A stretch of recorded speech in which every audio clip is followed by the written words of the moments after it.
brave. The freedoms we secured for you, we'd hoped you'd always keep. But tyrants labored endlessly while your parents were asleep. Your freedom's gone, your courage lost. You're no more than a slave. In this, the land of the free and home of the brave. You buy permits to travel and permits to own a gun. Permits to start a business or to build a place for one. On land that you believe you own, you pay a yearly rent, although you have no voice in saying how the money's spent. Your children must attend a school that doesn't educate, and your Christian values can't be taught according to the state. You read about the current news in a regulated press, and you pay a tax you do not owe to please the IRS. Your money is no longer made of silver nor of gold. You trade your wealth for paper so your life can be controlled. You pay for crimes that make our nation turn from God and shame. You've taken Satan's number. You've traded in your name. You've given government control to those who do you harm so they could burn down churches and seize the family farm and keep our country deep in debt. Put men of God in jail. Harass your fellow countrymen while corrupted courts prevail. Your public servants don't uphold the solemn oaths they've sworn. And your daughters visit doctors so their children won't be born. Your leaders send artillery and guns to foreign shores and send your sons to slaughter fighting other people's wars. Can you regain the freedoms for which we fought and died? Or don't you have the courage or the faith to stand with pride? And are there no more values for which you'll fight to save? Or do you wish your children to live in fear and be a slave? O sons of the Republic, arise, take a stand, defend the Constitution, the supreme law of the land. Preserve our great republic and each God-given right. And pray to God to keep the torch of freedom burning bright. As I awoke, he'd vanished in the mist from whence he came. His words were true. We are not free, but we have ourselves to blame. For even now as tyrants trample each God-given right, we only watch and tremble, too afraid to stand and fight. If he stood by your bedside in a dream while you were asleep and wondered what remains of the freedoms he'd fought to keep, what would be your answer if he called out from the grave? Is this still the land of the free and home of the brave? God bless you, and God bless this republic.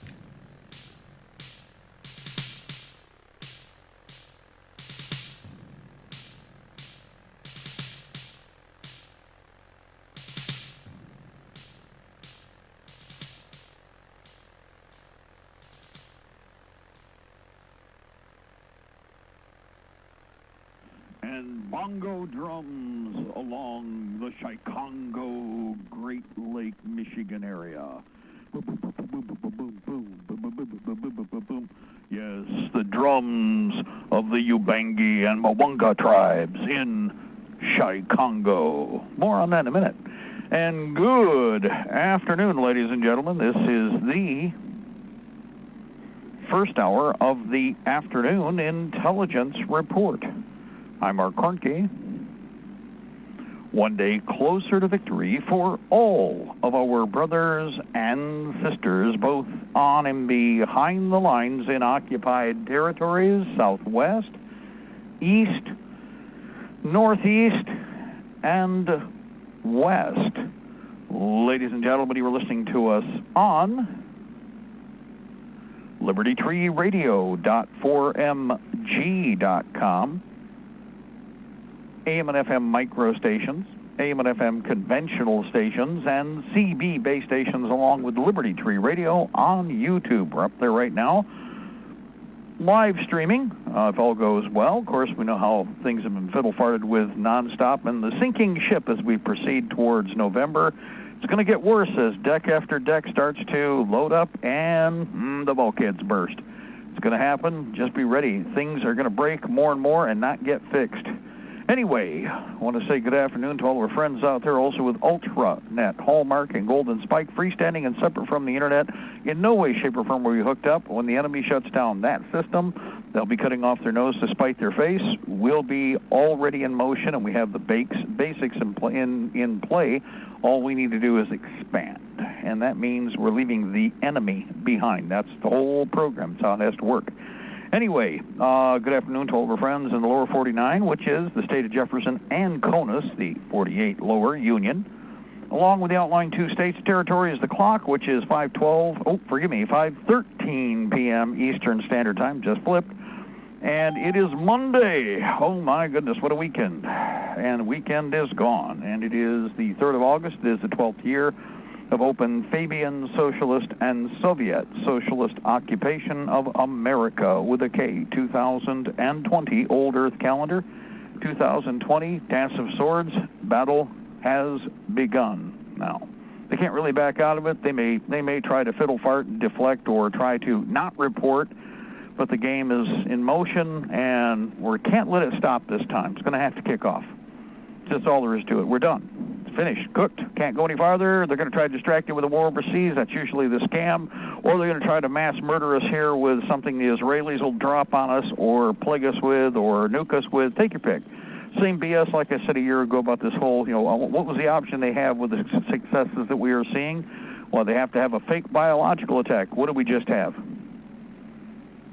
Told you so. Okay? Now, again, on to other things.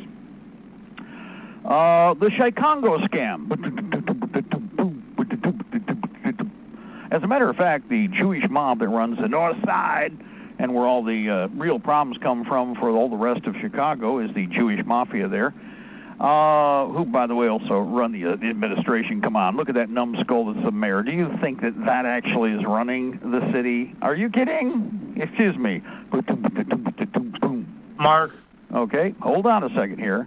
Before we go any farther, I'm going to bring this up for a reason. Chicago, and only for a short time, is because this is a reenactment of the with what's going on with the Democratic National Committee, decision to castrate and lobotomize the cops. Which, by the way, the police state, the Democrats, the Democrats, they love the cops. They love the police state. They want to use them on you to confiscate guns.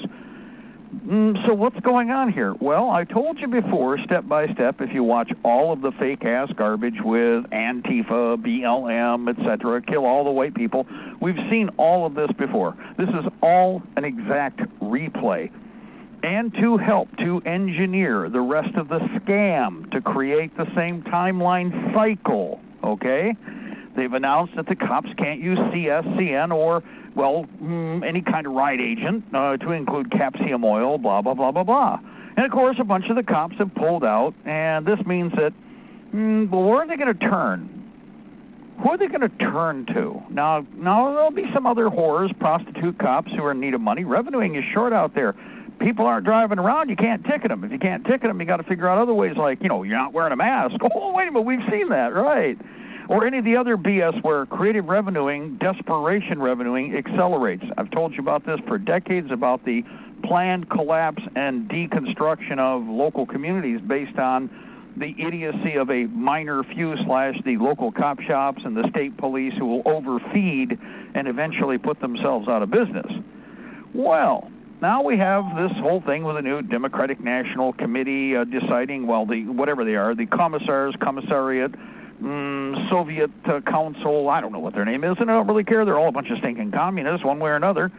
But the fact of the matter is that they're setting up the game for the exact same scenario to map out the exact same BS step by step nationally. Everybody pay attention to this. So far, everything else, in fact, I would also point out that while we're talking about this particular era, the 60s into the 70s, go find a copy of Helter Skelter. Go find a copy of Helter Skelter. They're burning stuff like this and getting it off the shelves. But I need to have you go out and find a used dog-eared copy. Don't buy brand new. Get a dog-eared copy that's hopefully old enough that they haven't changed anything in it from the original. And understand that the propaganda that they've generated, which of course was, it was designed to terrify you, and that's why they let these people do what they're doing now. It's the same kind of terror, the same kind of mutilations going on, the same kind of, skullduggery and muckery. And it's the next step. So Israeli bombings in America are just around the corner. Israeli/Jewish-run bombings in America are just around the corner. Israeli/Jewish-run bombings are just around the corner. Everybody ready for that? Burn, baby, burn, right? We've already seen all that garbage. So get ready, because the shysters are in motion, the turds are in motion, the vomitous filth is in motion. And I will say this, kind of like Ernesto Bella coming, walking down the little sidewalk there with all those bodies under the tarps. I have seen this before. In El Salvador, in Nicaragua, in Angola, in Mexico, and now in America with a K. We have seen this before. Anyway, we had a voice, we have a caller. Who do we have? Hey, we got Tom. What do you got, Tom? Go ahead. So I walked to my local grocery store today, and as I was walking in, out front they had people, census volunteers, sitting out there asking people if they filled out the census, the 2020 census. And I'm like, yeah, I did. Evidently, the reason that they're starting to do that now is because my area, up in this area, has a low response to the census, so they're trying to get as many people to fill them out as they can. Oh, I think everybody's pretty well tired of the... nobody's trusting any of the mechanism, and, just like the absentee ballot forms that showed up out of nowhere, nobody's trusting anything the government of the state or the Fed is producing right now. I've had all kinds of people commenting on that. Basically, it's like, yeah, I sent it back into you. Yeah, well, in reality, no, they didn't. And most everybody is of the same opinion. It's like, piss on them. They don't give a squat about us. And you know what? The only reason they want that filled out is so that that piece of trash we got as a governor will have more money that it can steal and slide out the back door for wherever she's going to build her little, glass palace and mansion outside of Michigan, because that's what's going to happen. Yeah. I've never seen that approach before. That was like kind of new to me. It's like, yeah. Well, again, it's the same turds that are standing there in front of you for that, are the same turds that work with Antifa, BLM. They're the same leftist / government parasite types. And they're not gonna go away. They're gonna demand, and it's like, well, I already sent mine in. It's not my problem. It's kind of like the absentee ballot thing. I don't know what's going on with the mail. You sent that to me, and I'm sure it was a mistake because I didn't ask for one. So I'm sure I sent your forms back to you in the mail exactly as expected. Didn't you get them? Did you open them up personally? Whenever any idiot shows up in front of you, did you check your mail? Well, I didn't get it. I was like, well, then what the hell are you doing? What are you talking to me for? You should be checking the mailbox. Aren't you the one checking the mailbox? So how far away is the person who's checking the mailbox? And you're not the person checking it, but who the hell are you to tell me that I didn't do what I did? You people better pull your head out of your arse. That's how I treat them. It's like, well, wait a minute, aren't you the one that answered I sent it in, and I also sent a letter of request for information. Did you get it? What? Well, no, I didn't. I'm not the one that opens the mail. Then why are you in front of me pestering me now? Well, Norman, coordinate. Listen, asshat, I already did all that I was supposed to do. Just because your system failed to take care of it is not my problem. Get out of here. That's how you need to be treating them all, like red-headed stepchildren. In fact, they're the evil puppy that needs to be beat out of your life. Is really what needs to happen. Of course, you got to do it in a verbal way. I already sent everything in. Why are you bothering me? It's your problem. Who answered the mail?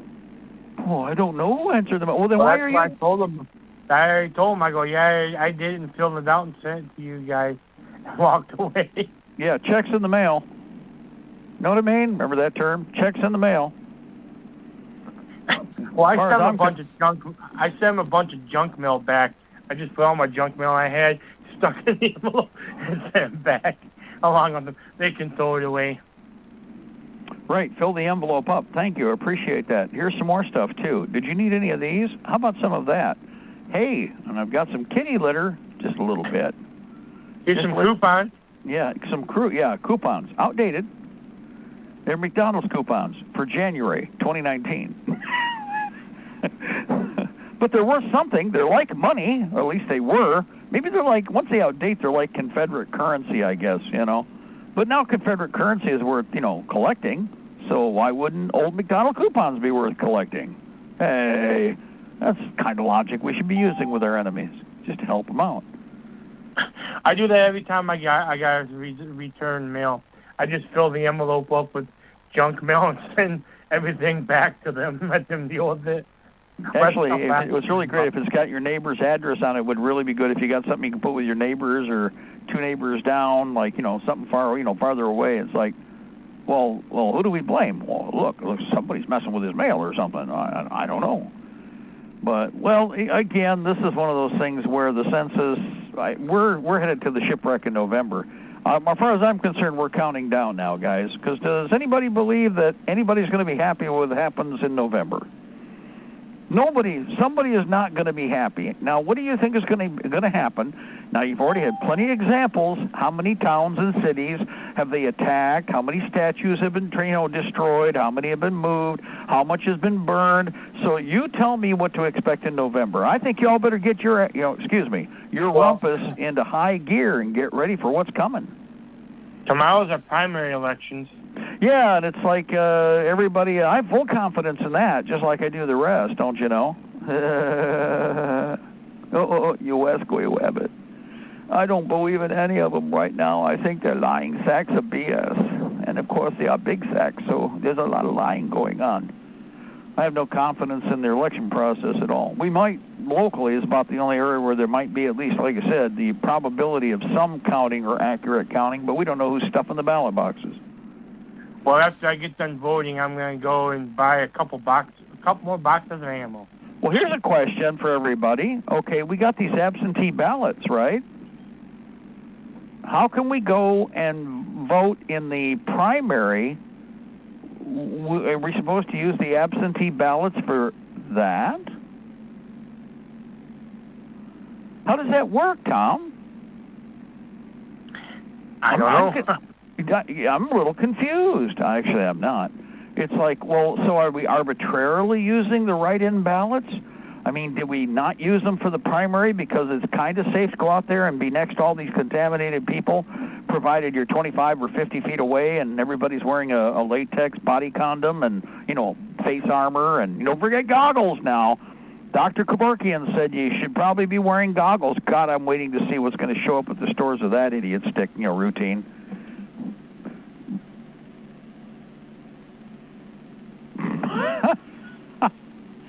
Oh, my goodness.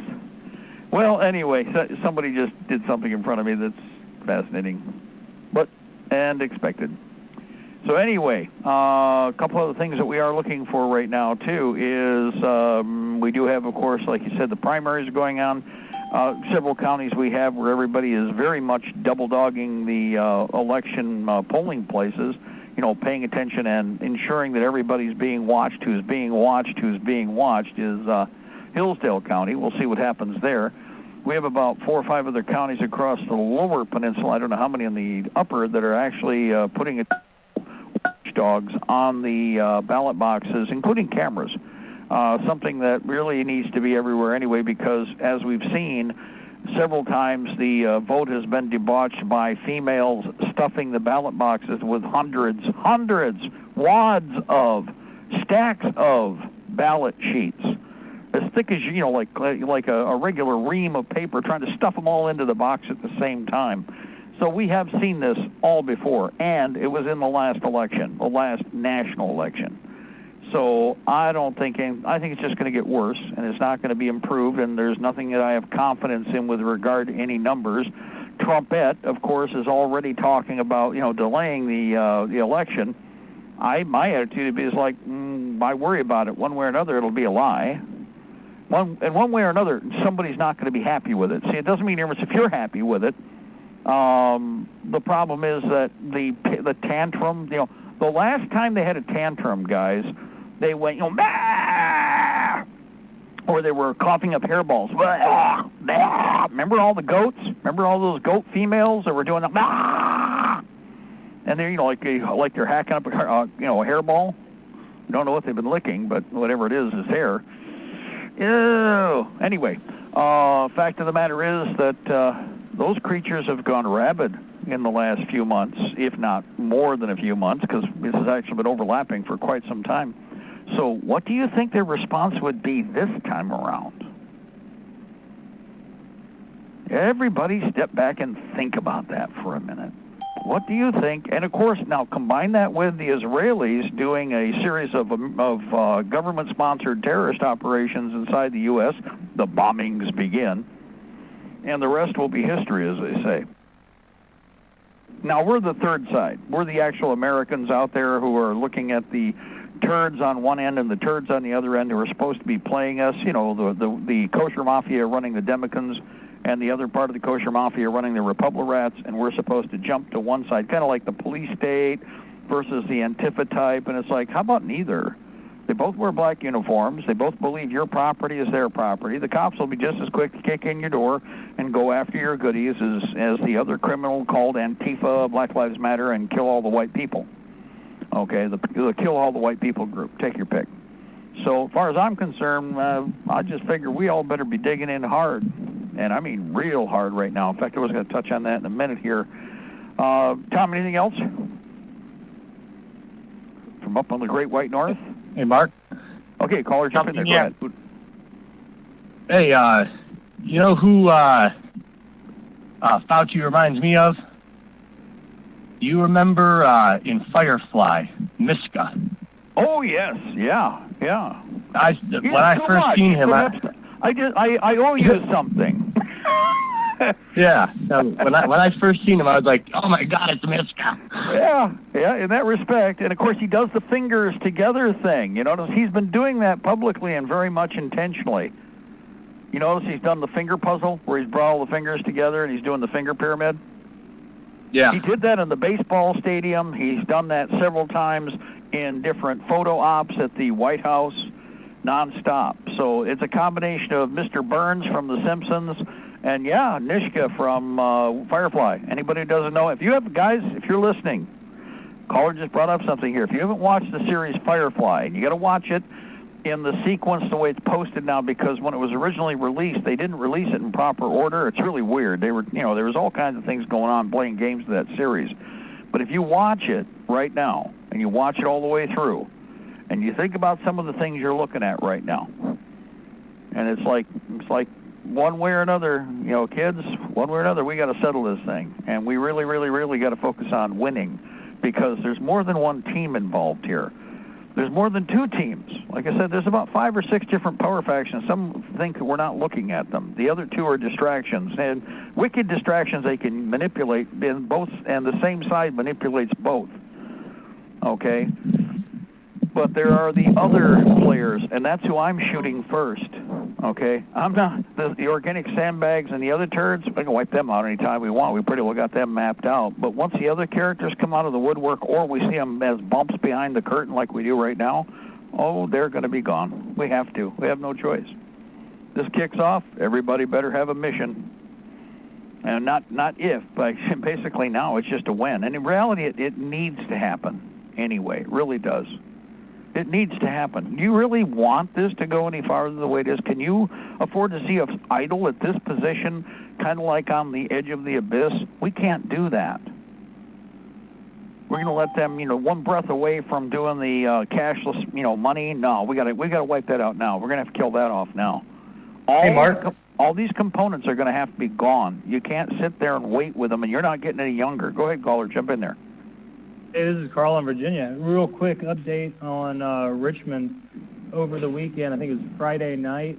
There was a shooting right over there beneath the Robert E. Lee statue where somebody with an AR-15, one of the Antifa or BLM people, shot at somebody who was just driving on past. They were driving an SUV, and I've seen the pictures of it. The liftgate in the back, it looks like Swiss cheese, like 3 or 4 holes all in it. And then, but then they also struck one of the glass doors on one of the houses. It's a really high-end neighborhood there, and the people there have been tolerating but now they're pissed. Now they got bullets coming after them. So, yeah, it's a changing situation here. But like you've been saying about vehicles, armoring up vehicles, even just putting a flak vest or soft armor or plate carrier on your on the back of your on the seat.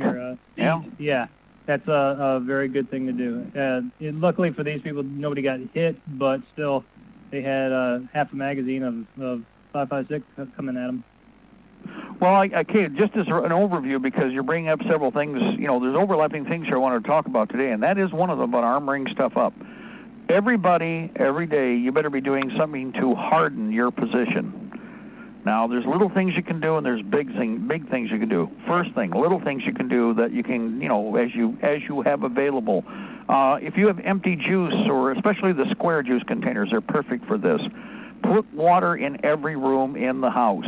Put water in every room in the house. Make sure that all of your windows can be properly secured. We'll talk more about that in a minute. Make sure that you have 2 doorways, 2 entrance doors for each access to the outside of your house, front and back. And if you don't, you build them. And you need to make that your quiet inside project.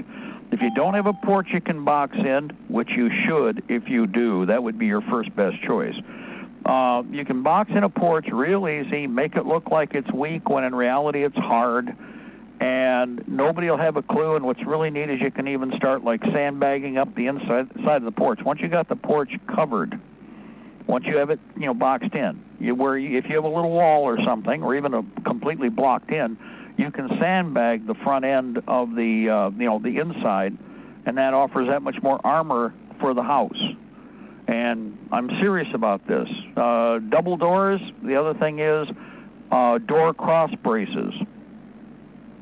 In other words, 2x4, steel bar, steel plate, whatever you want to do. Whatever you can buy them over at the hardware. They're basically designed to hold a 2x4. But you screw one to either side of the door, and on top and bottom, not just in the middle, top and bottom. And all of a sudden, you've totally changed the dynamic of busting through the door. But here's the thing. There are 2 doors. So the first one you got to get through, and then there's the second one. And there's another mean thing about sandbags. If you have to fall back into a house, you leave the sandbag pile next to that door. You shut that door as long as you think you're not going to get some bullets tagged on you. So you throw your braces up. Here's what you do. You have a stack of about 5 sandbags right next to the door. They're stacked up one on top of the other. As you start to fall back, pull the sandbags over and drop them at the base of the door. You know how hard that is to get through? Doesn't make you nervous whether they shoot the hinges out, blow out the lock. Those cross beams should hold out pretty well. But that sandbag for just resistance are perfect for making it that much more thud ugly when they try to get in. And that's just the first door, which buys you time to get the second door secured. Now, your back doors should be the same way. Now, on cars, like we just said, they looks like, again, all of this is armoring and hardening up, but you do it in a way that it can't be seen. You don't want the bad guys to change their modus operandi. So we're not talking about putting armor on the outside of the vehicle. We're talking about putting it in places where it really won't be noticed that much. And one of the quickest, easiest, and cheapest, although it was cheaper 4 months ago and 6 months ago, you'll recall, I keep rubbing this in, could have had 2 vests for the price of 1, or 3 for the price of 1 now. But there are a few surplus vests out there that are British. I don't know if the Polish or any others are left that I've seen, except for the expensive. They've gone up in price because people are reselling or investing in them. Yeah, they've invested in turning them around. So anyway, you take the vest, take the back of the vest, especially on the old flak / the Kevlar, and even the Kevlar plate. It could be the Vietnam ones, German ones, British ones. I don't care. It doesn't make any difference. Take the flat part and put that on the front of the seat towards you. Take the pocket side, put that on the back, Velcro and snug everything up. Now take your headrest out. I'm going to remind everybody again. See that headrest in the middle of your seat there you probably forgot kind of about? Designed to help prevent whiplash. That's what it was. That was its original purpose. It's also a way to smash the windows in your car if you're trapped in a situation.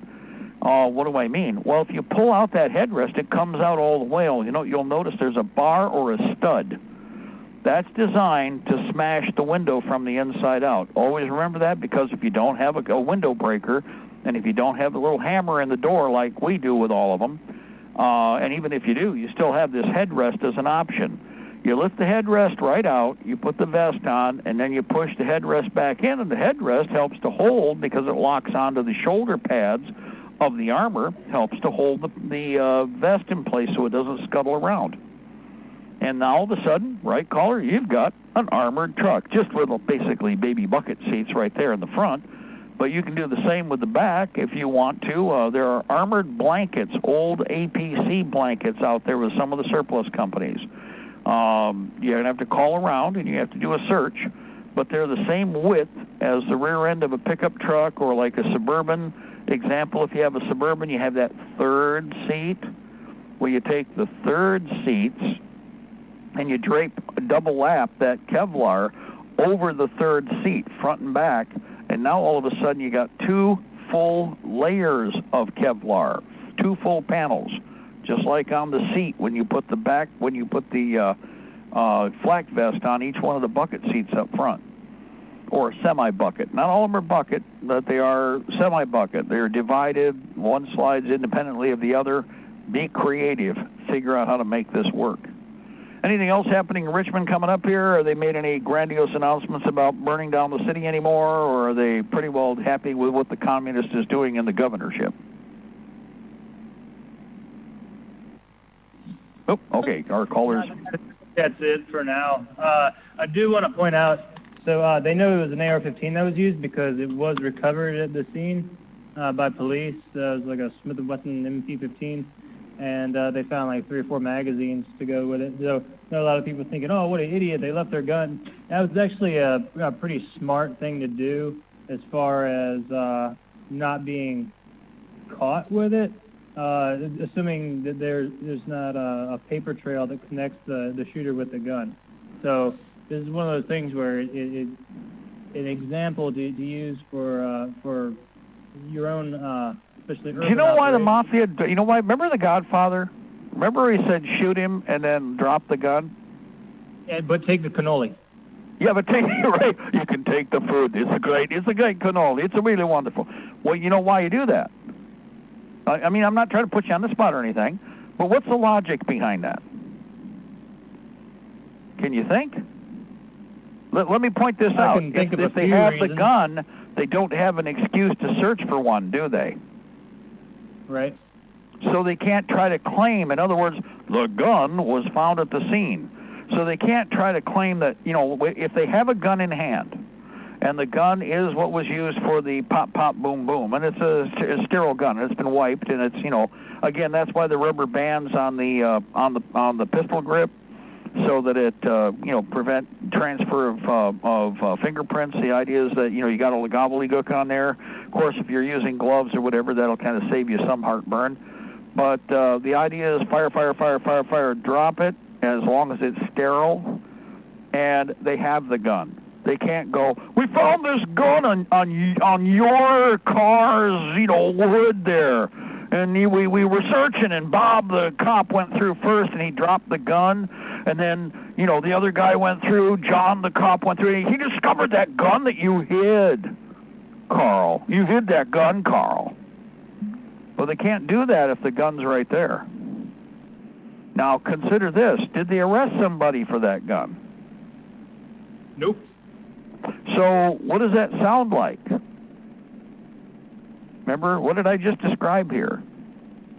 It's kind of like, you know, this is where, again, the Jewish mob is going to be doing all kinds of scurrilous things all over the place. And as we get closer, like I said, you're doing the Chicago replay with the Democrats. You're trying to do it so the Democrats, so radicals are in there with the Democrats, so radicals, blah, blah, blah, blah, blah. All the same propaganda guys we saw in the 60s and 70s. Same garbage, different year, different century now, too. They figure everybody will forget, and they're not going to resurrect it. And if they do, it'll only be nostalgic in that, wow, these guys are taking over the same way we, you know, those revolutionaries did back in the 60s and 70s, man. You know, as far as the leftists go, okay? Because the leftist Soviets, okay, and none of you Americans are Americana. So, you see, the one interesting thing about this is, Otherwise, the cops can, and it is logical when you think about it. You got two criminal elements. You've got the cop criminal element, and you have organized crime criminal element, and they both know how each other operate. So when you think about it, when you watch The Godfather, it's like, hey, this is that professional thing where we do this. Now they can't really, stash the gun because they've acknowledged the gun was there. In fact, the witnesses even saw him, drop the gun, remember? You see you drop the gun. Make sure they see you drop the gun, and then leave. Just leave. Walk out. Nobody will be looking at you. And that's exactly what happened. Now, in this case, a little different scenario because you're looking at random fire. Hell, there's no guarantee that is even the rifle that actually did it. They may have been fired. And again, with distortion of projectile going through any kind of object, yeah, they can try to claim that the rifling is, blah, blah, blah. But the FBI and cop shops lie left and right. However, the good thing is they do have supposedly the gun, and they've got magazines. Yeah, it could have been somebody who simply happened to have a rifle on him and didn't want to be seen as the guy, fleeing the crime scene with a rifle, because it must be him. Right. Oh God, I don't know who those guys were, but I'm dropping this right here. See, that could happen too. That's true. Oh God, I don't want to be. It's not me. It's not me. Of course, you got to remember, we just had idiot stick, and as we've said, there's going to be this escalation. We had the idiot stick out in Colorado, that fired on the really unique colored Jeep. It's really an odd color. And ended up firing on, of course, shooting other Black Lives Matter, Antifa / kill all the white people, marchers. So, again, friendly fire isn't something we've also talked about quite a bit. The big thing is everybody armored up, everybody, and no matter what, if you absolutely had to go to a city nowadays and you have body armor, shame on you for not wearing it. I mean, there's plenty of undercover armor you can buy that's reasonably priced. Level 3 is good enough. It doesn't have to be level 4 stops a rifle and claims it can even do 50 caliber, blah, blah, blah. There is no such thing as bulletproof. Something will snag you. But level 3, level 2, hell, even level 1 stab armor, anything will help. Because you don't know how someone's going to come at you with a monkey poke. And if you go watch all these videos, Carl, you can see pretty well every variation on monkey poke you can imagine, can't you? Oh, yeah. No shortage of that. Hit to the back, stab to the back. Go ahead. Yeah, one more thing about this situation is if you see the photos of the liftgate on that SUV where it was hit, I mean, it's kind of, I don't know, scatter pattern all over it. But you think, man, there's no way that not a single person in that car got hurt, not even, slightly wounded. But, I mean, it's if that's the rifle that actually did the firing, I mean, 5.56, it didn't really, do a whole lot once it hit metal.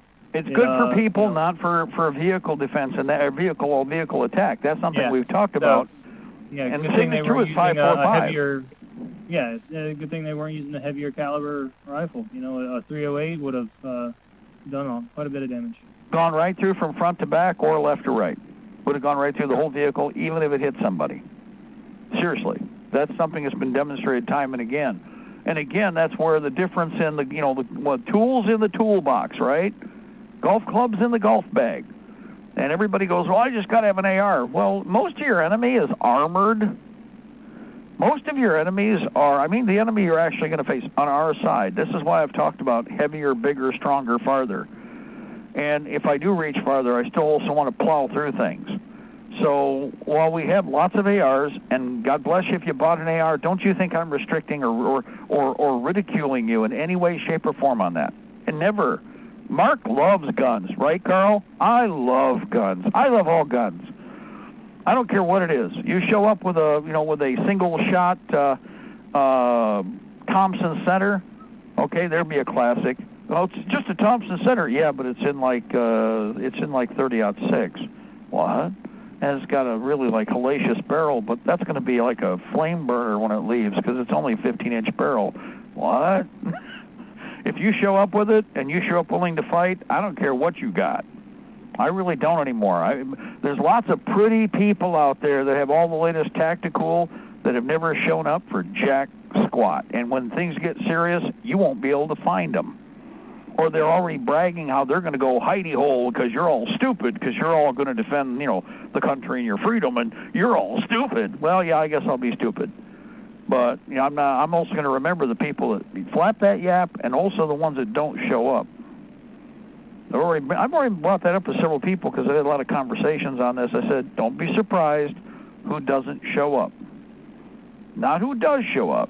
Don't be surprised at who doesn't show up. Yeah, and you know what? A good little indicator ahead of time on that is who is not willing to paint their rifle. Yeah, you know what I mean. Your scratch is bad enough, dude. You know how much I paid for this? Yeah, but we're going to have to tactify the gun. Dude, you know how much I paid for this? I told you I grew up with this stuff, man.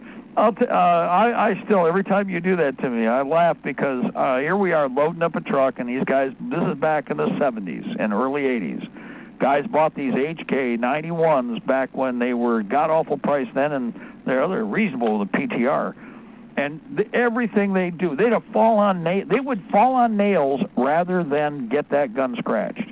And the first time they would scratch that weapon, oh my, it'd be not constantly, the thumb would be rubbing at the spot, and they'd be looking at it, and they'd be looking off doing the 1,000-yard think-em stare, and they'd be looking at it and looking at it. It's like, dude, you carried it in the field. What did you not expect? Why would you not expect to boo-boo the rifle?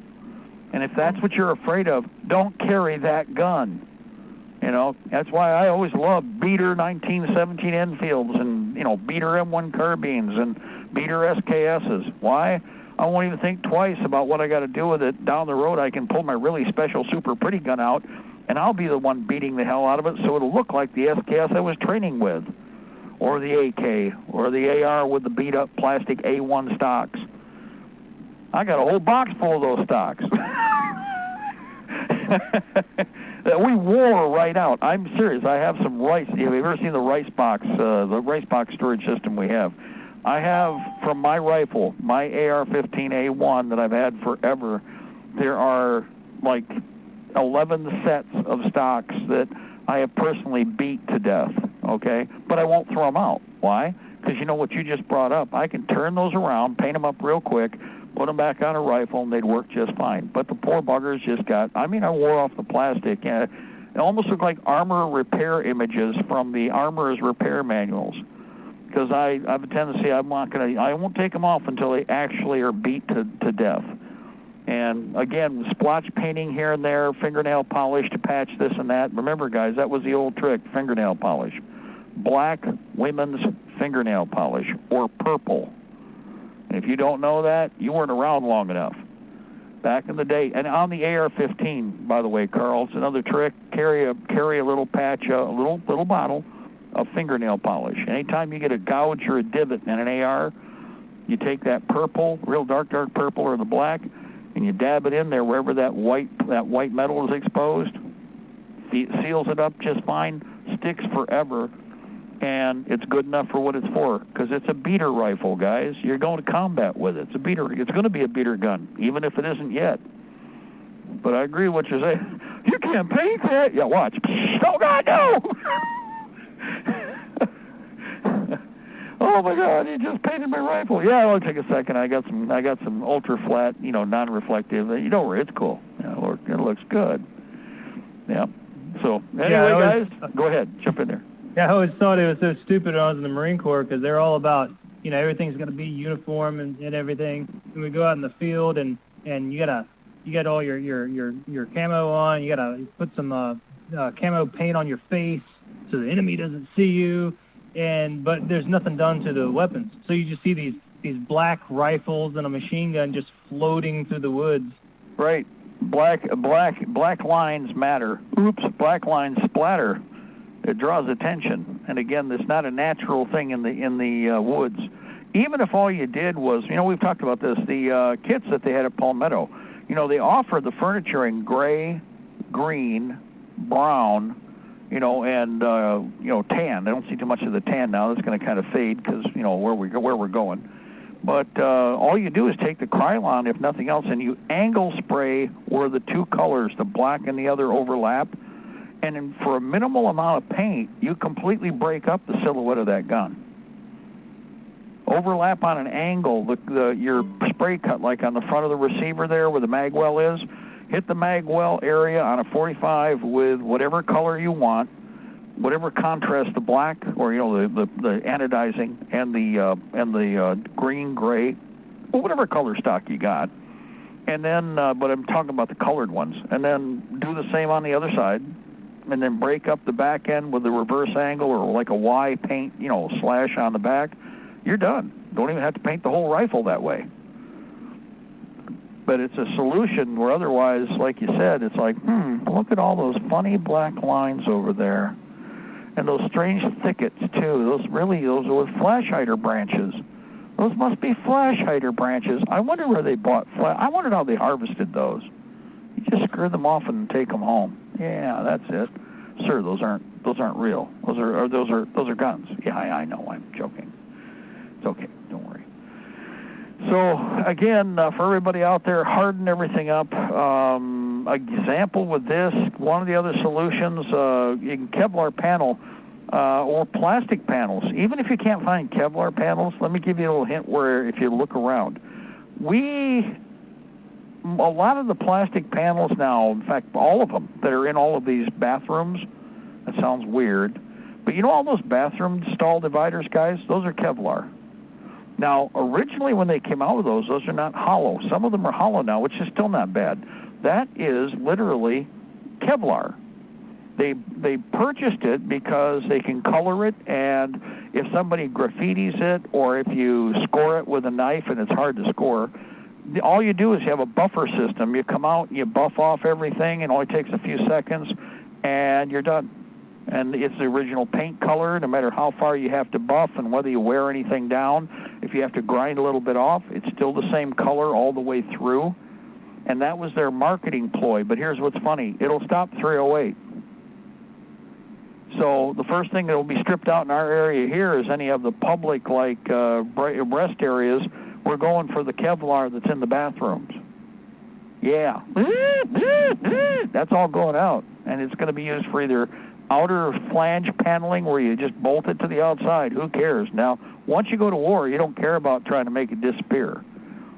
You don't worry about hiding it. Now you're just worried about getting it on the vehicle. So you've got the armor you already put on. You may have armored inside the doors and under the hood and whatever. Now you add flag panels, and you have that much more armor available. Just something to think about. Yeah, somebody's asking, well, what about the thickness on those Kevlar panels? It depends. Now, there was lighter gauge, which still does a good job of slowing down pretty much all the rifle rounds that are out there. It doesn't stop everything. The heaviest, I think, was, I want to say 5/8, but I think it was 11/16. It's 11/16 thickness. The lesser is about 3/8, or 7/16, and slightly lighter, obviously. Well, if you get the lighter panels, double them up. For that matter, you want to double them up maybe anyway.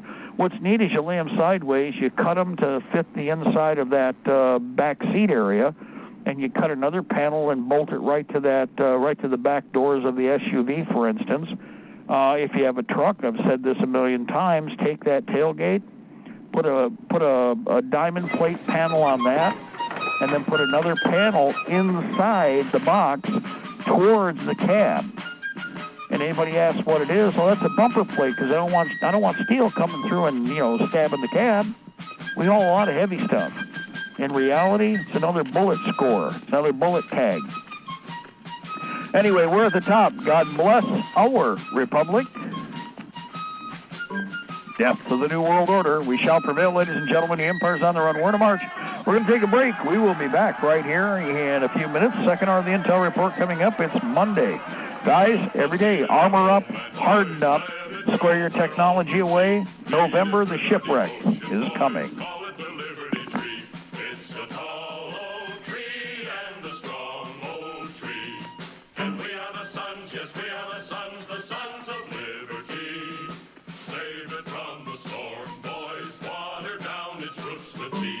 And the sun will always shine on the old Liberty.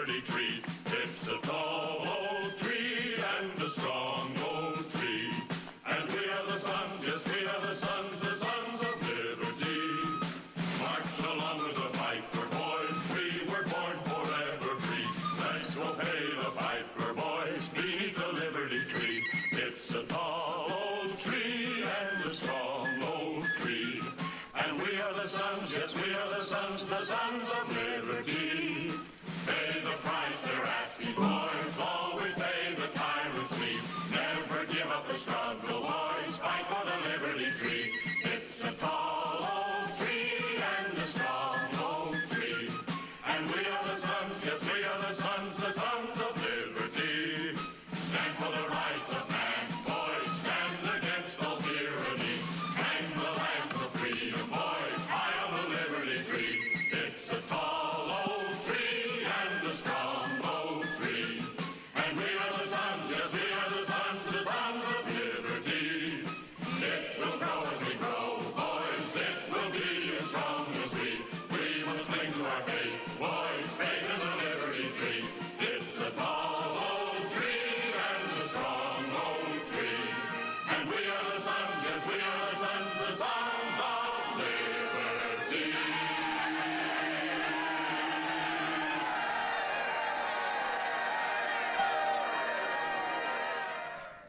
We all need to prepare ourselves. You might have the food, water, gold, and silver, but ask yourself, are you truly prepared? That's why you need to visit MaineMilitary.com. MaineMilitary.com carries everything you need. Gas masks, fire starter kits, high-capacity magazines, chemical suits, military surplus items, and much more. Do you own a firearm? MaineMilitary.com has a large selection of pistols and rifles suited for your needs. Are your local stores sold out of ammunition? Call or visit them today for prices on hard-to-find ammo and bulk ammo orders. You don't need to worry about having a military surplus store in your area because MaineMilitary.com is the only store you'll ever need, all from the comfort of your computer. Visit them online today at MaineMilitary.com. That's Maine, like the state, military.com.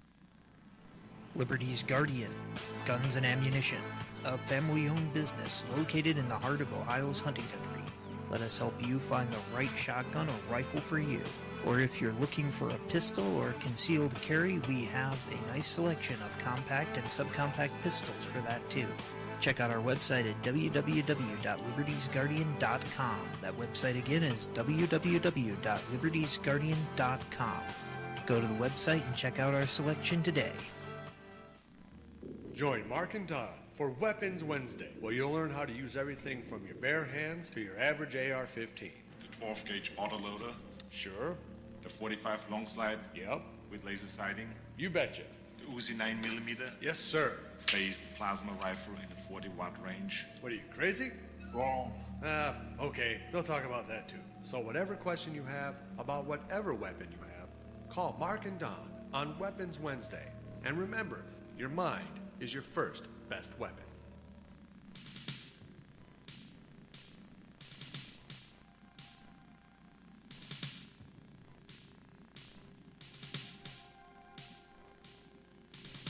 I had a dream the other night that, well, I didn't understand. A figure walked in through the mist with a flintlock in his hand. His clothes were torn and dirty as he stood there by my bed. He took off his three-cornered hat, and speaking low to me, he said, "We fought a revolution to secure our liberty. We wrote the Constitution as a shield from tyranny. For future generations, this legacy we gave. In this, the land of the free and home of the brave. The freedoms we secured for you, we'd hoped you'd always keep. But tyrants labored endlessly while your parents were asleep. Your freedom's gone, your courage lost. You're no more than a slave. In this, the land of the free and home of the brave. You buy permits to travel and permits to own a gun, permits to start a business or to build a place for one. On land that you believe you own, you pay a yearly rent, although you have no voice in saying how the money's spent. Your children must attend a school that doesn't educate, and your Christian values can't be taught according to the state. You read about the current news in a regulated press, and you pay a tax you do not owe to please the IRS. Your money is no longer made of silver nor of gold. You trade your wealth for paper so your life can be controlled. You pay for crimes that make our nation turn from God and shame. You've taken Satan's number. You've traded in your name. You've given government control to those who do you harm so they could burn down churches and seize the family farm. and keep our country deep in debt. Put men of God in jail. Harass your fellow countrymen while corrupted courts prevail. Your public servants don't uphold the solemn oaths they've sworn. And your daughters visit doctors so their children won't be born. Your leaders send artillery and guns to foreign shores and send your sons to slaughter fighting other people's wars. Can you regain the freedoms for which we fought and died? Or don't you have the courage or the faith to stand with pride? And are there no more values for which you'll fight to save? Or do you wish your children to live in fear and be a slave? O sons of the Republic, arise, take a stand, defend the Constitution, the supreme law of the land. Preserve our great republic and each God-given right. And pray to God to keep the torch of freedom burning bright. As I awoke, he'd vanished in the mist from whence he came. His words were true. We are not free, but we have ourselves to blame. For even now as tyrants trample each God-given right, we only watch and tremble, too afraid to stand and fight. If he stood by your bedside in a dream while you were asleep and wondered what remains of the freedoms he'd fought to keep, what would be your answer if he called out from the grave? Is this still the land of the free and home of the brave? God bless you, and God bless this republic.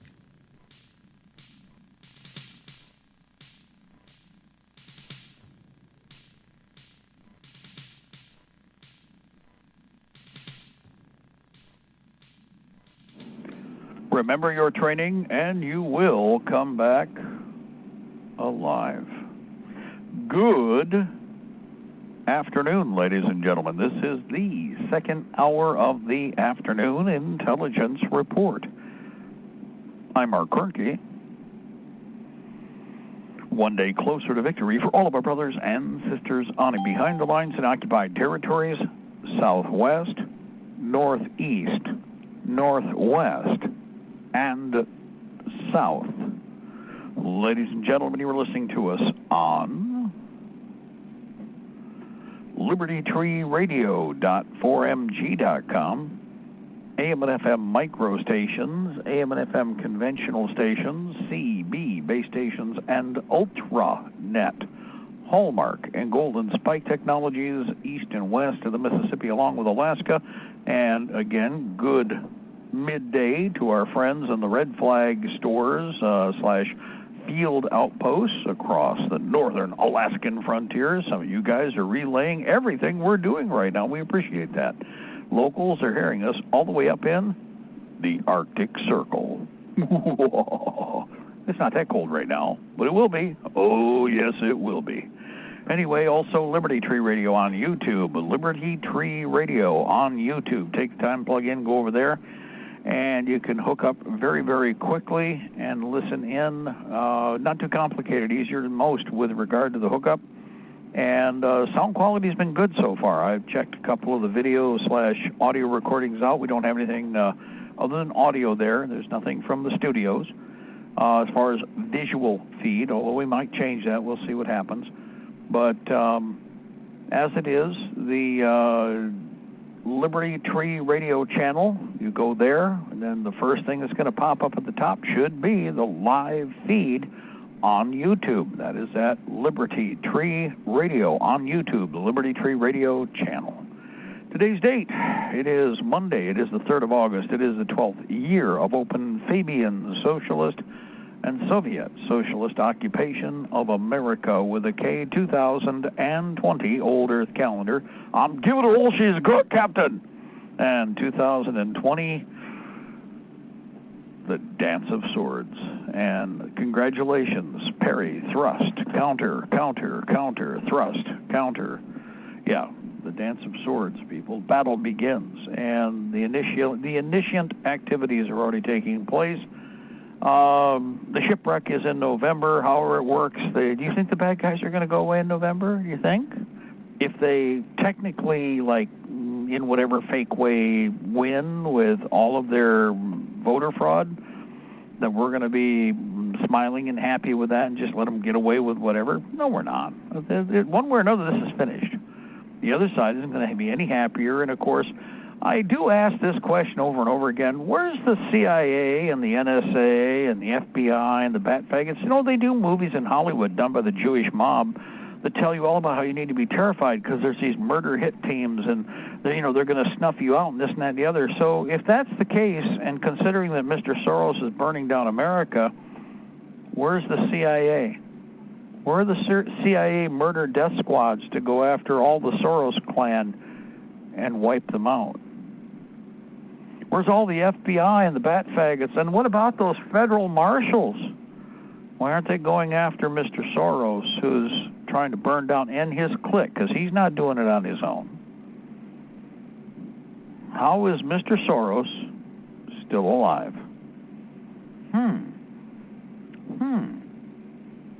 Well, either you're going to believe that, well, I mean, you can believe what you want to believe, to be quite honest. It's like, figure it out one way or another. Something just isn't right there, is it? Yeah. So we'll go from there with, we're going to have to deal with the problem ourselves, not just Mr. Soros, but the characters that are fellow traveler riding with him in our government, and they are, joined at the hip and doing all the damage they can, obviously, to try and destroy and burn the Bill of Rights. That's our property, birthright. We're going to take care of it, and we're going to protect it, and we're going to keep it. So that means we've got to get ready to fight a war. Harden your locations. You should have 2 doors going into each site. I was mentioning windows. I just finished a couple more projects. You can do a lot of quiet hardening. Example, if you'll notice, remember your enemy grenadiers, 37 millimeter, 40 millimeter, actually even spigot rifle grenade are out there for cop shops and for the secret police.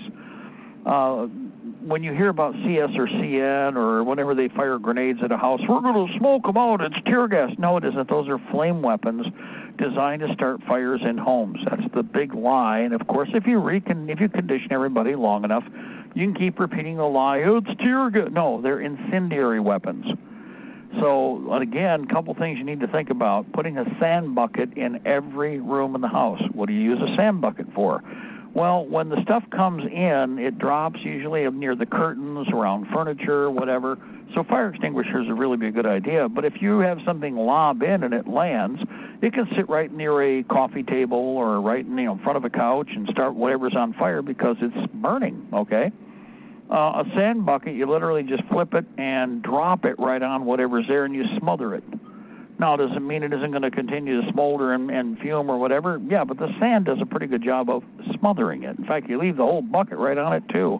Let it vapor right into, because remember, vapor, all that is it's a particulate that is brought to a certain level of thermalization that allows it to float with the air molecule and bond with it, okay? When that happens, that's how it moves. If you use sand to smother it and you contain it, or you can pick it up and play golf ball with it if you think you want to, but remember, you get near a window, try to avoid windows. That's where the bullets are coming from too, remember? So your best bet is to discomfiture it right there on the spot. It wouldn't hurt to have some small spade, shovel, E-tool around. You could actually scoop the stuff right up and put it right, literally dump it right into the bucket and seal the bucket even. That would be an option. Metal would be first best choice, but anything is better than nothing. Remember, the sand is doing the job. Go ahead, caller. This Darzak. Hey, how about some heavy gauge chicken wire on the outside of that window to deny entry of that said device? And that's the next step is, you can do it on the inside too, but either way works. The outside may or may not be noticed. The inside is less likely, but either way works. Another thing I was going to mention before that is there's a lot of plastic like solar efficiency / deflection stick-on that's out there. And it's amazing how tough that is or what that does to make your windows more kind of like safety glass. Now, what most people don't think about is putting them on the inside and the outside. That's step one. Step two, and actually even step one can be, like you just said, a roll of chicken wire, which you should have on hand, and what you do is pre-cut chicken wire that you can just quickly tack up in front of the windows. Now, how would I do that? Well, you take a piece of 2x2 or a dowel and tack that to the bottom. You cut the wire so that it's the length from the bottom of the window to the top, and then you secure the top.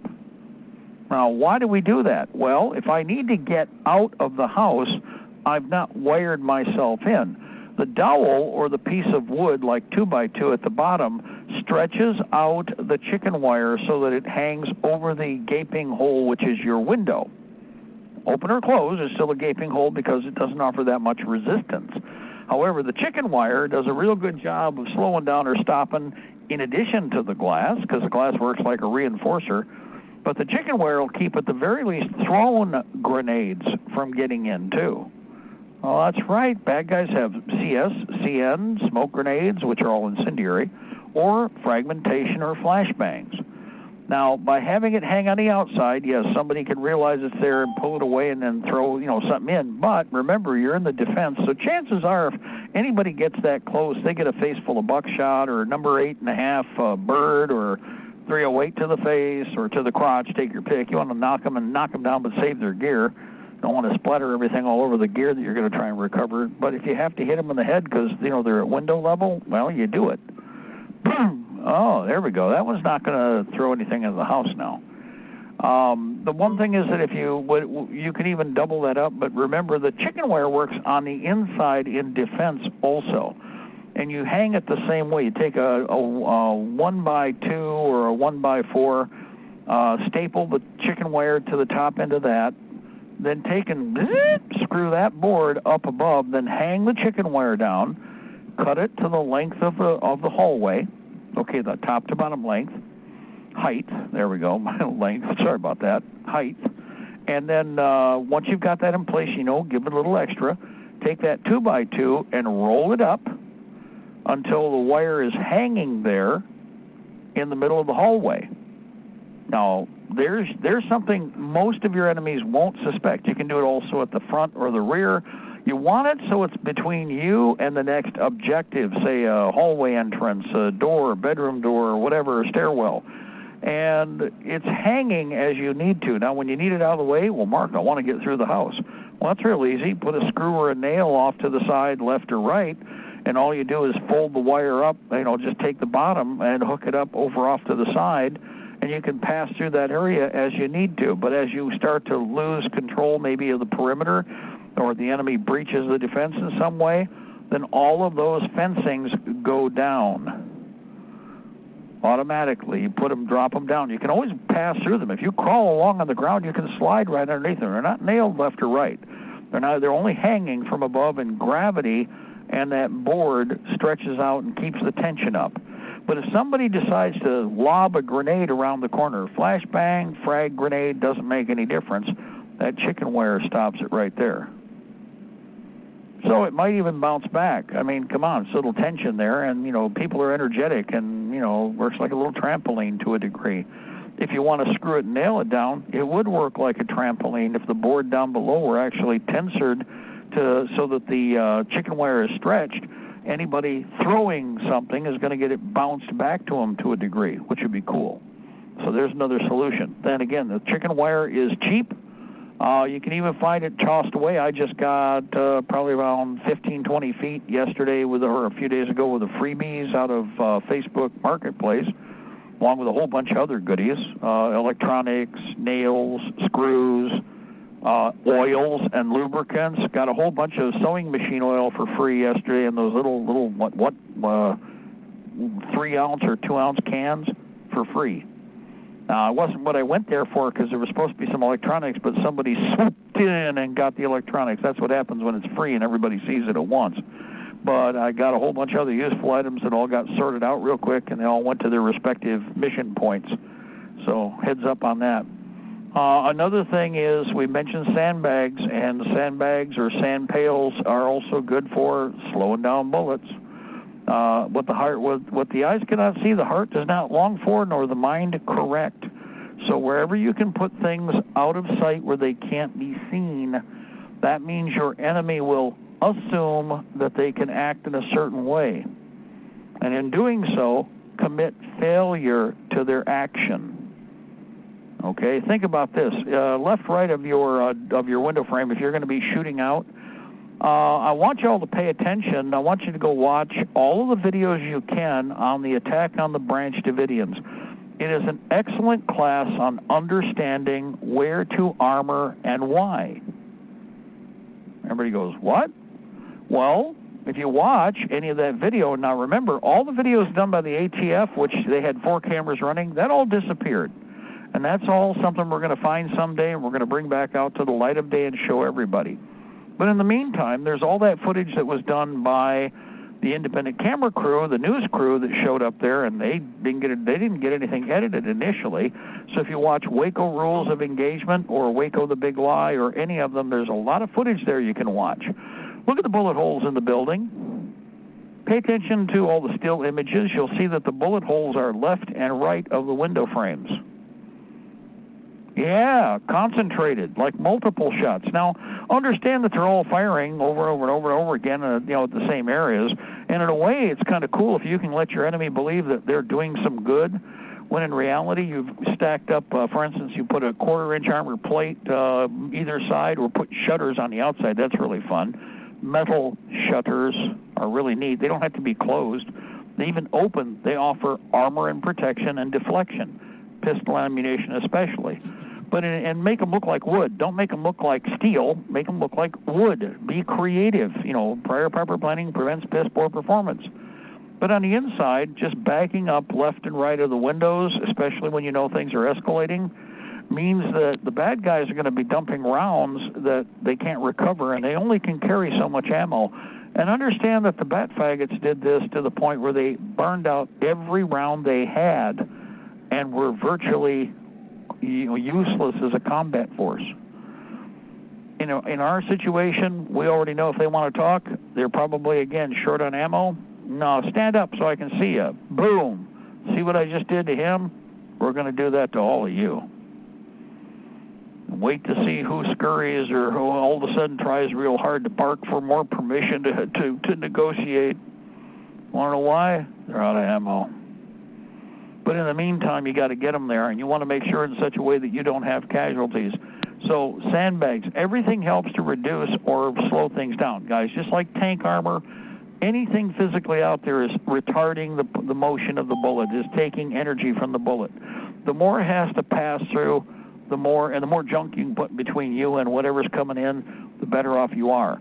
But understand this, that between the wall and one layer of sandbags, pretty well almost all the rifle fire and any and all of the handgun fire is going to be stopped.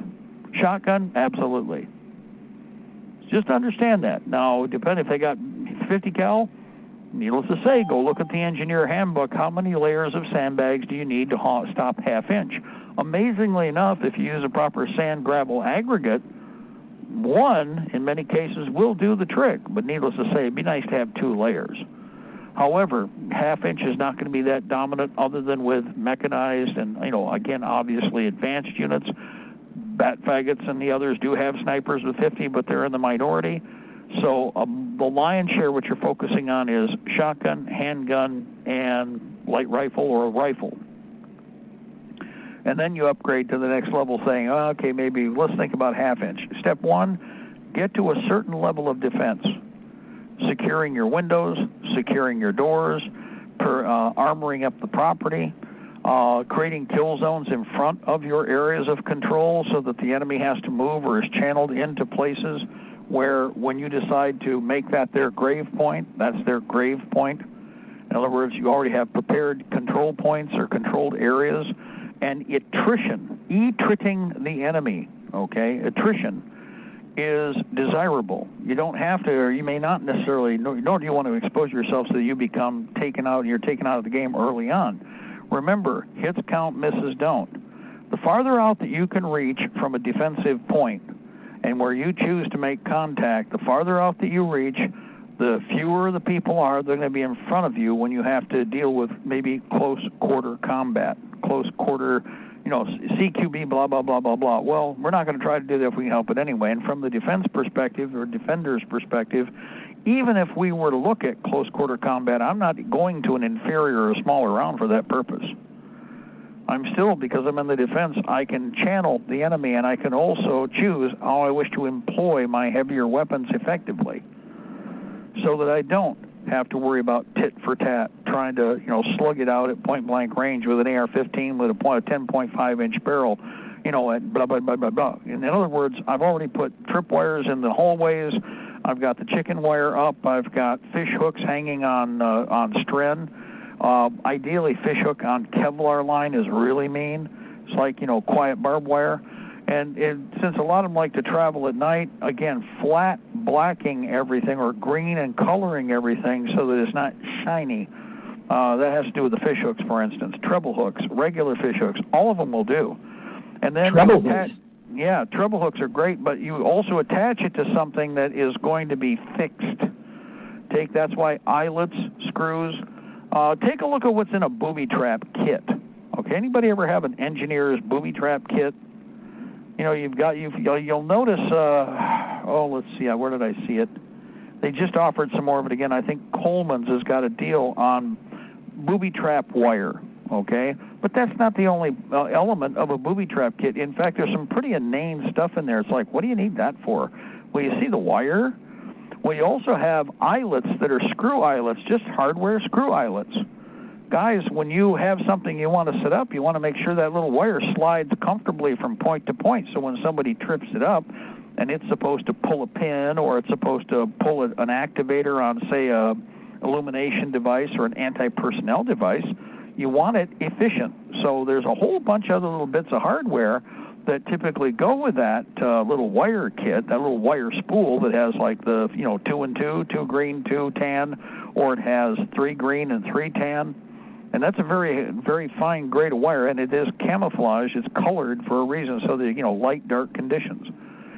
Think the same way with your fish hooks, everything else. Give it just a touch, not a lot, just a touch. You don't want that hook overloaded up, but once somebody snags that, trust me. And even if it just hits gear, it's designed. Everything is designed to retard, to harass, and to distract. And while somebody's busy being distracted, that mole hole you got that's at crotch level where you have the shotgun sitting, you pull the wire on that, and takes out the guy's gonads, takes a chunk out of his hip on the left, takes big chunk of butt cheek and splats it over there against the wall. He's not exactly in the game anymore, okay? So heads up, remember, make it a nightmare. Every step of the way, once you know that you are going to have to defend internally, you need to be prepared to do that.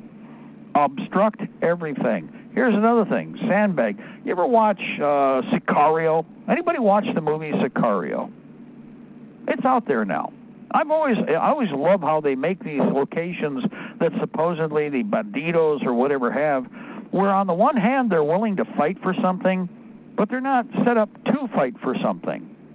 Let me ask you, if you had a tunnel network and you had a long series of corridor control points, would you just stand there, or would you invest? You've already been digging holes. You're digging tunnels, right? You got a lot of gravel and sand and aggregate, and you got dog food bags or sand bags, and you fill them up. If you just make fighting positions that have sandbag cover and only a slit shoot point to go down the corridor, how could somebody get into your tunnel and operate in your tunnel? I don't care if they got night vision or not. Where are they going to go? If all of a sudden you have a gun station and you have gun stations manned, and even as soon as you know you've got problems, you heard from Bob or Fred, or in this case, like if you watch Sicario, Juan or Huergue. Okay, as soon as you hear that gunfire, you fall back to hardened step-by-step positions. And you integrate them into your defense, your control and security, even if it's not defense, control and security. Yeah, Sneaky Pete with the super, night vision and thermal and all the other crap is coming through the tunnel, but guess what? You can see him just fine, and not only that, where's he going to go since it's a tunnel, and you've got 2 layers of sandbags in front of you and a gun slit that's only the thickness or the height of your hand, and you're only going to have the muzzle at most exposed, and not even that if you're smart. You won't even see the muzzle. You're not going to see a gun. I'm not going to make it look like there's even a shooting station. I'll put it at crotch level, and when I cut loose, how are you going to escape and get out of my way? If you're fighting inside an area like your house or your property, and you've got, any kind of hallway or corridor, if you beef everything up and then obstacle everything however you want to, there's only one way somebody's going to come in. But they're going to have a flash grenade, and you have the chicken wire. But they're going to come through and dance through you've got tripwires that are well secured. They aren't just panty waist fixtures. They're bore screwed right in. The eyelets are. You've got steel cable down below. You've got even, in fact, you can do all nail boards, all kinds of the wicked stuff. Nail boards on the ground, just with, throw a piece of cloth down, throw a piece of rug down, put 1 inch or 2 inch nail boards underneath that.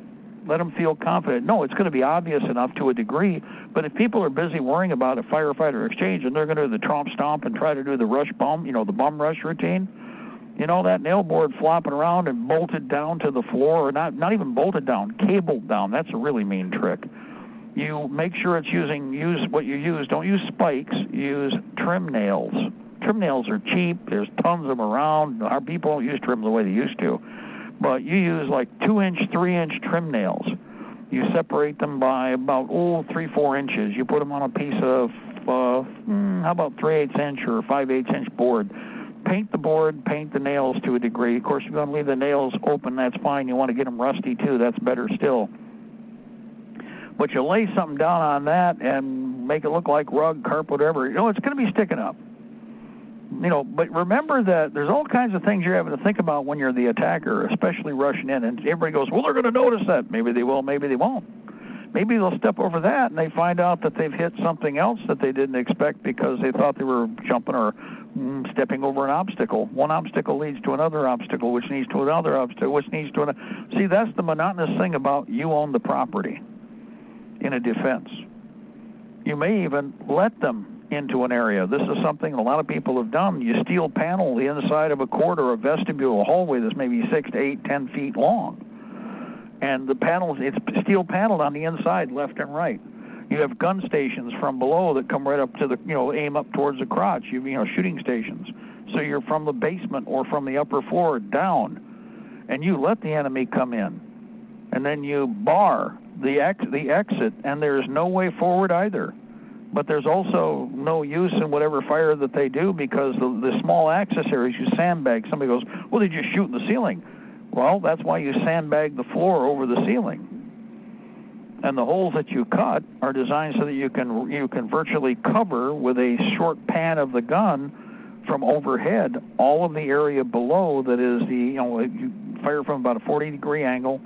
Your taper and cut only needs to be about 12 inches long. Remember, you're not going to stick your whole gun through the hole. You're just going to use the muzzle, but you're going to pivot the gun. And this is where semi-automatic weapons are handy, or auto-loaders, enemy weapons that you've captured. And you saturate from above, but even as they're trying to return or trying to cover for that, can be shields, can be armor, or what do they think they've got. Then they're also going to hit from crotch level, from side panel holes that are cut into the steel, or anti-personnel devices, or, God, you throw propane in there. You have a 1 pound propane, go watch out with that one, though.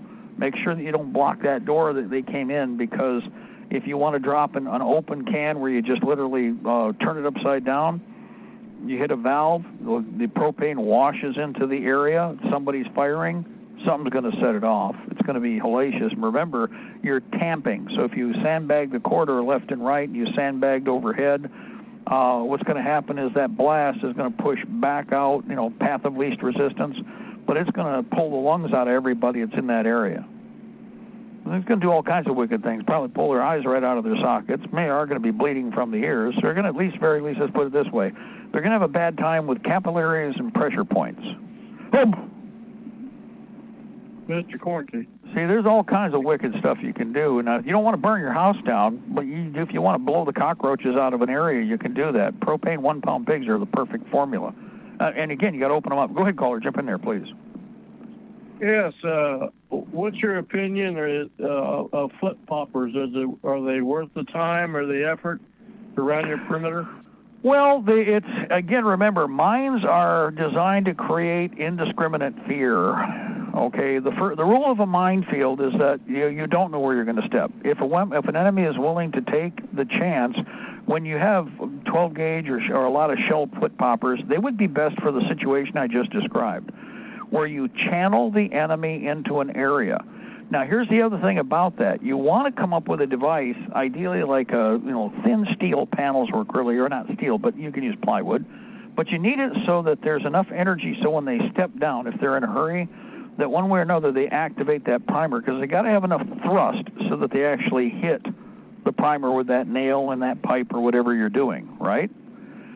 So whatever you do, you want to you make like basically more like little foot pads or like foot pads you lay down on top of your devices. When they stomp down, it'll activate 1, 2, or even 3.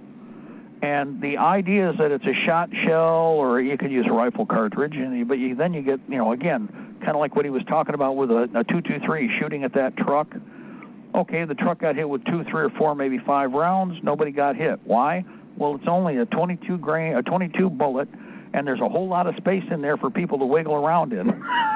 So you got a bullet passing through, and you're hoping you're going to hit something.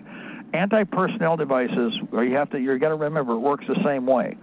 You're hoping to hit something. However, at the very least, psychologically, the first time they tap one, then they got to worry about everything else laying around.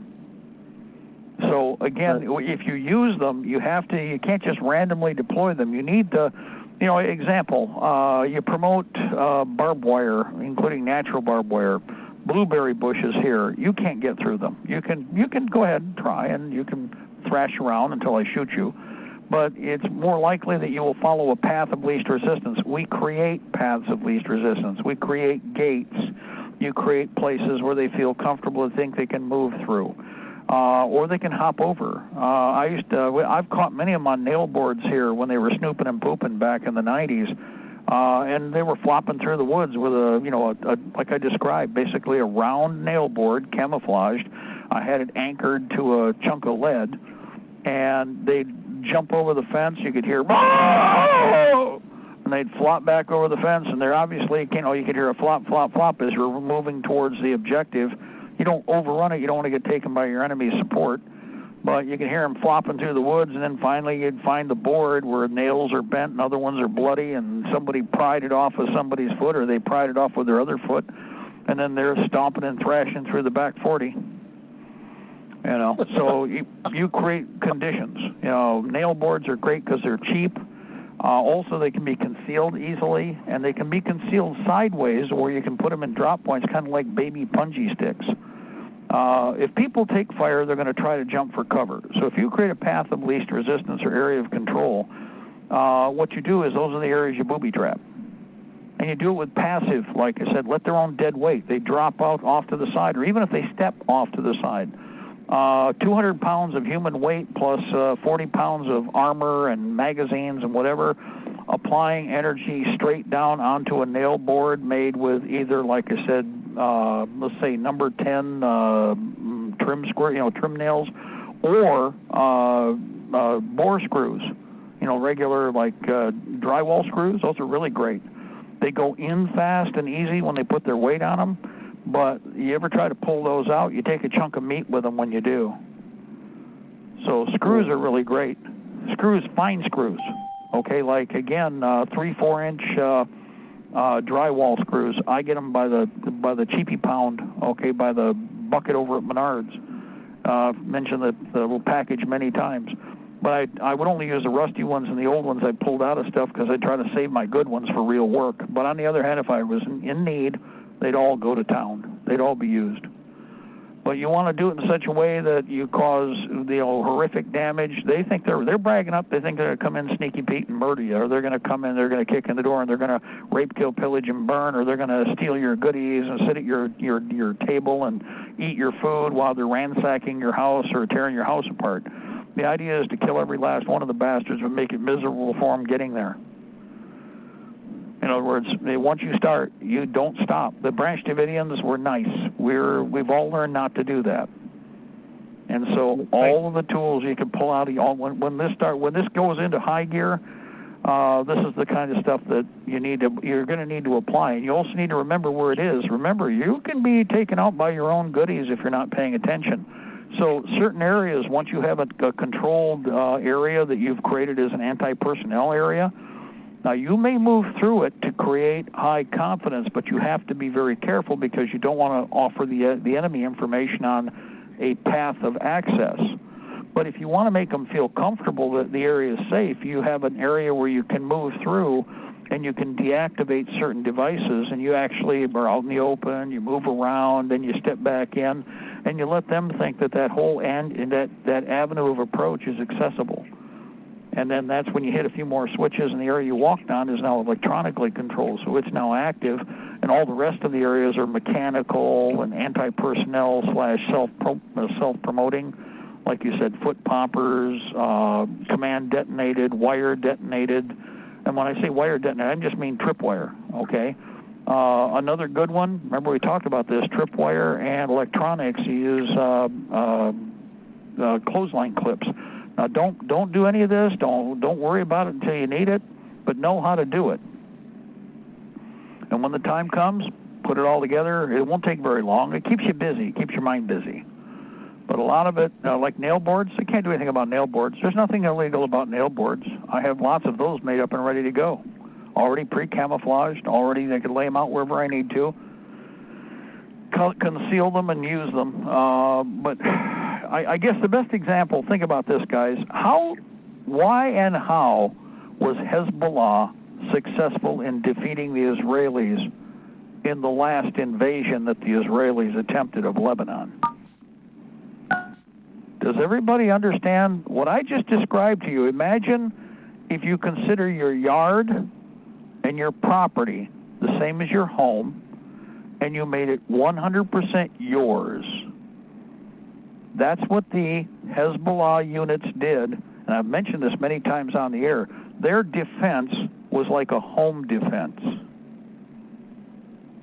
And there was no consideration of retreat. Now, understand, Hezbollah had nothing by comparison to the Israeli army. The Israeli prostitutes, those dirty whores, get everything from us and the Germans for free. From tanks to, we give them all the satellite intel. They virtually are telling our government what to do. Trump's a meat puppet for them. Think of all the garbage they have. But before Trump was there, all the other presidents are no different. They're all stooges for these characters. So they had satellite, they had high level, they had mid-level and low-level aircraft, they had helicopter, they had artillery, mortar, superiority. Everything was 100% a AAA army.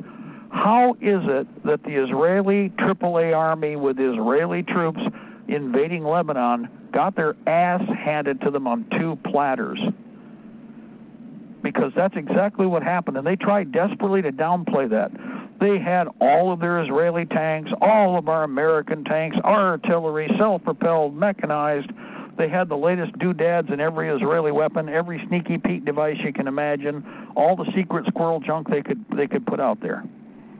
And when the time came, Hezbollah stopped them dead cold, and the Israelis did not meet a single one of their tactical or strategic objectives. And any time they try to lie about that, all you have to do is a little research. You can add to that the cowardice of the Israeli people. Right. It's great when they can monkey poke a woman or a girl on the street and beat them to death, but it's another thing when they got to fight men who have said, I'm not going to retreat. Not only not retreat, but every square foot of whatever they controlled, they made the battle zone. They've had to issue the Depends undergarments to the Israeli troops. Well, yeah. For a certain reason. Yeah. I'm not kidding you. They really did. Right. Well, it really is something that they've issued out. Yeah. Because a lot of them are pissing their pants. One of the things to remember about this is, again, every piece of real estate. When you're looking at your land, and I've looked at my land here for decades, okay, I can hit a target out to I know where I can hit a mile out from sitting where I am right now. I know where I can't see, and I know where the limitations are, which is why, again, how do we deal with the different elements of, if I'm stuck in this position for a period of time, how long can I hold if I can? And if I can, what can I do to make life miserable? If I have time and things start to escalate, and they're now escalating. We have 90 days to the shipwreck. Every day I've been doing things to harden things up more. Overhead cover, collecting more sandbags, the bags themselves, just because we're going to be putting certain things together in other locations and expanding on what we're already doing here. Okay, but everybody, you should all be thinking the same way. Like cat food bags, dog food bags, you know what those are? Those are your internal sandbags. You know all those nice green ones, camouflage ones? Those are your external sandbags. You know what the advantage is? Internally, those colored sandbags won't make a damn bit of difference. They can't be seen. And so you use those where they're either going to be buried, Okay, use these colored or goofy bags to fill up and border the area internally. Then you take your camouflage sandbags, the ones that are OD green, or some of them are actually camouflage, guys, not camouflage pattern on the bag. I'm talking about each bag is a different color, like loam green, dark green, black, tan, brown, and a bundle of 200. They're mixed up. So when you stack them, you end up making a camo pattern. Now, the thing is, you save those. You don't put those down inside the fortification where you've got other bags you can use that are trashers, like cat food bags, dog food bags, feed mill bags. Those things all get put where they can't be seen. The other advantage, if they're white, is they actually help to illuminate internally the trench if you've set up defenses. Overhead cover. Once you have overhead cover, all the stuff's going to be sealed anyway. So any place where you have full overhead cover and full depth sandbag potential, well, guess what? Use the trash and the stuff that you normally, I don't want anybody to see that because it'd be obvious. Well, you're not going to see it. It's going to be buried. See how that works? But all of your materials, you should be collecting materials nonstop, everything. Guys, ammo cans are used for sandbags. In fact, ammo cans offer even more defense. Old ammo boxes. Take a look at the Ukrainian frontier. Take a look at the Syrian battlefields, and pay attention to what's been used. Every time a major force comes forward, there's tons and tons of these wooden crates. Well, you let them go to waste? No, they become actually excellent base walls because you can screw them or nail them together. You fill them with gravel, dirt, empty steel cases, anything you can find. That junk helps to slow stuff down coming in to try and get to you. And then you still sandbag in front of that. Now you've got even more protection. But you have a man-made construct that is actually quite efficient. Ammo cans. How about the ham tins? What are you going to do with the ham tins you open up? Guess what? Don't pull the lid all the way off. Once you're done, there's all kinds you can make an anti-personnel mine out of those. But if all else fails, if you got tons and tons and tons of them, you fill them up with the gravel and dirt that you're digging out, and you stack them up. And you know what? You've got a hell of a nice internal surface area, or at least a shelving area, say up above on a fortification that's that much more uniform, so you can maintain control of it. You can get water drainage out of it. The whole 9 yards. You fill it up with dirt. You flip the can upside down. You keep the lid on it. You fill it up with dirt. You fill it up with cement. If you got cement, would really be cool. Then you turn it and flip it upside down. Once it's dry, or even if it's not dry, flop it over. What do you get? You get a fixed waterproof container that's full of gravel, sand, and aggregate.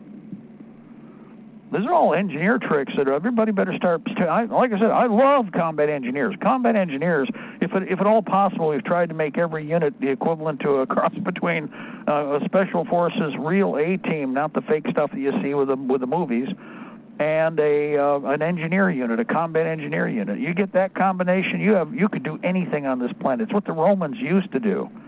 How were the Romans successful? They could do everything, but they did it at the personal level. Caller, jump in there. I heard another voice. Also fake items that are time wasters and, material wasters. Oh, yeah. Oh, PVC pipe. You know what? PVC pipe is your friend. You can do all kinds of wicked things. Just having a piece of PVC pipe pointed down, take those sandbags we were just talking about, point it right down in the direction of, say, a little channel, a pathway, or a road. Cut a piece of cardboard, put it inside, glue it into place, and just leave the thing laying pointed down line. Guys, if they see that, if we just open in the front end, they might still be scared. But if you see that it's been capped and it looks like it's actually ready to go, take a little piece of wire, come out the front end and run it around the back and into the dirt, so you only need about maybe a foot or two worth of wire. It looks like you've got a wire activating unit going into a PVC tube pointed down an area that you don't want to walk through. But it doesn't have anything, and it doesn't detonate, can't go off. There's nothing there. Absolutely, caller. You pile so much junk and stuff around that they have to guess, and the more they have to guess, the more nervous they get. And as soon as they lose somebody, they're going to get pissed, they're going to be angry, they think they're going to get revenge, and they do another step and they lose another set of legs. and they're pissed and they're getting angrier, but they're also getting worried because they had 10 when they hit the ground. They got 6 right now. You haven't even opened up with all your small arms fire yet. You just simply let the weapons do their job. You let the enemy keep trying to run, scatter dodge. Run, dodge, and jump. Boom! Yeah, he found that one when he jumped over by that wall, didn't he? Boom! There's another one. Huh. Oh, wait a minute. Bob set that one off. You pulled the fish line, didn't you? Yeah, I pulled the fish line. He was right in line with that one. And that PVC pipe, that one was loaded. Gravel, broken glass from car windows, broken glass from regular windows, chunks of steel, nails, old nails, not new stuff, old nails, junk that you're going to throw away, junk that's thick, dense, or shears. And you touch that flue gas off, and it goes, pluck. They're going to be pissed. They're going to want to do whatever. Well, they were already planning on coming in to kill you. This is what gets me about it. People go, well, they're all pumped up now. They're going to get whatever. My assumption is if you came and you're loaded for bear, you're planning on trying to kill me as it is. So I'm just planning on myrtleating you before you get a chance to myrtlate me. And that's how it should be. That's the dance of swords, kids. That's how it works. But it's not fair. Yeah, right. There's rules. You'd be bragging about. Your enemy will brag about how there are no rules. They don't follow any rules when they come in to try and murder you across America, when they try to murder you in your home, when the feds try to come in and steal from you or thieve from you or plan on murdering you. And all of a sudden their ass gets whacked. It's like, oh, how could they? Well, because I did this. Boom, we did that. And we did that. That's how. UN troops, feds, Antifa, they're all the same. They all look at you as somebody to steal from, somebody to try and murder. They will tell you they hate you. They tell you that they hate your Bill of Rights. Everybody's saying we got to back these cops. Let me ask you something. Who do you think they're going to send after the guns? That's coming. Antifa will be right there, more than happy, frothing at the mouth with their little pocket pistols, because they're all going to be given special guns and told by their little communist commissars that they can execute any of you. But the pathfinders, the leaders of the bunch, the ones who are going to be given the orders are ATF, FBI, UN troops, whatever. Local cops trying to be Kit Carson scouts for the feds because they're licking their ass. Forgive me. They're licking their arse so deep their ears are brown to try and be a Fed wannabe because the economy is kind of soft and they might be able to get some brownie point money. See how that works? Who are you going to be fighting? Do you think if they're wearing a black uniform now, they'll be wearing that same black uniform later when they're coming to attack Americans? Be they the government side or the Antifa government side, Antifa / Black Lives Matter / kill all the white people side. Can I point out that all the people that seem to want to kill you, have you all noticed this, are all wearing black uniforms? Do not wear a black uniform around me. If you're training in your militia, by God, don't put any black. Granted, we'll be stripping it off. They're dead. We got to work on that one. I'm thinking that we can do like a bleach patty, like a bleach sponge, and we can mat it out so we can start to change the color out, and it'll wash out a bit. And we're gonna have to add something else with paint. But you know what? Everybody that hates you, everybody in the last 30 years, I don't care if it's a Fed punk, I don't care if it's an Antifa punk. What color are they all wearing? Black. Isn't that fascinating? All the bat faggots, all the marshals, all the feds who say that they want to go after the super patriots, which, by the way, again, I will ask you, what kind of a person would you want in an American uniform right now? Wouldn't you want a super patriot / someone who believes in the Bill of Rights and the Constitution? Yeah, you would. But those are the declared enemies by the very agents we're talking about. And if you don't think so, you better do a little history work and all the public announcements that they've made. How if you're a sovereign American, or you believe in the Bill of Rights, or if you're a returning veteran, or if you're, again, a super patriot, that you're the enemy of the police state in black uniforms. Homeland Security and all the rest of that trash. But then on the other side, you got the other commies. Don't confuse them. There are different. There's Leninites, Trotskyites, and Stalinites. and Maoists too. I'm talking about the ones in government, not just out. And they all love that stinking black uniform, don't they? Every last stinking one of them. Look at all the Kill All the White People crew. Wearing the same black uniform the government troops are wearing. Wow. They're all like they could ride together. Wow. They could ride together in a heartbeat, and you wouldn't know the difference, and they wouldn't have to worry about a costume change, would they? The only complaint out west in Portland is, remember, the same queers and the same communists and all the same leftists and hyper-leftist turds said they want you dead. They want to be the ones giving the orders to the feds to confiscate your guns and kill you in your home.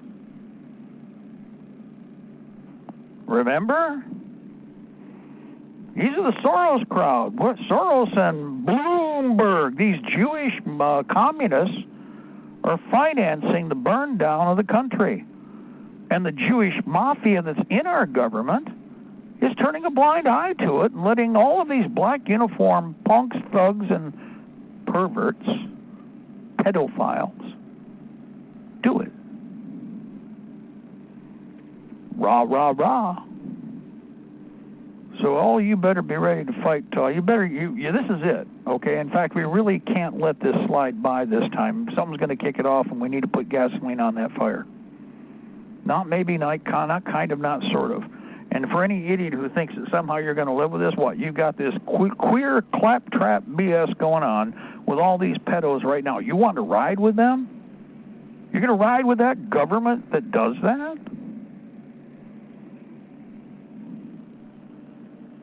Is it our government?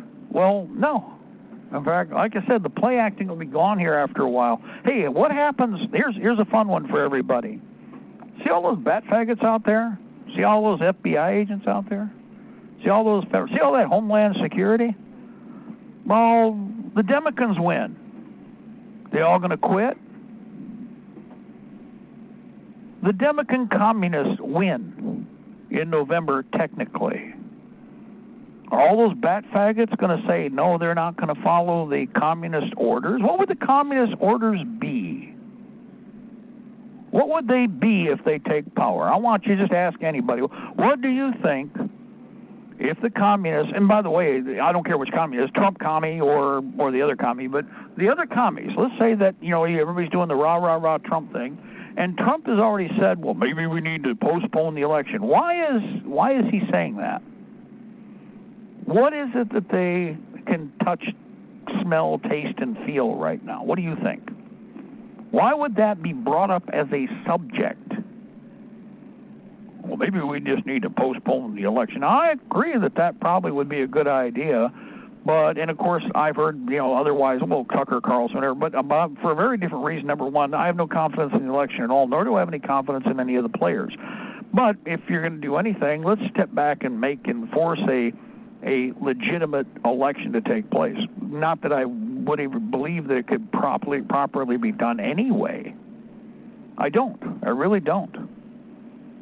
So the shipwreck in November is on the way. We got 90 days to take care of the problems we have to take care of. Have you taken care of your personal needs? Because that's first and foremost. Have you taken care of yourself? Are you tactically squared away? Well, I don't have anybody else. I don't give a squat. Don't worry. There'll be plenty of other people that are like-minded out there, millions and millions and millions and millions of them. Are you squared away? Because you have to lead, follow, or get the hell out of the way. Now, I'm not telling you to get out of the way. But at the very least, be ready to join a team and be part of a team and be able to follow orders and work as part of the team.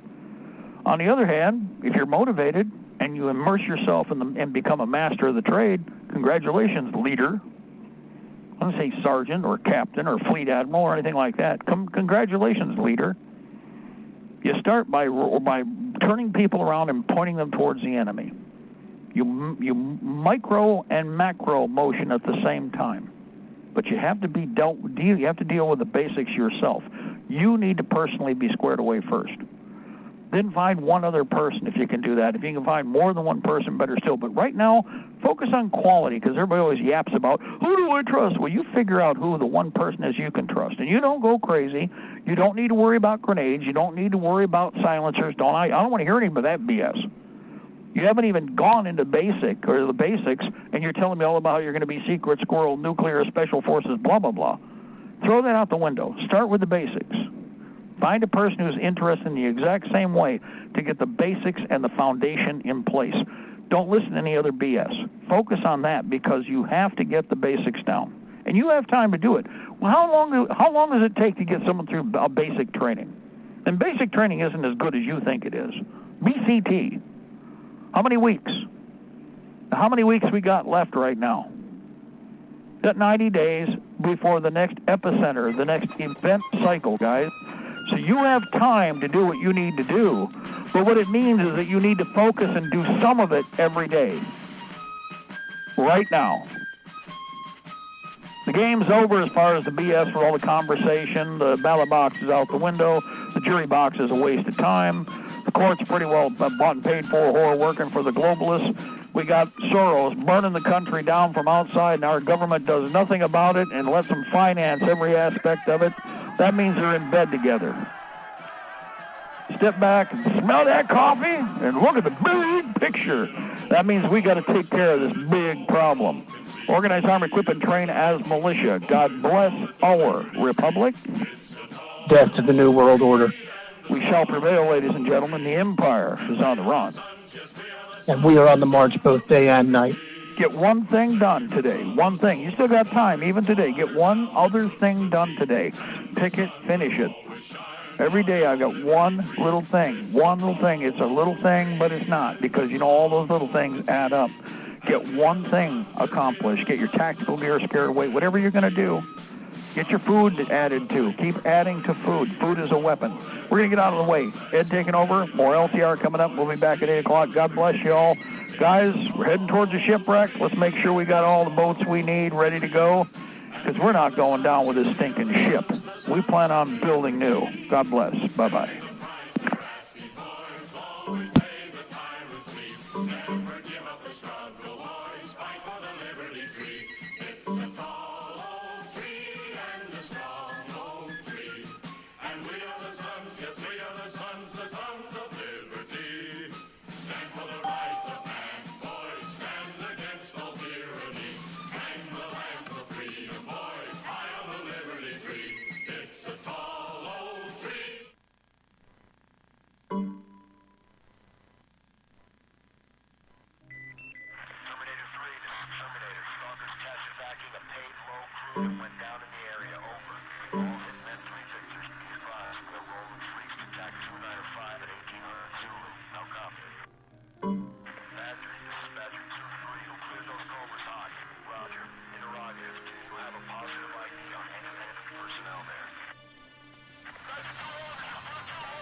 Good evening and welcome to TechCom. This is a live show. If you're listening on August 2020, August 3rd, 2020.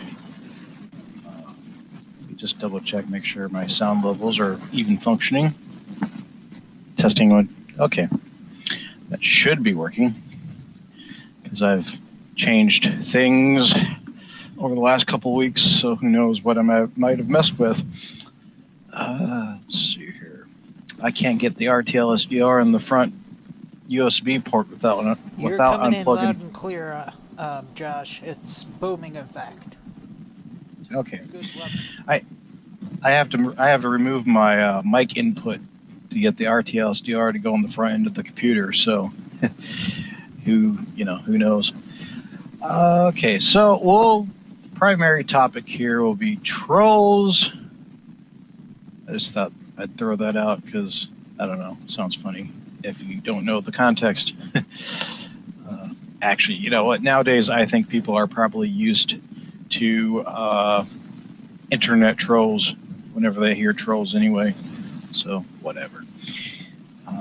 So here's some other stuff, interesting stuff I've come up with here. So I was listening. Actually, you know what? I will just post a link to that. I was listening to a podcast, basically. I call it a podcast. I don't know. It's a YouTube video.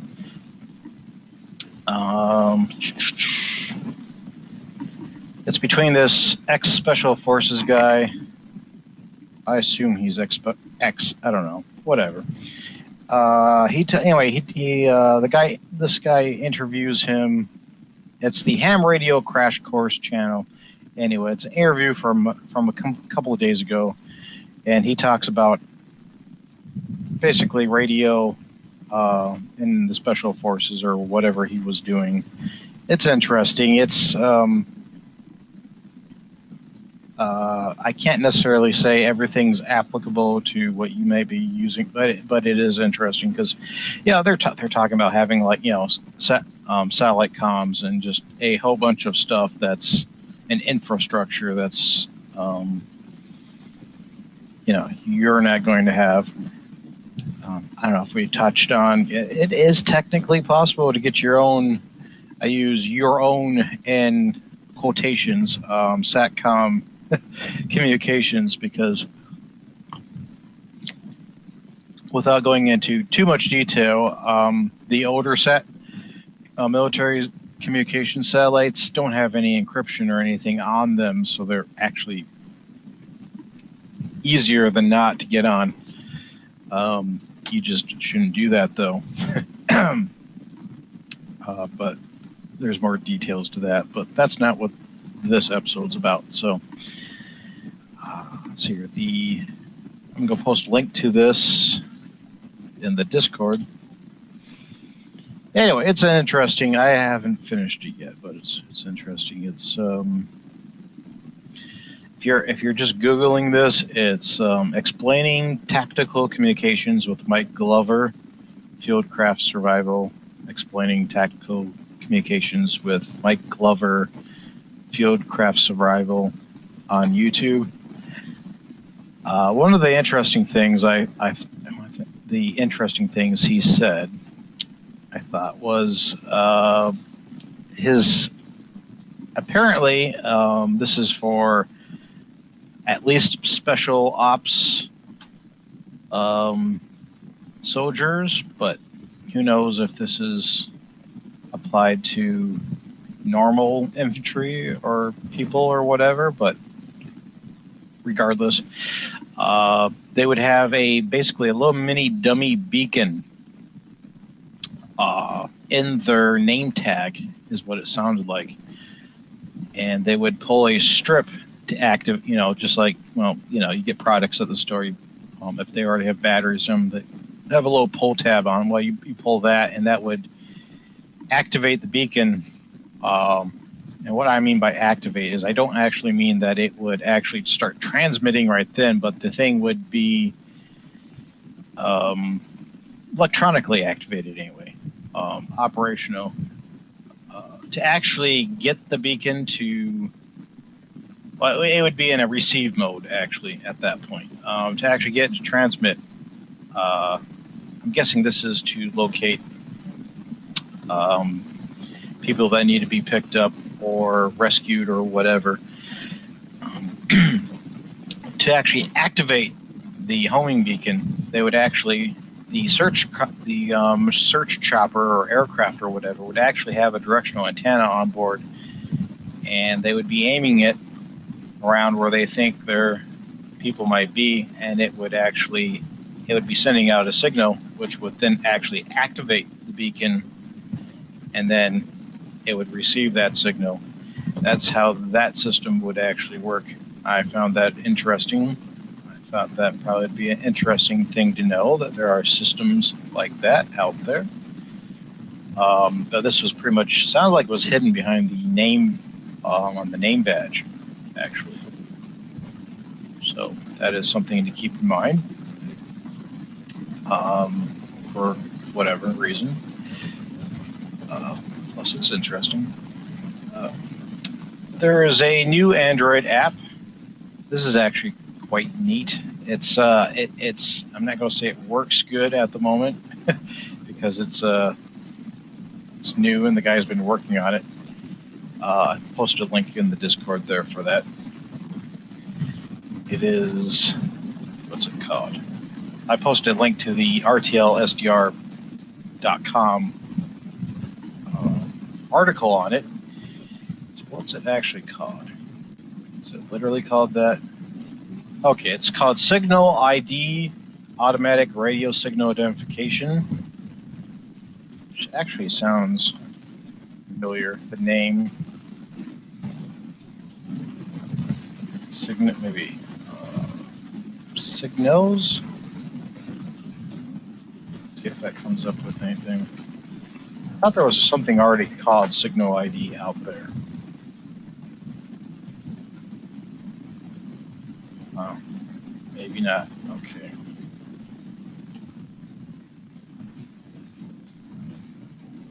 It helps spell that correctly. Huh.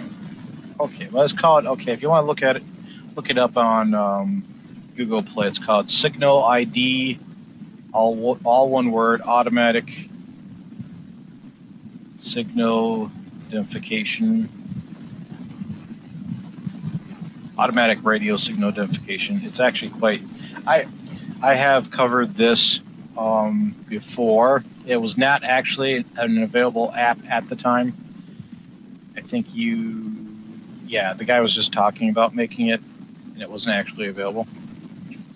But it's a signal identification software for Android. It listens to the whatever digital signal you're getting, the blurps and beeps and whatever it sounds like. There are people that will post this stuff on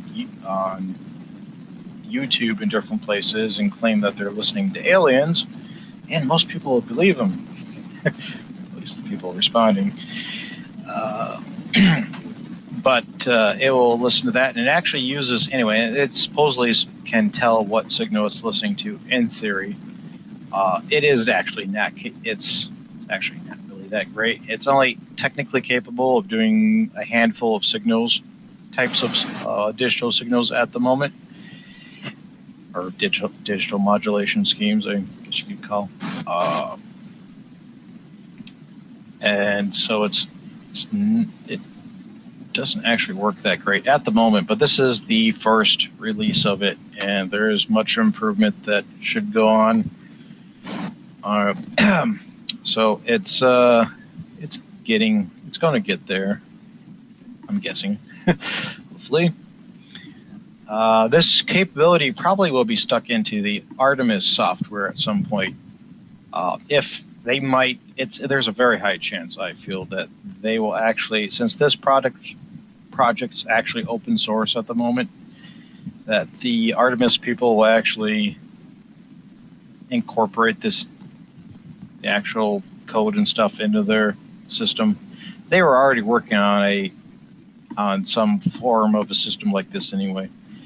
How this actually identifies the radio signals is it actually uses There is I believe it's another open source project, and it's actually meant for identifying music. I think there are similar. I was going to say, YouTube probably uses a form of this as well to figure out whether you're, running somebody else's songs on your video. And anyway, that's another rant right there. But anyway, that uses. I think it actually uses some of the code from the music identification. Yeah, it's called Shazam. Is actually what it isn't either inspired by or actually uses code from. Depending on if Shazam's actually open source, then it probably actually uses code from that.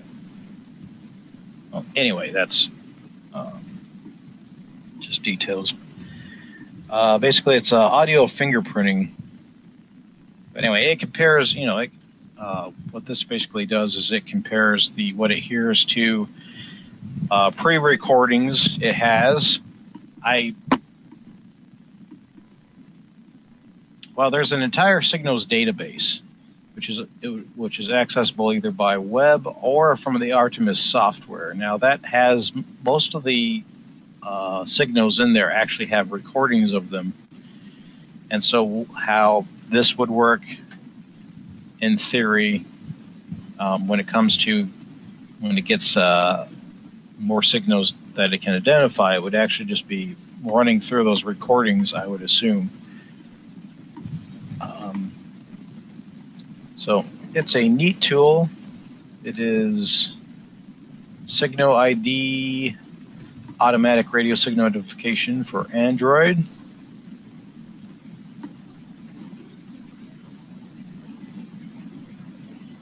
That's interesting. I was looking at other suggested apps here. Oh. Now this is, okay, I will go ahead and recommend this, or recommend that you at least check it out. See, I did not, once again, there was a program, I think it was just called Signals or something, I forget. I got a copy of it, but it's out, it's fairly outdated. It was like Artemis, but only for Android, and it had the signals on there, but there was no search features at all. So you could go through it and see, basically it was like cycling through the radio signal ID or database. There is another program that appears to be current that does the same thing as that. Well, it's made by the same guy. That is interesting. Okay, so he has 3 different programs here. But he basically has a... Oh, I see. My windows started disappearing because I have too many open. Oh, number stations. That's interesting.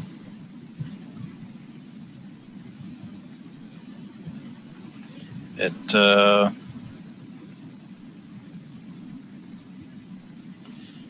has an app for number stations, which usually are used to send strings and numbers to probably spies or God knows what in whatever countries that they can be received in.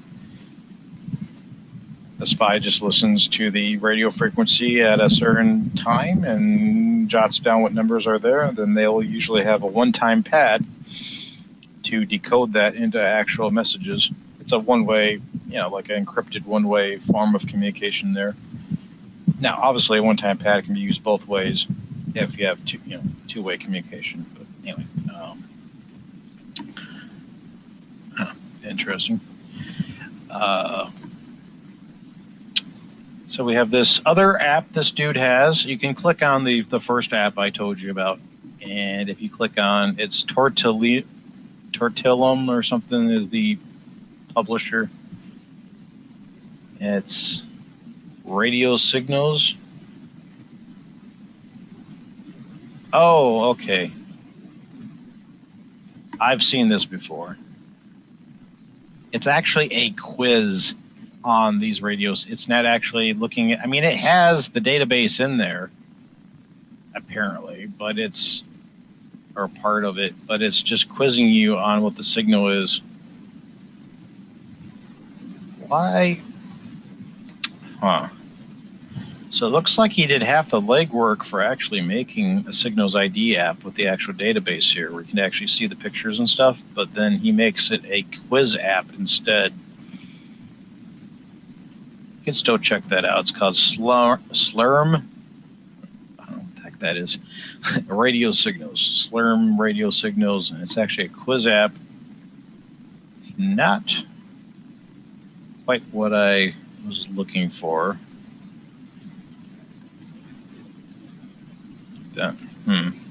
I'm just kind of like,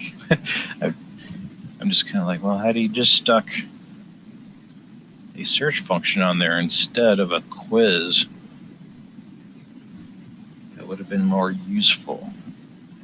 Yeah, I mean, it's neat that he did that, but it's just, you know, you ever see something, you're like, it's almost like, oh, yes, it's just what I was oh, wait, why did they do it this way?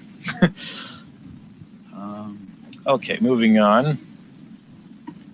So, yeah, signal ID, automatic radio signal of identification. Now, it's open source. That means people can actually fork it on GitHub or GitHub, however that's pronounced. Maybe somebody will make a better one. But I get the app, and it should have the Play Store there, and when he updates it, then it should update or give you the option to update. Since it's a good idea not to have automatic updates on, because then that's how you get all the cool COVID tracking crap on your phone. So, okay. Now we have, closing all the windows from this. Okay, so they released, I'm not going to spend too much time on this next one here because there's not much point to it. I just thought it was neat. It's a plugin for CivTac, which is the civilian version of ATAC. They actually came up with a Bofeng plugin for it. Or actually, I don't see why, as long as you could connect your phone, the audio ports and stuff, to a radio with Vox capability,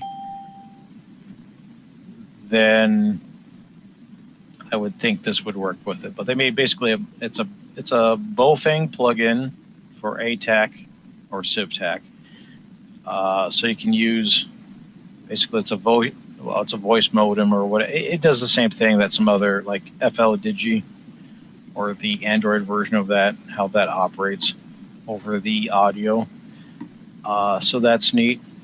What's not as neat is that in order to get a hold of this thing, it's actually they call it ERIC or FengTech.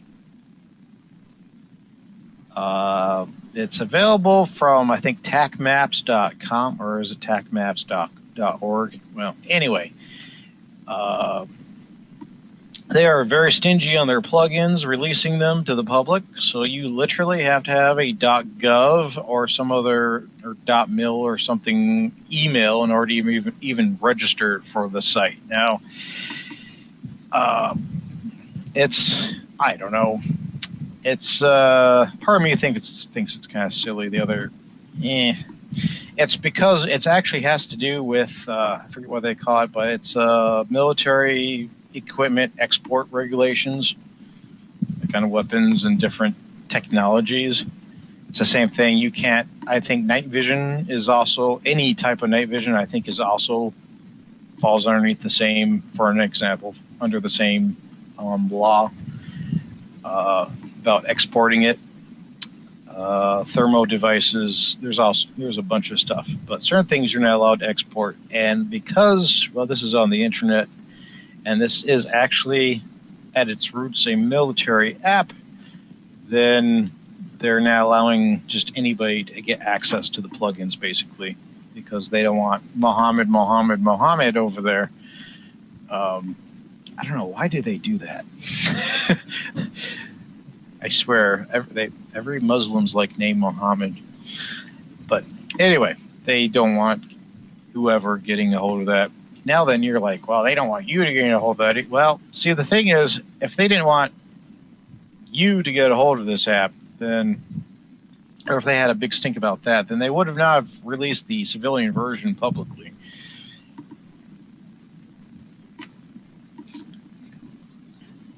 I think they did that just. I think they actually did that so that it would get in the hands of like police and maybe police and firefighters first, or like disaster area type responders and stuff. It'd just be more easy for it to get into their hands. However, they still have things restricted, the plugins and stuff. Now, the good news here is that somebody has, I think they released the source code or something to CivTac. So there's some open source stuff now, and so it very well might be possible for somebody to write an open source plugin that does the same thing. Now then, with all that said, that doesn't mean the app by itself is really cool without those extra plugins, because those plugins, they're going to radio equipment, and that radio equipment is emitting a signal, and then you're kind of giving away your location to the right people, or to the wrong people. I was going to say the right people, the people that have the equipment. Actually, it's not too hard to come up with stuff like that, but you don't necessarily want to be having a beacon on you wherever you go. So it's not a huge loss. You could also use just low powered stuff.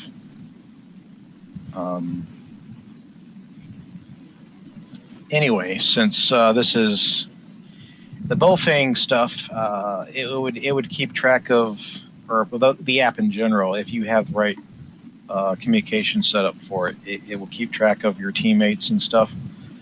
It's a Blue Force tracker, so it would show on the map where your teammates are and everything like that. Just depends on the situation. If you're going up against mutant biker zombies that have no clue about anything at all, I'd say go ahead and use this. Especially for a situation like that or whatever, but what I was going to say. As far as if you actually wanted to not be broadcasting where you are all the time, there are still ways you can radio back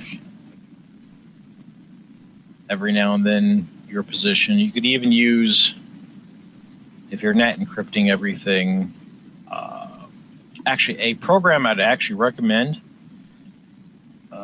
since it doesn't have the Blue Force tracking capability, but if you're not using that stuff, then whatever.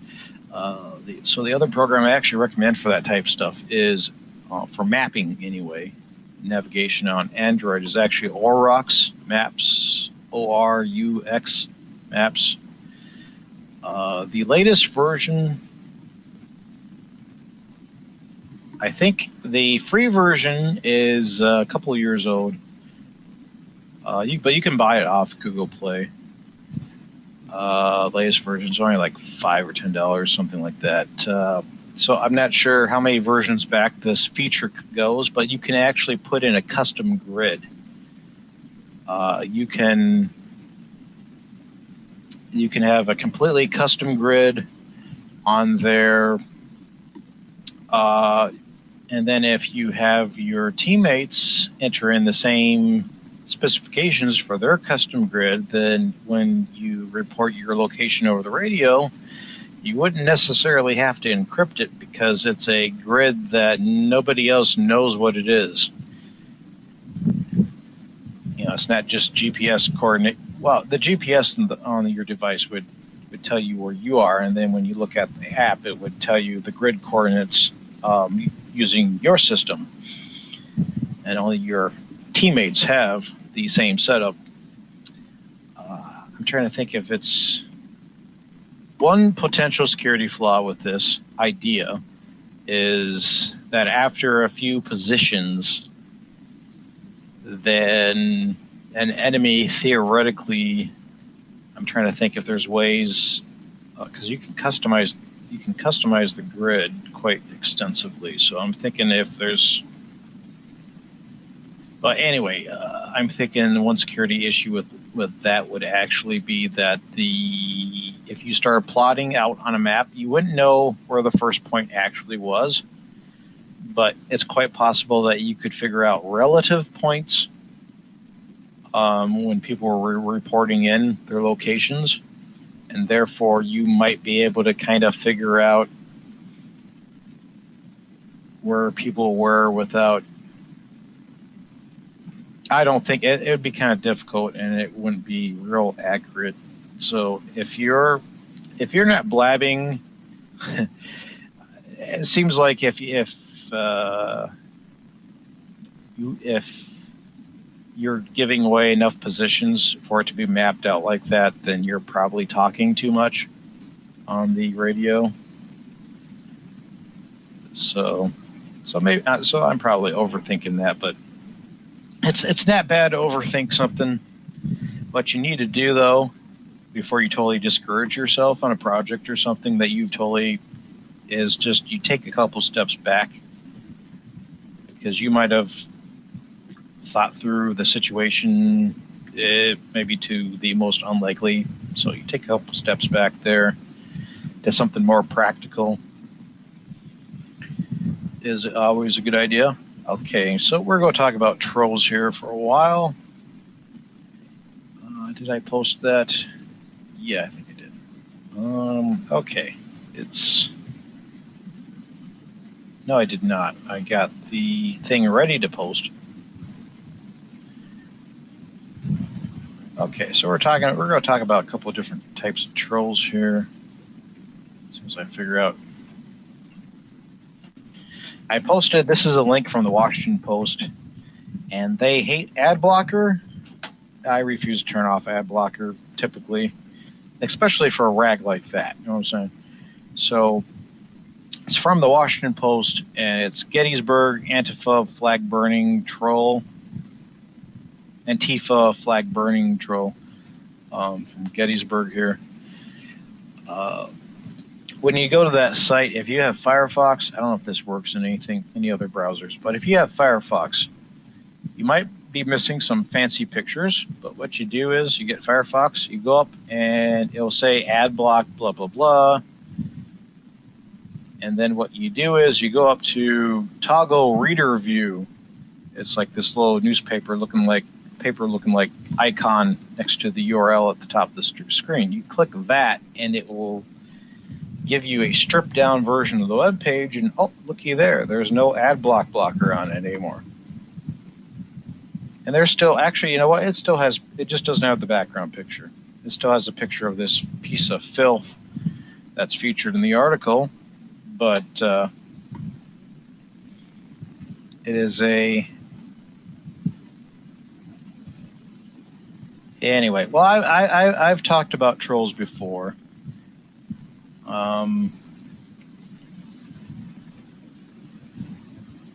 There are trolls on both sides.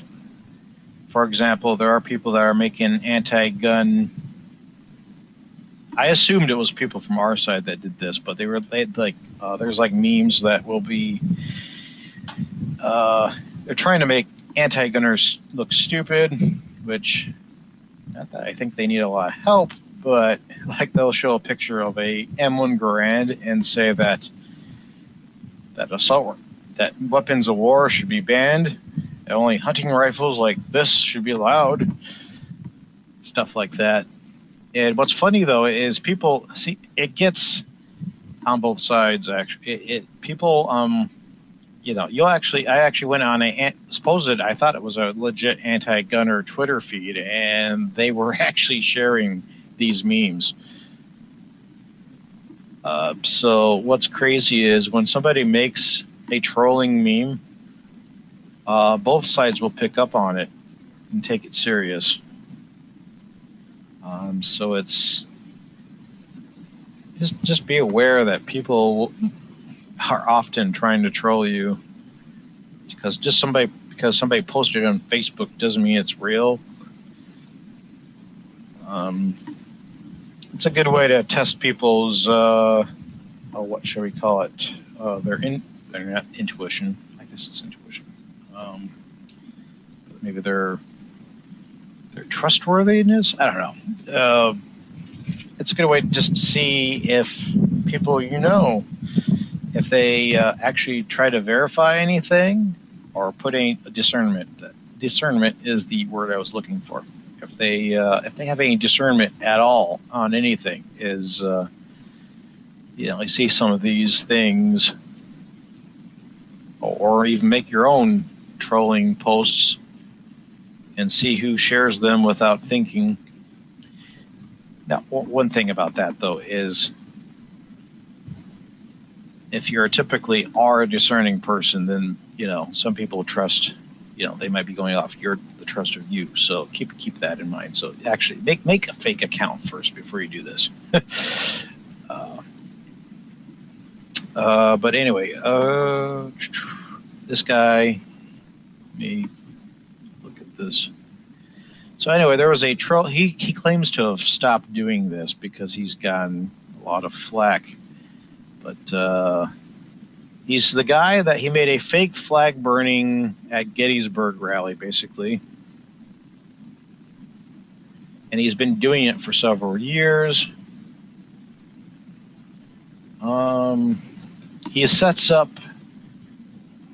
He puts out stuff for fake rallies, and then he has a bunch of right-wingers show up to him to protest what he claimed was going to be going on that day. Like, he had a 4th of July flag burning at Gettysburg Cemetery. And I think it was in this article where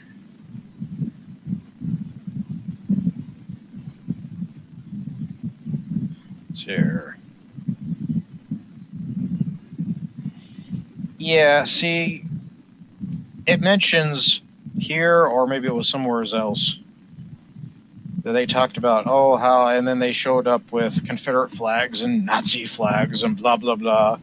And now I would not be overly surprised if some skinheads did show up to one of these things. That wouldn't overly surprise me. They would be the minority, most likely. However, that's oftentimes has not been the actual case. See, I do believe that some extreme racist groups like the KKK technically do exist. It's just, I think they've been greatly exaggerated how large they are, and how the places they show up and stuff. Because if ever listen to anybody, any libtards or Antifa or anything like that, they call everyone's a racist. If you're white and you exist, you're a racist. So they call, and they'll refer to in their writings, they will refer to white supremacists. But then if you ever actually look at who they're referring to, 90% of the time they're not white supremacists. It's just white people. Sometimes it's black people they're referring to as white. Sometimes they'll refer to black people as white supremacists. Yes, they are that stupid. Or think you're that stupid. I should give this dude's name. Is this name here? Because I should give Adam Rahuba. That is the piece of filth here. But he's been trolling right-wingers for several years now with fake rallies and stuff. Okay, to finish the one thought, I was talking about the the neo-Nazis showing up and stuff like that. what has been shown in the past many times is that these libtards will refer to people with swastikas and stuff showing up at rallies, and never happened. You will ask for, okay, show us pictures of this. They will show you, and I've flat out seen this happen from somebody. He unfriended me because, well, anyway, he unfriended me, and that's great. He actually posted, there was neo-Nazis at blah, blah, blah, the gun rally, and I forget, it was either the Michigan one or the Virginia one that was in winter, was in February. And he posted, somebody asked for pictures of, proof of it, and he posted pictures, and the dudes have short sleeves on, and there's green leaves on the trees, and it's really stinking obvious that that's not that rally. Yeah, because there wasn't anybody like that there. And it came out that some of these idiots, and we're talking about even the governor of Michigan has even lied about this. She has said the same crap about these rallies. The one she referred to a swastika at a rally, it was literally a swastika on a protest sign that was comparing her to Hitler.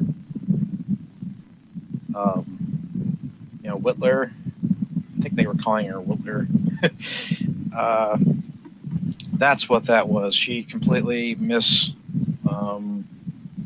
misrepresented what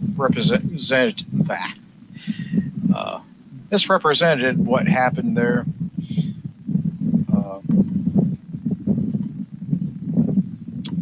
Let's see here. Anyway, in this one situation, there was actually it was a Bernie Sanders guy, supporter, who went to a Bernie Sanders rally, and he had a swastika, and I forget what it said around it, but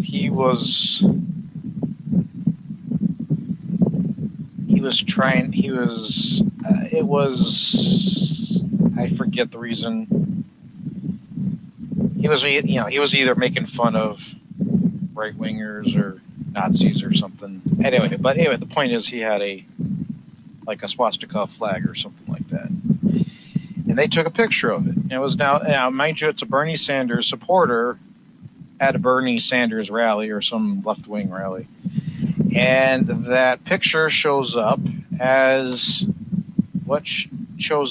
being at, think of any right-wing rally you can think of, and that's who it was accredited to repeatedly.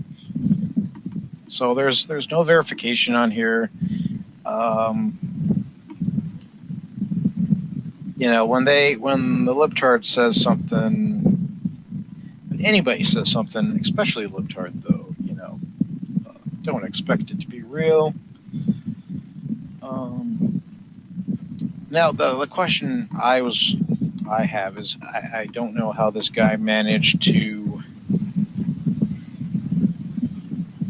see.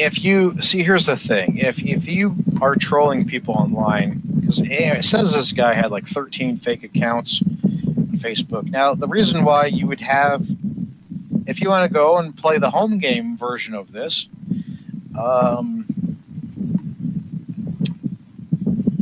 apparently you need 13 fake Facebook accounts, or at least maybe they're on other sites too. One reason for that many fake accounts is you need to be able to create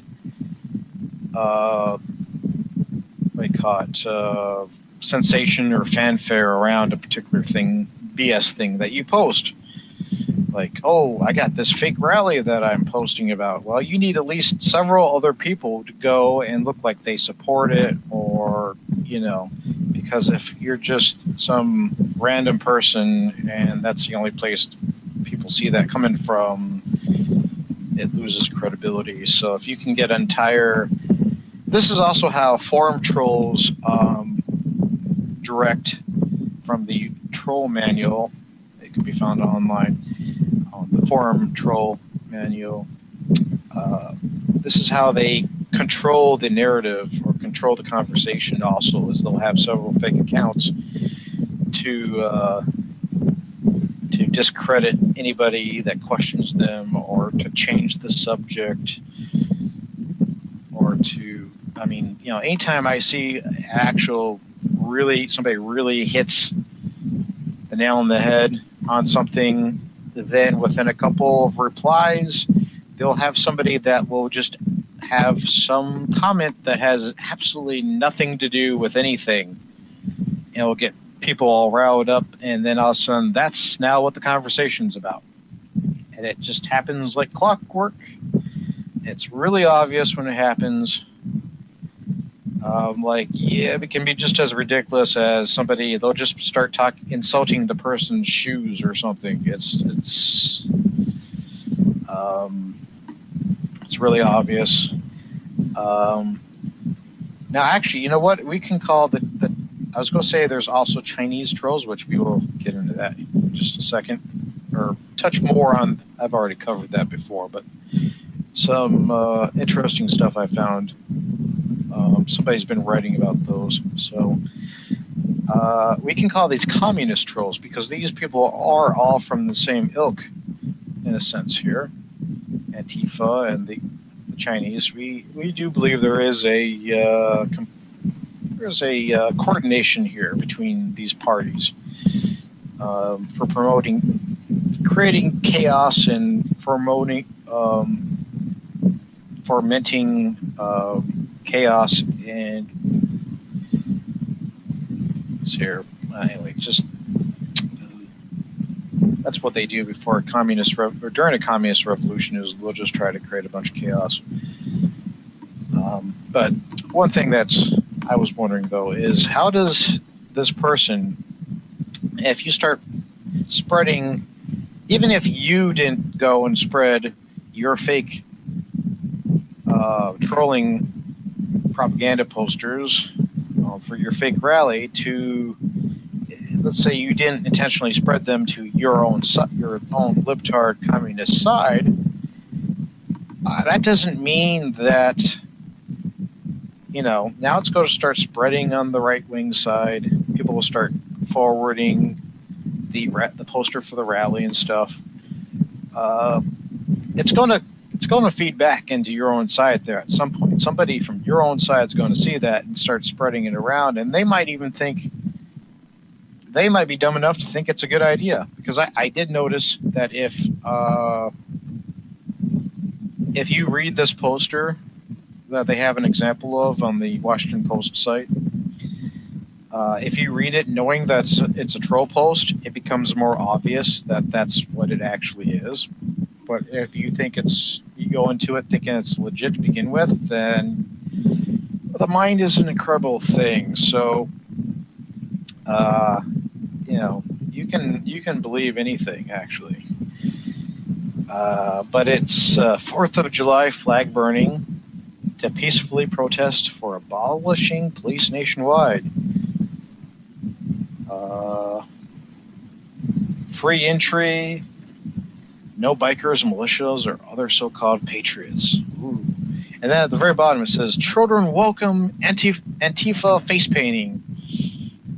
Now, knowing that this is actually a troll poster, it becomes at least the last few comments there become the face painting and stuff. That becomes a little bit more, obvious that it's a troll post. But you know, there's no guarantee that his own side didn't. Stupid people on his side did go and spread it around themselves, thinking it was real. So here's the thing. So what if somebody creates a fake rally, but everybody on both sides shows up to it and does what he says was going to happen? Is it still a fake rally then? No. It's real now.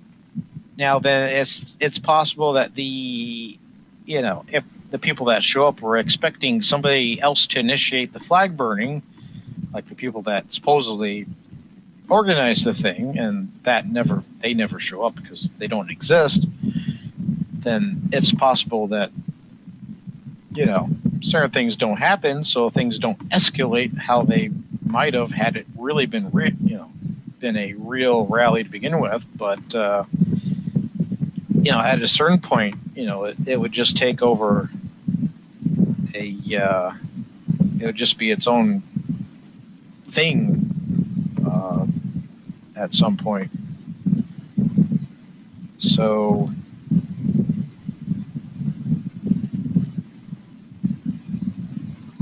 they do point out here that Antifa is actually loosely affiliated activists. Let's see here. So there's probably a lot of stuff that is labeled as Antifa, and it's not. They're left-wing communists that are probably doing the stuff, but it doesn't mean they're Antifa per se. It's kind of what is it? The Anonymous, the computer hacking group, supposedly. That's one thing I get tired of hearing. Is when people argue, well, whether they weren't really anonymous. They were. Okay. Anybody can call themselves anonymous. If you call yourself anonymous, then you are, basically. There is no central headquarters someplace. They don't hand out membership cards. Anyway, so that's kind of how I believe Antifa is probably along the same lines. If you claim you are, sort of thing. So just don't get hung up on actual titles and names of these groups. They're all communists, and they're all trying to foment a communist revolution. Don't pay that much attention to which group is it? They're all Antifa. I mean, actually, I guess it's no more wrong calling them Antifa than them themselves calling, if they chose to do it themselves. Since I just said it's not really not really an organized organization anyway. So communists, you can call them communists. They probably would at least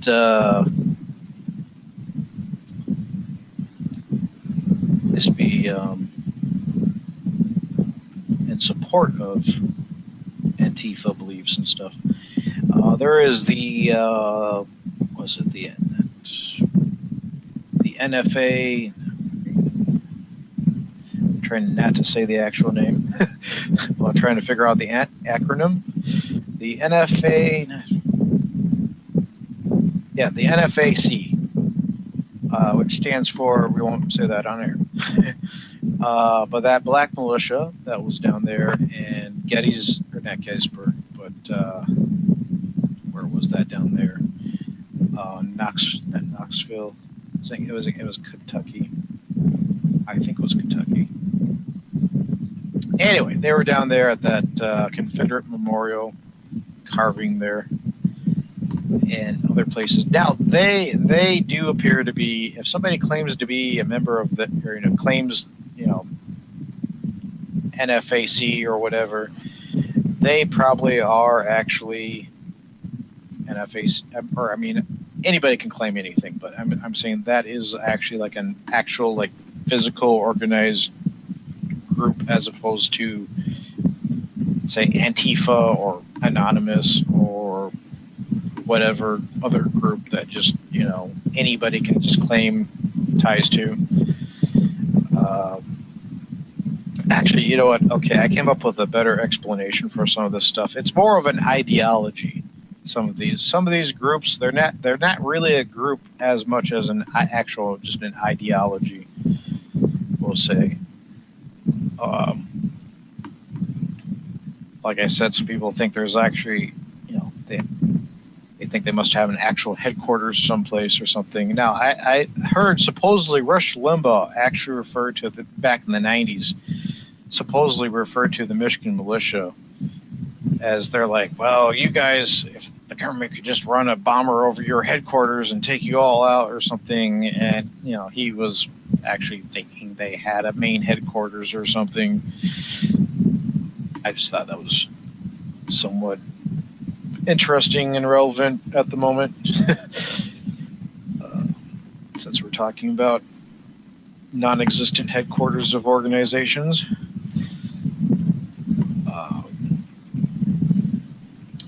Let's see here. He claims it says 13 aliases and social media accounts. Promoted hoaxes as far back as 2013. I wouldn't say that he claims that he's moved on, but who's to say he didn't just make new accounts?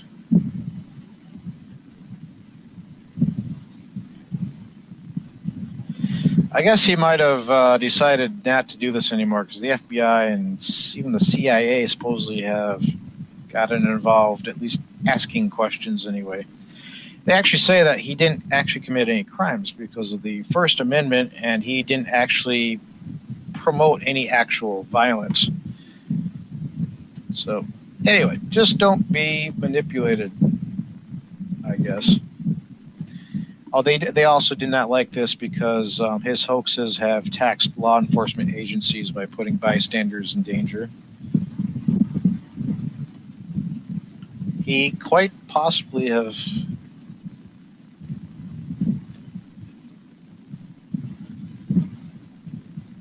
let's see here.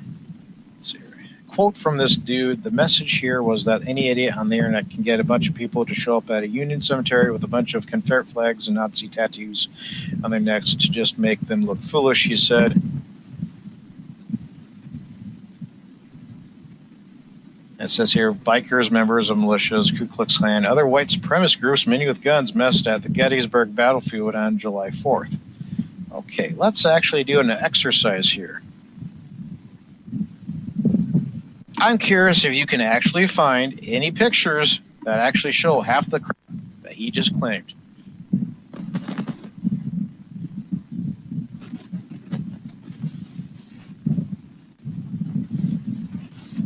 And okay, I don't like silence. Now I do see Confederate flags. Nothing really wrong with those. I mean, they their main thing is Southern heritage, which I can't claim, so that's one use that I can't use them for. I don't think either. I'm going to say, as far as these idiots claiming it's a racist symbol, I'm going to say that the Confederate flag has been used as a racist symbol either very little or possibly never. Some people are like, ugh. Yeah, well, see, now they do show up. Confederate flags do show up at like KKK type get-togethers. However, that might not mean they might not be using that flag to mean racism. Yeah, but here's a cute thing, Oz. What political party started the KKK? Right, the Democratic Party. Yeah. What political party is claiming to have started Black Lives Matter right now?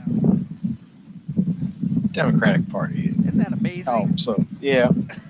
Well, anyway, I was going to say they might just be, the flag, the usage of the flag in those contexts might actually just be Southern heritage. Is very possibly what that is trying to actually represent, even in those contexts. But even if it does mean, even if they are using it as a racist symbol in those contexts, that's a very small percentage that decides to use that. And just because somebody runs off of something and decides to use it, limited use in a negative way, doesn't mean yeah. I mean, in that case, we need to get rid of all sorts of things, including the Democrat Party. Then, so okay, we never got to the Chinese stuff that I was going to say, but whatever. So, anyway, have a good night.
The seed in our homeland, boys, let it grow where all can see.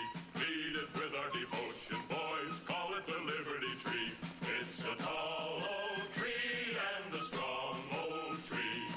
And we are the sons, yes, we are the sons of liberty. Save it from the storm, boys, water down its roots with tea. And the sun will always shine on the old Liberty Tree. It's a tall old tree and a strong old tree. And we are the sons, yes, we are the sons of liberty. March along with the piper, boys, we were born forever free. Let's go pay the piper, boys, beneath the Liberty Tree. It's a tall old tree and a strong old tree. And we are the sons, yes, we are the sons of liberty. Pay the price they're asking, boys, always pay the tyrant's fee. Never give up the struggle, boys, fight for the Liberty Tree. It's a tall old tree and a strong old tree. And we are the sons, yes, we are the sons of liberty. Stand for the rights of man, boys, stand against all tyranny. Hang the lance of freedom, boys, high on the Liberty Tree. It's a tall old tree and a strong old tree. And we are the sons, yes, we are the sons of liberty. It will grow as we grow, boys, it will be as strong as we. We must cling to our faith, boys, faith in the Liberty Tree. It's a tall old tree and a strong old tree. And we are the sons, yes, we are the sons of liberty.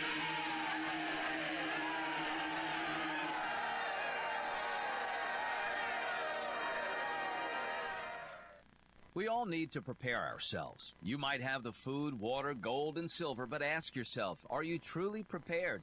That's why you need to visit MaineMilitary.com. MaineMilitary.com carries everything you need. Gas masks, fire starter kits, high-capacity magazines, chemical suits, military surplus items, and much more.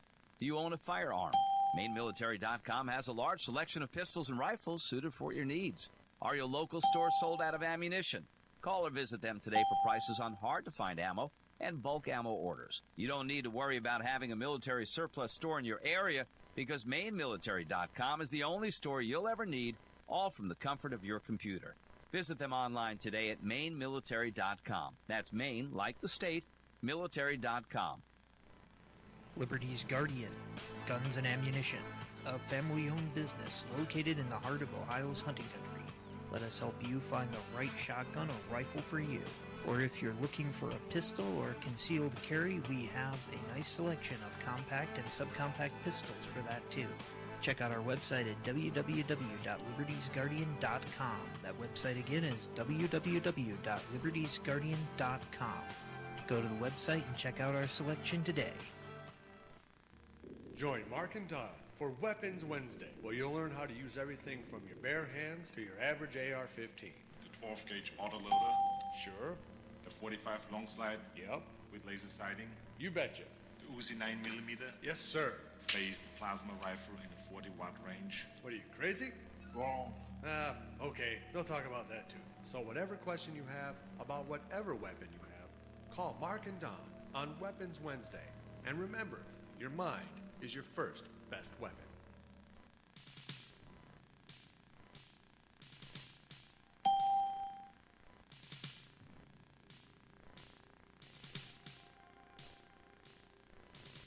I had a dream the other night that, well, I didn't understand.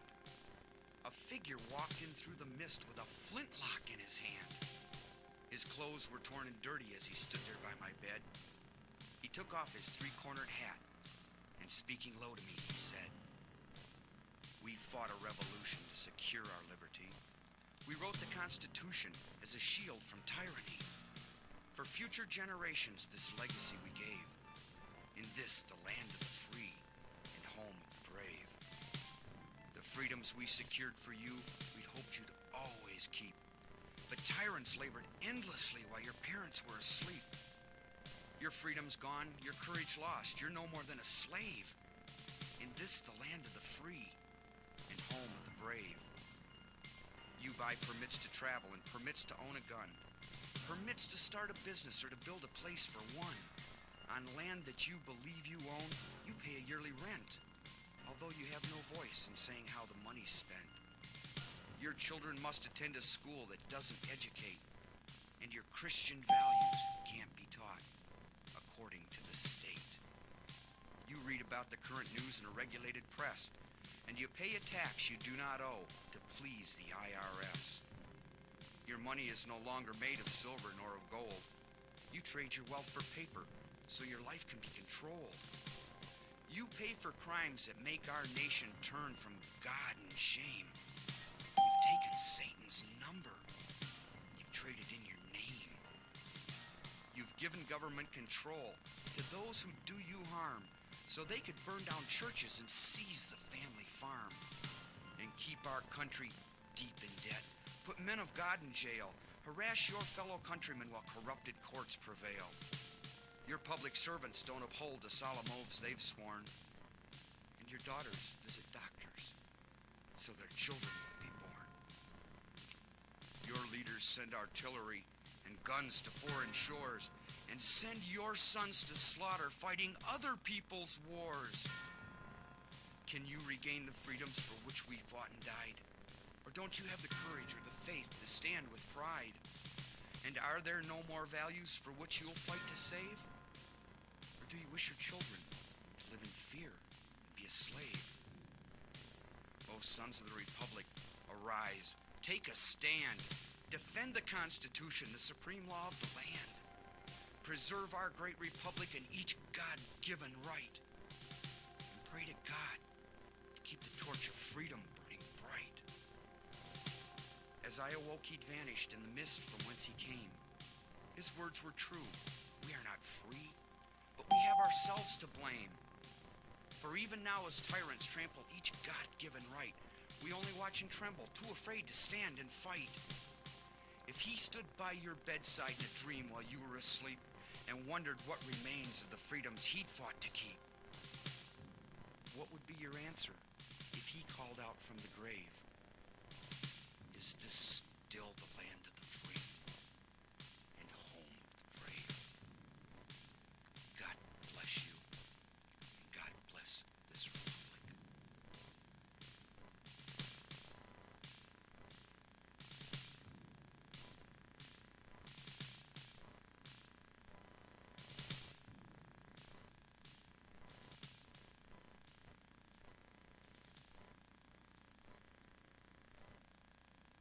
Remember your training, and you will come back alive. But at the very least, if you remember your training, take as many of them with you as you can, because you like the people you're riding with, And you really don't like the ones that are in your rifle sight, do you?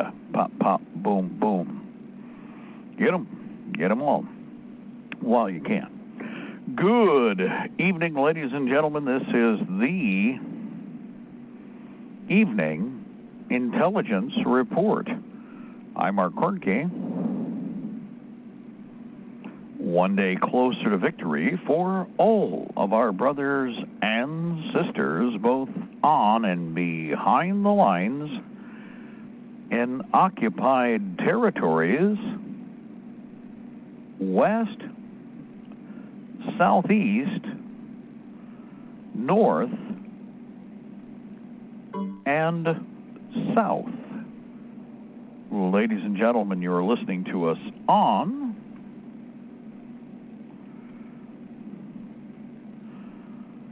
Libertytreeradio.4mg.com, Liberty Tree Radio on YouTube, and we are on AM and FM micro stations, CB base stations, and UltraNet, Hallmark, and Golden Spike Technologies east and west of the Mississippi, along with Alaska. Good evening, ladies and gentlemen. This is the Evening Intelligence Report.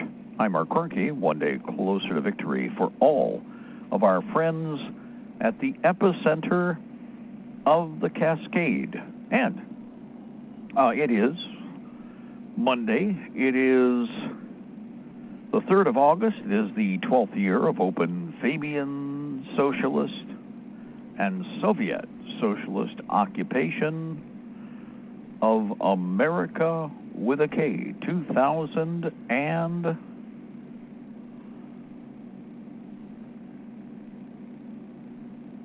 Old Earth calendar, 2020 year of conflict, year of betrayal, dance of swords. And of course, one of the things that's being talked about in a number of different circles here, New York Times is reporting that the Democrats are practicing and in fact preparing for secession or seceding.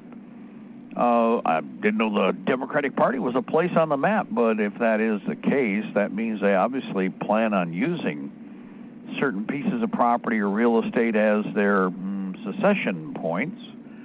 So heads up to everybody out there. It's not a surprise. I mean, and basically they've already been announcing this in a number of different ways, and that they're not going to be happy with the result. Neither side is. We're not going to be either. I mean, no matter what it is that they try to pull one way or another, everybody's going to see that the writing is on the wall, and the rest is history. Okay. I think what's interesting is the New York Times, of course, is, to me, it's almost like it's got a bunch of 12-year-olds. Well, actually, the 2-year-old post-millennials the 25-year-old with a 2-year-old brain, the constant tantrum, tantrum, is going on. You're seeing a lot of this in the production print that they're doing. But that is the nature of what you're having in the way of human clay out there to work with, so to speak. The bad guys know exactly what they're doing, and they've been stirring the pot accordingly. And I don't see that that's anything that's going to be a surprise for any of you who are in the Patriot movement, and for anybody who's been watching what's been going on here for the last couple of months, if not the last year. It's been so socially and it's physically obvious that this is going to, continue to cascade into an open ground conflict.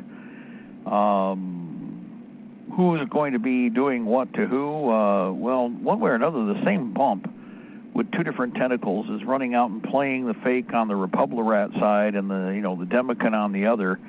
But it's the same bump behind the curtain, and that's where we're aiming when the time comes. So if anything kicks off, the first 3 days is going to be kind of like the hunt for Red October, only in this case the hunt for Soviet socialism in the machine, and it's going to escalate from there. I mean, obviously the organic sandbags will be out there in force. The fakery with the Homeland Security types who will be joining with the Antifa types and, whatever it is they're going to be doing to America. They're both joined at the hip. They're all paid for, and they're all being manipulated by Soros. So all the fakery or how you're going to get caught flat-footed because you just didn't know you were going to be betrayed.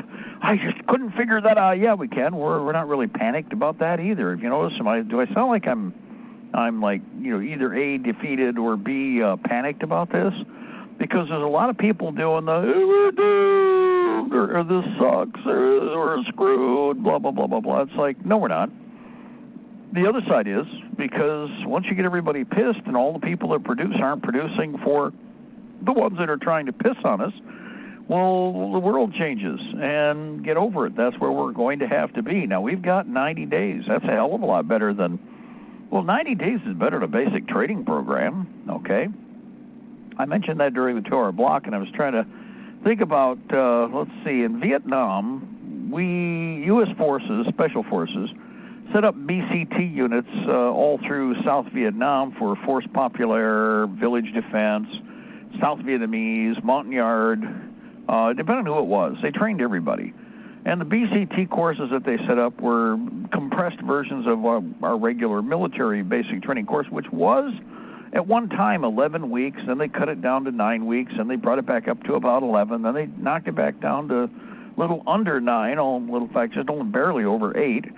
And what they did over there in the early stages, early 60s, is through to the middle 60s, actually, is they took everything that we did basically or that we did in the basic training in a 9 to 11 week period and put it into a 5-week session, and it was nonstop, just run the people into the ground.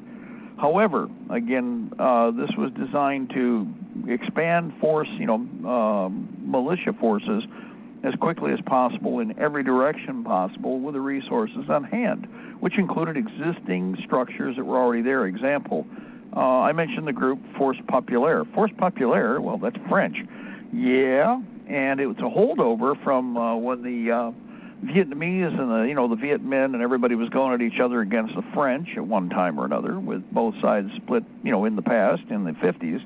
Rolling over into the 60s, the Force Populaire units were existing. They were already structured. What they wanted to do was give them additional training so that they were in line with the American footprint of, how to fight. And the equipment was virtually optional for each of the chiefs, city, village, state runners, mayors, whatever it was that was in charge. You might actually be coordinating the local military affairs.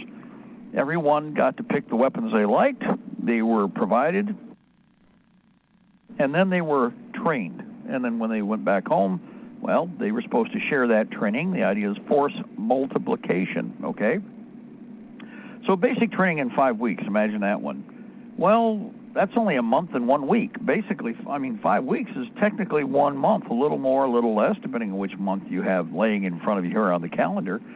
But we got a lot more than that. We've got 90 days. That's sufficient time for you to have your food squared away, your weapon systems and technology squared away, and there's no reason not to cherry pick and, again, take what little resource you have and focus it. So I don't want to hear any naysaying or lamentations, gnashing of teeth, rending of hair. Instead, you should have a can-do attitude. What can we accomplish in 90 days? Well, there's a lot of people that think they're alone. We're going to teach them that they're not. Actually, every day there's always somebody I'm reaching out to or that I make contact with that's new. But in addition to that, I'm also working with all the other people that I've already developed and always trying to provide them with answers, not just lamentations, not just, no, we're doomed, or we're going to die, we're finding a place to fight and die. No, we're going to find a place to, we got to find a place to bury our enemy. You're going to have to make room in whatever, ditch or trench you're going to use, because we're planning on stacking them like cordwood, and we're going to win. Now, to do that, everybody needs to be first moving in the same direction. Do we understand that November is the shipwreck window? Now, I mentioned when we kind of left, make sure you have, I'm going to make sure we have the boats in the water that we need. There's two things. Number one, we have the ability to virtually replace every element that is critical. Most of it's, flabby excess weight with regard to the bureaucracy in the system. We can easily replace the government and be more efficient about it across the board. Most everybody who's socialist conditioned would hate that. Republicans would hate that. Democrats would hate that. But the fact of the matter is that if we actually do a proper readjustment of our form of government, it's a minimalist government. It's supposed to be minimal, okay? It's supposed to protect us from external threat and internal attempts at tyranny, okay?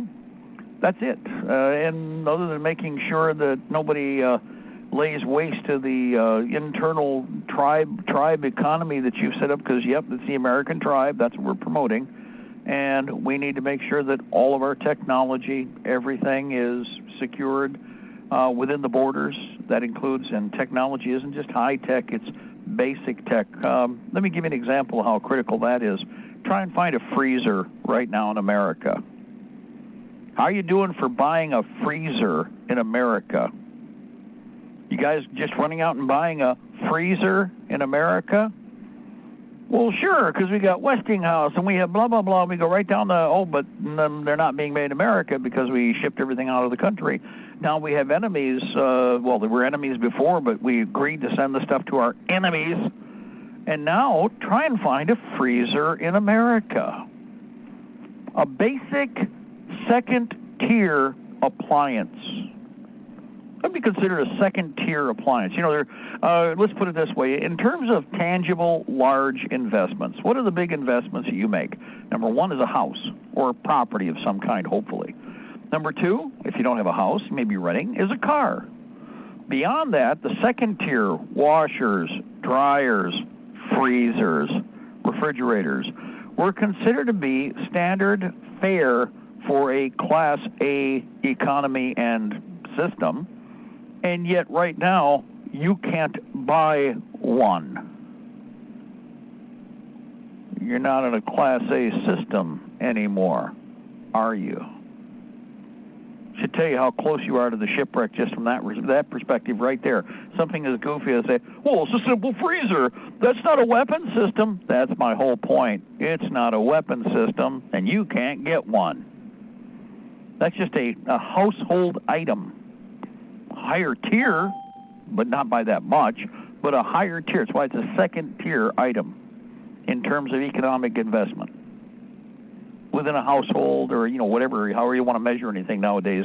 You know, a building with a bunch of people in it, maybe not a family, okay? But there's an example right there. So we are on the edge of, and we are not going to let this, we're not going to sink. We're not going to let the undertow, we're not going to let the ship take us down. We're not going to let the undertow take us down. But that means 90 days for all of you people who have finally had that epiphany and you've seen the light and whatever. Don't listen to the other fools who say, well, if you're rather late, you're not going to make it. No, that's not how it works at all. If you're in management and you're saying that to somebody, then you are not doing your job. All you leaders, pathfinders, people who are, you know, the potentates, you're supposed to be smarter than. You don't do the negative thing with anybody, okay? Congratulations. You are coming late to the game. Too bad you really were. You know, could have been doing a lot more sooner. You have the same 24 hours that everybody else does. Well, congratulations. You've had your epiphany. Now it's time to get your, you know, in other words, double time it and catch up with the rest. Well, yeah, I know you might be a little confused. We'll make it simple. Again, I'll repeat.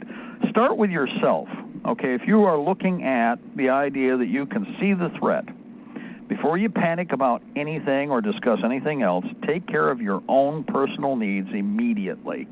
Now, in terms of being prepared physically, the biggest problem is, yes, you are coming late, so it's going to be more expensive to try and get something done. My recommendation, for instance, like I said, it's not Weapons Wednesday, but on firearms, you know, I got to personally defend myself. Right now, if you're going to do an AR, you're going to spend more for AR-15 ammunition. Magazines are pretty well staying level.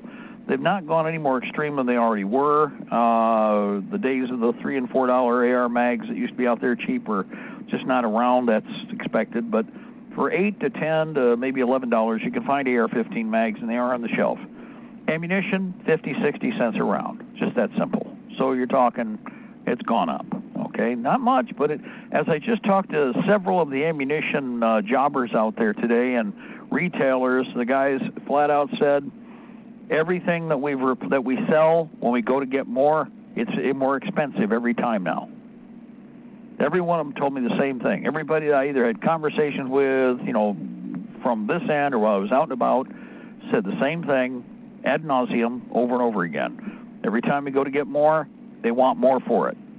From the jobber end, from the people who are either bringing it in or have been able to get it to the docks and or piled it up from the warehouse, whatever they're doing.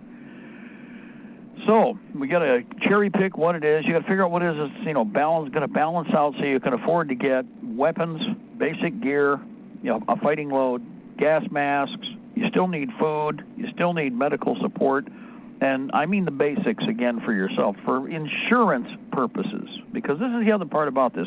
Every aspect of what you're doing is for personal interest. Militia and the organizational militia is truly part of a personal interest on your part. Mutual defense is based upon a mutual liberty interest. It's not just me, myself, and I. Yes, it is important. The individual is important. Your personal needs are critical and need to be met. But most of that, you see the difference between us and those I wants on the other side, you have to take care of it. You need to manage your own time. Nobody else is going to plop in and do it for you. Now, we can give you ideas, and there are a dozen different ways that you can deal with this. Now, number one, again, on weapons, real quick, SKS, Palmetto State Armory still has them for $350. Apparently, they're the only ones who has any good quantity of them.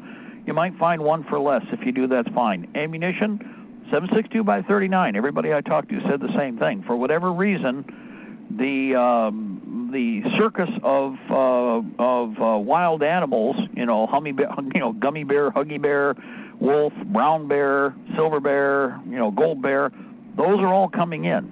They're all coming in one form or another. So 7.62 by 39 is available. The ammunition is there. There is some 223. It's coming from the same sources, by the way. And the 223 that's out there, whatever's there, as soon as it shows up, spit on a griddle, it's gone. Okay, now that's not a surprise.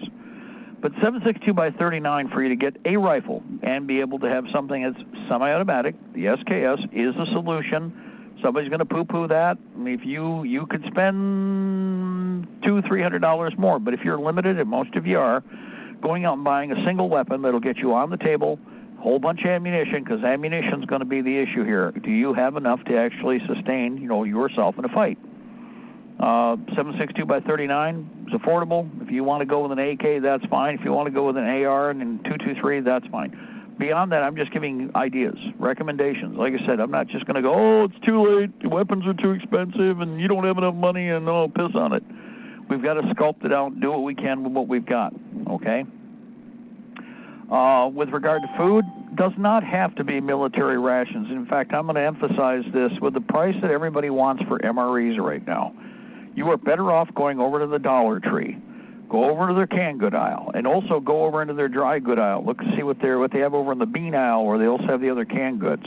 One aisle has like your vegetables and whatever, but also it has like Stouffer's and Hormel, chilies, beef stews, $1 a can, 11, 13, and 15-ounce cans, and all of them are worth $1 when you look at what the price of a pouch for an MRE is, a main course pouch, which is about $5, and that's not a military production, that's a military labeled production, but one of the overrun bags, okay, which is not a problem. That stuff works. It's edible. Now, I'm grabbing a heartbeat. I got a ton of it myself when it was cheaper, okay? But right now, you're better off going to a Dollar Tree, take $20, pick out chicken and dumplings, the cans of slurry meat, the Spam can stuff they got there that's, $1 a can, whatever else, tortillas, the chicken tortillas, the chili, the beef stew. There's a bunch of different items there. And then over on the other aisle where the fruits are and the other canned goods, watch for the large cans of Australian peaches. Grab those. Now, beyond that, you're going to have to look around and be creative. You can do your own shopping, but I'm just saying there's a solution for anybody looking for rations. A 2-pound bag of rice and a 2-pound bag of beans thrown in there will make all the difference in the world. That's 4 more pounds you got to carry, though. Everything you're going to carry, put in your backpack, everything you're going to put in your combat gear weighs. So always remember that, too. But it's good weight. Now, you're going to wish it was heavier by the time you're done. Trust me on this one. I've said that for decades. You can load that pack up to 80 pounds, and after we get into the field, you'll wish it was heavier. In other words, you'll wish there were more. Just that simple. Now, we got our food, rations, basic tactical gear, weapons taken care of, personal equipment, and again, medical support is another thing you got to deal with. I heard a voice there, but give me just a second more. All of those items, you're going to have to determine what special health needs you have, which you should know already. But at least basic hygiene and everything, you need to be prepared to deal with your own problems. And you better make sure that it's mobile, because you're looking at either A, fighting, or a lot of you are saying, I'm not going to fight, I'm going to flee. Well, that's good. Or you're going to have to be like the hobo or the snail. And on your back is where everything's going to have to be. In fact, always look at it this way. You may lose the truck, the car, the bike, but those 2 feet, unless they blow them off you and they're laying over there to the side, you're always infantry. So everything has to be geared towards being prepared to be infantry, to be a walker. Okay? That's a base rule. And that means your footwear and all the rest of your equipment. You want to spend money in one place? Spend money on good footwear. Find 3 or 4 pairs of the kind of shoes that are comfortable, that allow you to work and move around and support your ankles. You figure that out for yourself, but there are some pretty nice buys out there we've pointed at before. Take advantage of them. We got a caller. Who do we have? Shelly from Oklahoma. Go ahead, the sir. comment on the Dollar Tree, they also have canned chicken and like a luncheon loaf that's made in the USA. Yes, and both of those are, in fact, the luncheon loaf, which is like like I said, like a Spam. Every time I go there, I get 2, no matter what. No matter what, even if we're just there to stop in and grab some of their dry goods or cleaning goods or whatever, no matter what, I go over there and I get anywhere from $10 to $20 worth of food items every time off the shelf. And the canned chicken, like you said, is American. The Hormel chicken enchiladas, the reason I bring them up is they had them over there forever. Everybody's been buying them up, so you catch them as you can. And guys, that's a 15-ounce can. All these are 15, we're from 13 to 15 ounces. An MRE costs about $4.95 for a main course. You don't even get 15 ounces in most cases. So right off the bat, you're getting 4 times the amount of food by just spending $4 on those canned goods. Go ahead, Shelby, please. I checked. I haven't been to the Dollar Tree in about 3 weeks, but I know the last time 3 weeks ago when I checked, they were out of the peaches, but I mean they could have got more in. Usually, if it looks like they're out, if you check the very bottom shelf towards the very back, sometimes they forget to move the product forward. Yep. So you may find a can or 2. If you look on the actual can, it'll say where it came from. They have other stuff, but it's from China and stuff. But they also have the freeze-dried fruits. They are from China, but I mean they're $1 a piece, so good handout items. If you want to buy some stuff from China, that's totally up to you. But just letting other people know. Yeah, one of the advantages here is that you do, like you said, have point of origin on all the bags. All of their legumes, the beans, the rice, everything is pretty much from South America, except for there's some Asian rice, and that's from Vietnam. Otherwise, everything else is, like I said, Paraguay, Brazil, Argentina, and there's even some stuff from Chile. So depending on what you catch as it's there. Good products, all of that. I'm not going to hesitate. I've already bought a half ton of the stuff. Best way to describe it. We've cleaned the shelves out a couple of times. It's the cheapest place to go for, again, a reasonable price product. And in the dry goods, especially like the rice and the beans, the lentils, it's as good a price, if not a better price, than anywhere else in the system right now. So, again, you can shop around. I'm not telling you have to go to Dollar Tree. We're not telling you because Dollar Tree is not a sponsor. Make no mistake about that. But it has useful items available. Also in lighting, and keep an eye out for alcohol anywhere. And, in fact, if anybody wants to really focus on the next special niche production, a still. You really want to invest? Build a real still and have it ready to go, or learn to use it now. because alcohol is something that for medical support, obviously for contractual / business opportunities for those that are in need, but for a number of other industrial processes, the alcohol will be critical. And we're going to need the stills up now while we can get the materials. Later on, you will not get the materials you need, not easily. You have to scavenge and scrounge more. Right now, you can get them off the shelf. This is when you get the materials that you need that need to be on the list for building a still. But you can't put it all together right away. You can even go out and buy stills if you want to. You shouldn't need to. Most of you pretty well have the wherewithal to put what you need together, but you're just going to have to focus for a bit. And that's another subject altogether separate, but it's also dealing with internal mass manufacturing.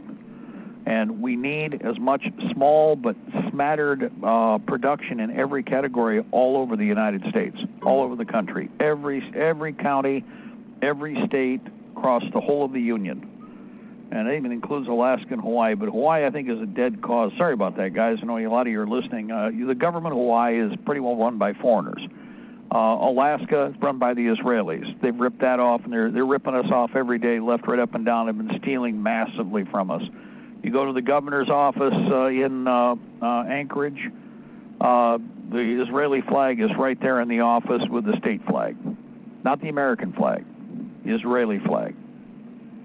Tells you something right there. So it tells you we've already been ripped off on that one. Otherwise, anything else? Please, Shelby, still there? Go ahead. Yeah, that was it, Mark. I was just chiming in. Thank you. I appreciate that. Hey, Mark. Go ahead, caller. Jump in there. I don't know if this has been mentioned yet, but at rescue-essentials.com, rescue-essentials.com, they have a 4-pay program like Sportsman's Guide. It's billed every other week, and they carry all the major North American rescue products. They have the big cinches and that at $7.75. And let's see here. Israeli bandages starting at $6.89 for the 4-inch. They offer a 10-pack and a case of 100 as well. So that has all your major... The price on the 100 count in front of you there? 100 count for the 4-inch is $659.99. That's not a bad price for those. No, not at all. No, it's not terrible. And like I said, they bill it every other week. So every second week is a quarter of the payment of whatever you order. If you order $100, it's $25 every other week. So it's doable for people on a budget. Try to get some good quality supplies. Like I said, they carry all the North American Rescue and all the heavy bandages as well. Excellent. North American Rescue. North American Rescue. North American Rescue.com. Well, for everybody out there. Any clearance or closeouts on that page? Actually, here, I'm going over to it right now, hopefully. Yeah, the rescue-essentials.com is the page with the 4-pay. I don't know if North American carries that, but they carry the North American products. And they should have some sale items. Most places do. I didn't get real deep into it, but I saw that and I figured the listeners would like to know. And that's all I got, Mark, so I'm going to hang up and let you do your thing. Appreciate it. Thank you, sir. And again, anytime, guys, if you got any resource points, that's been the biggest complaint. We just cleared out a place this morning. I talked to them for on and off a couple of different taps, and we cleared out some items, just exhausted them. I've been kind of a link point for a bunch of the different militia and county militias that are organizing in the Midwest here now, because there's a lot of things that we've talked about, and now everybody's turning and trying to move fast. One of the things I have been tracking down are APCs and fast attack vehicles. And we've got one county that now has 22 tracked vehicles that they picked up. The businesses paid for. The car dealerships, the local manufacturing, All I had to do is find all these different contacts I've had for years. I said, hey, I need this. The guys, in fact, a couple of conversations I had led to, oh, I remember it over here. So we have an entire squadron of M113s now, and all Class A vehicles. A couple of them are high on mileage, but doesn't make any difference. Upgraded with a lot of parts.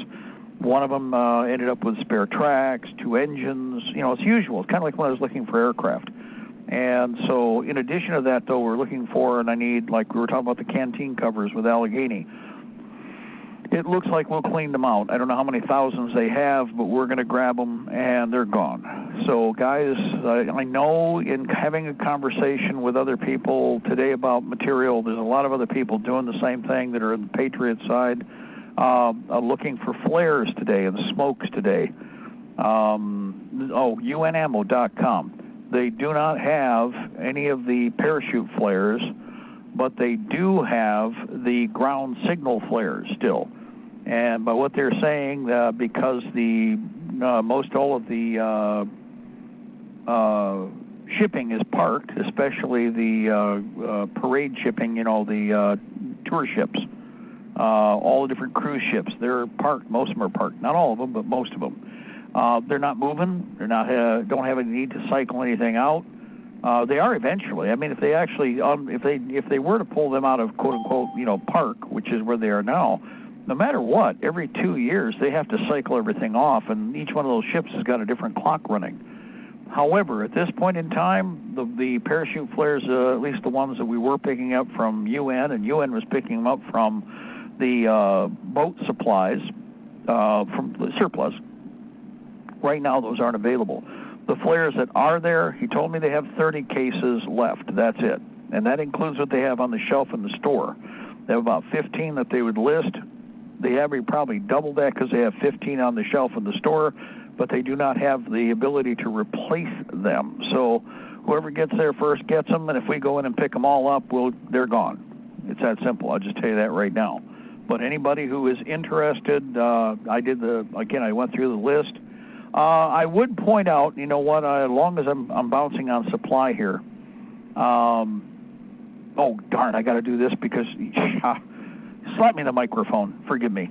If anybody out there is doing ATAX, if you're doing the ATAX camouflage, I've not talked about it much, and I'll tell you why, it's like the snakeskin. Oh, come on. Anyway, the ATAX pattern is outrageous. I mean, there's no place where it's cheap, except if you cherry pick. Well, right now, if you are a medium regular, there were bigger sizes, they're gone. But over at, and the reason I'm bringing this up is because there's free shipping on this for only the next 3 hours. After that, it's done. So I'm going to give you the information right now. If you're using the ATAX uniform, this is men's proper polycotton ripstop original ACU coats, and this is in the ATAX green, not in the brown range, the ATAX green range. They have the blouses. They do not have the pants. $14.99 a piece. This is actual men's proper uniform. These things are stupid price. We're talking $60 to $100 a pair for these, or not pair, $60 to $100 for a top. $60 to $100 for a bottom. Ain't no way in hell I'm paying that. I'm going to tell you that myself. However, when I see it for a sale price, and I'm going to let you know, remember they had these in larger sizes. This is over at, again, why am I slapping this? See, tacticalgear.com, tacticalgear.com. Go to their sales section. Scroll through their sales section, or you can search for men's proper poly /cotton ripstop original ACU coats. I bought some of these. They're excellent. Unfortunately, bigger sizes are gone. But if you can wear a medium regular, that's the largest that's left. Still, this is a steal at $15 a blouse.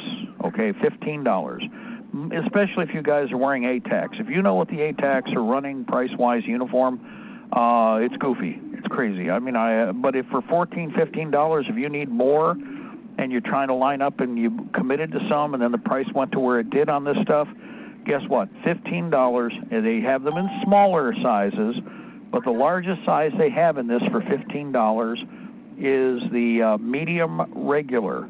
So if you're, for you, some of you ladies out there, you could wear these. Anybody who's small frame, medium frame, congratulations, I'd grab these. They do have smaller sizes. But if I were even a small, I'd buy the medium. Now, of course, on the other hand, somebody's just going to slap me in a microphone because, well, Mark, there's only so many bigger sizes out there. So you go look at the list, see what they have, see what makes sense for you, because they do have some of the smaller sizes still. But they do have the medium regular. They're men's proper polycotton ripstop original ACU coats, $15. They do have some of the brown ATAC. It's more expensive, and it's in smaller sizes. Sorry, that's it. So, again, this is the best price for the Best Buy item. I wanted to mention it. Use SHIP50, SHIP 50, SHIP50 for your code for free shipping. It's only good for another 3 hours. That's why I'm bringing this up. So it's a flat rate of $15. Free shipping for the next 3 hours. So if you are interested in these ATAC shirts, and I tap the right tooth, oh, Mark, I need those, then grab these while you can, and it's free shipping, so it's just going to be a flat rate of $15. $14.99. I'll throw the penny in, $15, okay? So I wanted to get that out. It is, again, at tacticalgear.com. The item is men's proper poly cotton ripstop original ACU coats in, and they only have it in ATAX green, the green range ATAX in that blouse for $15, okay? And the it's SHIP50. That's the code for free shipping, okay? SHIP50. It's free shipping over $50. But if you're going to grab a couple of these, well, you figure it out. Do the math. Otherwise, there are some other items there. If it floats your boat and makes sense for you price-wise, go look in their sales and clearance section. See if there's anything there that you have the money for. But I'm trying to find ways to stretch your dollars, and that's one of the ways we can do it. Enough on that one. That's all she wrote there. Now, here's the other thing. I haven't mentioned this in a bit, but if you have any 6.5 Mausers, again, right now, I called out to jgsales.com and talked to the guys there. Turns out that wooden bullet ammunition, they have a lot of. I mean, they have a lot of. As in, sounds like you said about 1 million rounds. And that wasn't an exaggeration. They got 1 million rounds of that 6.5 wooden bullet ammo. We can probably make a deal on it. I could make a deal on all of it. Yeah, 1 million rounds. And I'm working on that right now. I've already had a conversation with 3 people. There's somebody that would use it for basic, like I said, BCT training, or we refabricate it over to ball ammunition, because you pull the wood bullet, you dump the powder, you don't throw the powder away, you save the powder. You don't use it for reloading, but what you've got is a primered brass case, okay, ready to reload rifle case. And whatever 6.5 bullets you got, whatever powder makes sense, you could load a lot of ammunition that way. But if you're looking at training, that wooden bullet will cut paper on a 1,000-inch range if you got a 25-yard range or less. So for training and for familiarization with firearms in general, the wooden bullet projectile will work just fine, okay? It's supposed to be a blank round, okay? Yeah, well, as it is, again, useful material. And if you go over to jgsales.com,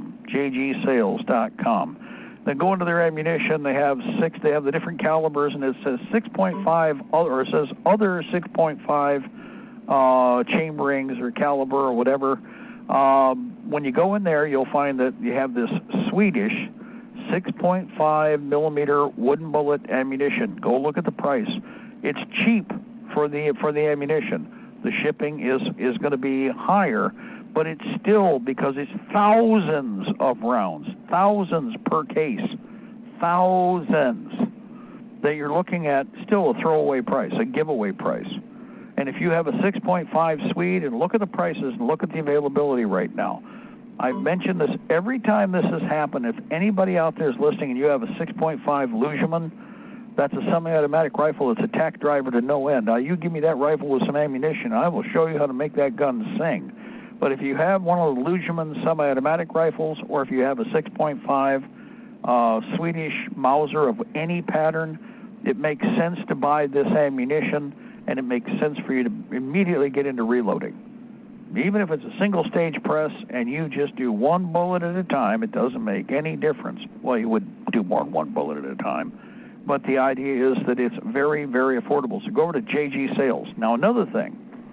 I checked on the Smith & Wesson unbarreled pistols that they have that are on the front page at JG Sales. They're Canadian. They came from the Canadian government. Apparently, Canada banned anything under a 5-inch barrel. Yeah, right now, anything under a 5-inch barrel is now illegal, which is like, oh, okay, well, that just dumped most of the guns.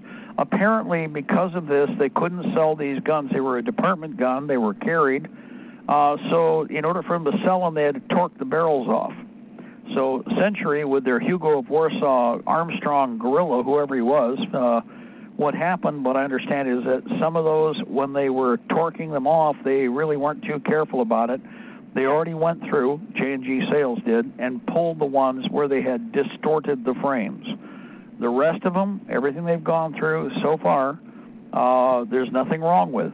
They're round butt. You can put a barrel on them in a heartbeat. Timing is good, but they have no barrel. And the reason they have no barrel is because of the international gun confiscation laws that Canada is implementing and that they plan on implementing in the United States next.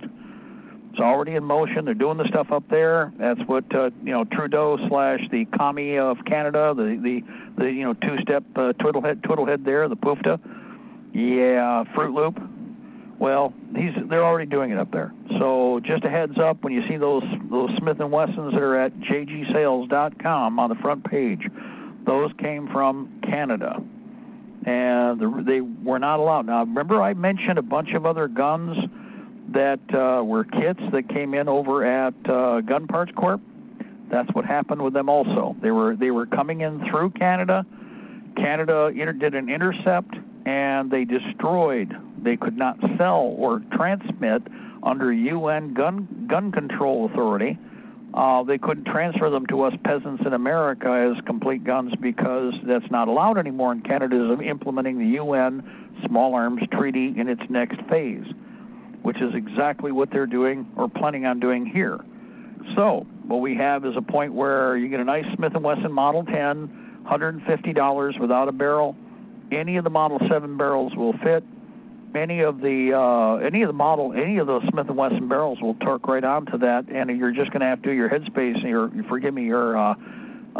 stopgap jump space gauge, from between the cylinder and the barrel, and congratulations, you're done. So not a whole lot of work to do, kind of like when you're tuning a Dan Wesson, only it's permanently, if you're ever familiar with that.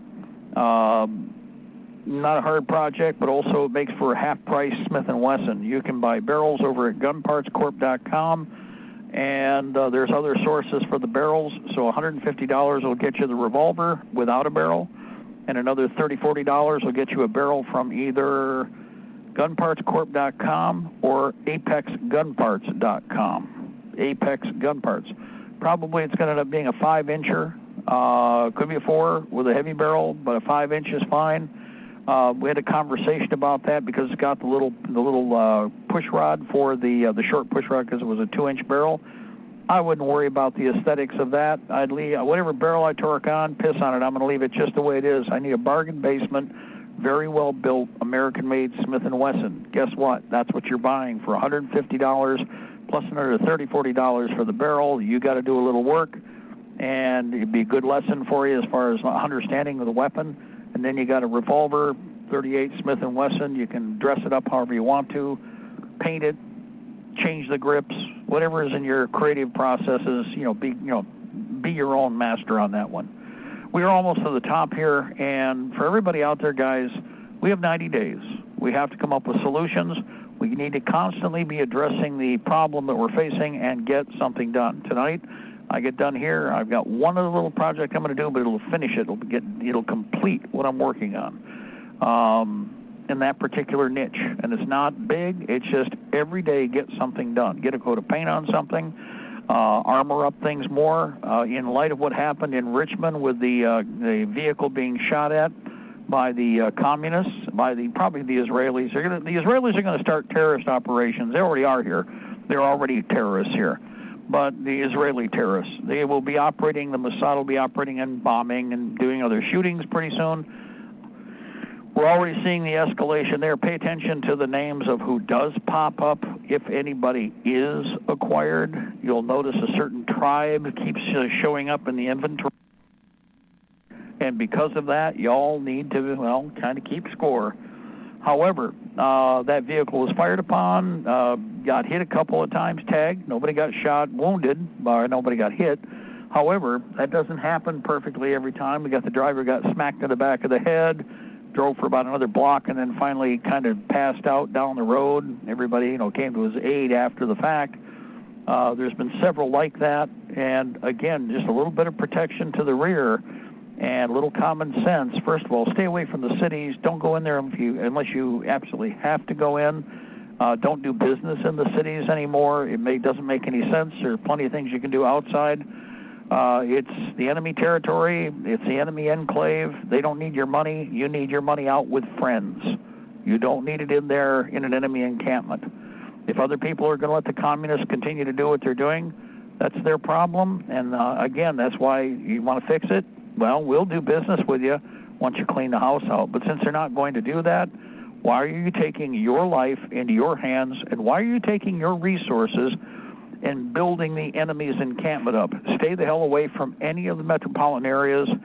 Stick with the people you know. Spend and buy from people, that are not wearing masks, that are actually true Americans. Don't go to any of the coffee shops. They're all leftist turds to begin with. You should know by that by now. And if you don't, then by God, let me slap you side the head. Don't you buy a Starbucks anything. In fact, shame on you for even thinking about that. Well, of course, you probably weren't until I put that in your head. But every aspect of what you're doing is now critical. The enemy is the one that damaged the economy. Well, guess what? It's tit for tat. And if we're smart and we take and husband our resources, we'll take care of our own people in the process. We'll make sure we're ready to deal with our enemies in the process, too. So, again, the discussion that's all over the board right now, apparently the New York Times claiming that the Democrats are now practicing for a secession activity if, Trumpette wins, however that's going to work. One way or another we'll be in a shooting war, because if whatever they have in the way of some fake-ass BSer that's with the Democrats, nobody's going to put up with that garbage, not on our side. So we'll be in a shooting war one way or another. Take your pick. They plan on doing whatever. We plan on making sure we do right. I don't care about whatever mishmash or however confused they are, or how they, again, try to create confusion. Simplify. Prior proper planning prevents poor performance. Think ahead. Have a plan. Have a backup to the plan, and be ready to be flexible so you can improvise, adapt, and overcome, and stick to whatever plan you have to sculpt. But you've got to be on your feet on this one. Another thing, good governance means you have to understand how we're supposed to govern. So, again, study the Bill of Rights. Just read it. Don't worry about somebody else's interpretation. Read the Bill of Rights. Read it. And you're going to go, there's a few things you're going to learn even tonight. If you haven't read the Bill of Rights in a while, you're going to get your memory jogged, especially when you get in number 3 and number 4 and number 5, because, Article 3, 4, and 5, there's some verbiage there you probably forgot about, or there's something that it qualifies and talks about, and you'll notice the militia is mentioned in more than one place in the Bill of Rights, and most everybody forgot that. What? Yeah, the militia is mentioned in more than just Article 2 of the Bill of Rights. You do know that, right? So everybody who says that the Guard and the Army are that's the militia, really? Go read the Bill of Rights. I'm giving you a big hint. But if you haven't done that in a while, go read the Bill of Rights. And, read Article 2, but keep reading. And when you read, it's going to demonstrate something. No, the National Guard and the active Army and the Navy are not the militia. You don't think so? Go read the Bill of Rights. Then you're going to go, oh, But then if everybody's been, if it's been excluded, and then nobody reads directly but tells you their, the interpretation crap based upon the leftist/monarchist agenda, well, of course they're not going to express the whole of the instrument, the document, how it works. For all of you out there, too, remember, if you are having a hard time listening, or if it's a little too complicated using all the numbers that we use for connecting with our conference line or other systems, remember, you can go to YouTube, and on our YouTube channel, Liberty Tree Radio, guys, you just go over there, you'll see that there's a video up. It's actually a live feed. Tap that, you're connected. Done. This is especially good if you are listening and you're in a vehicle and you're traveling in the afternoon or in the evening, and you have to because you're stuck and you're listening to me, because it's a great way to fill your time while you're driving down the road. Okay, hopefully you're following through on stuff too.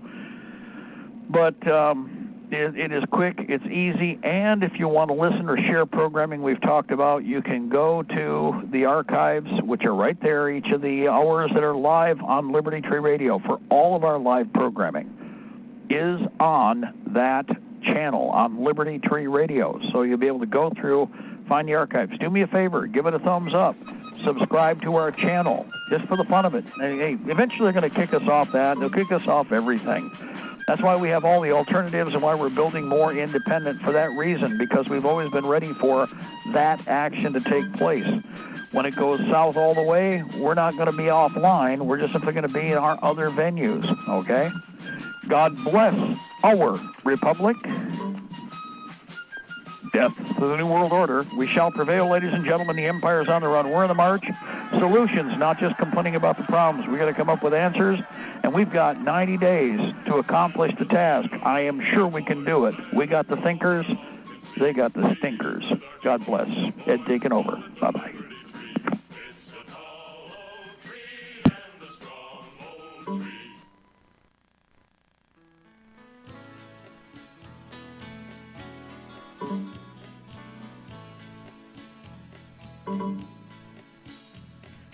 I was watching from the window, listening to the pouring rain, when I saw James flash a peace sign from the plane.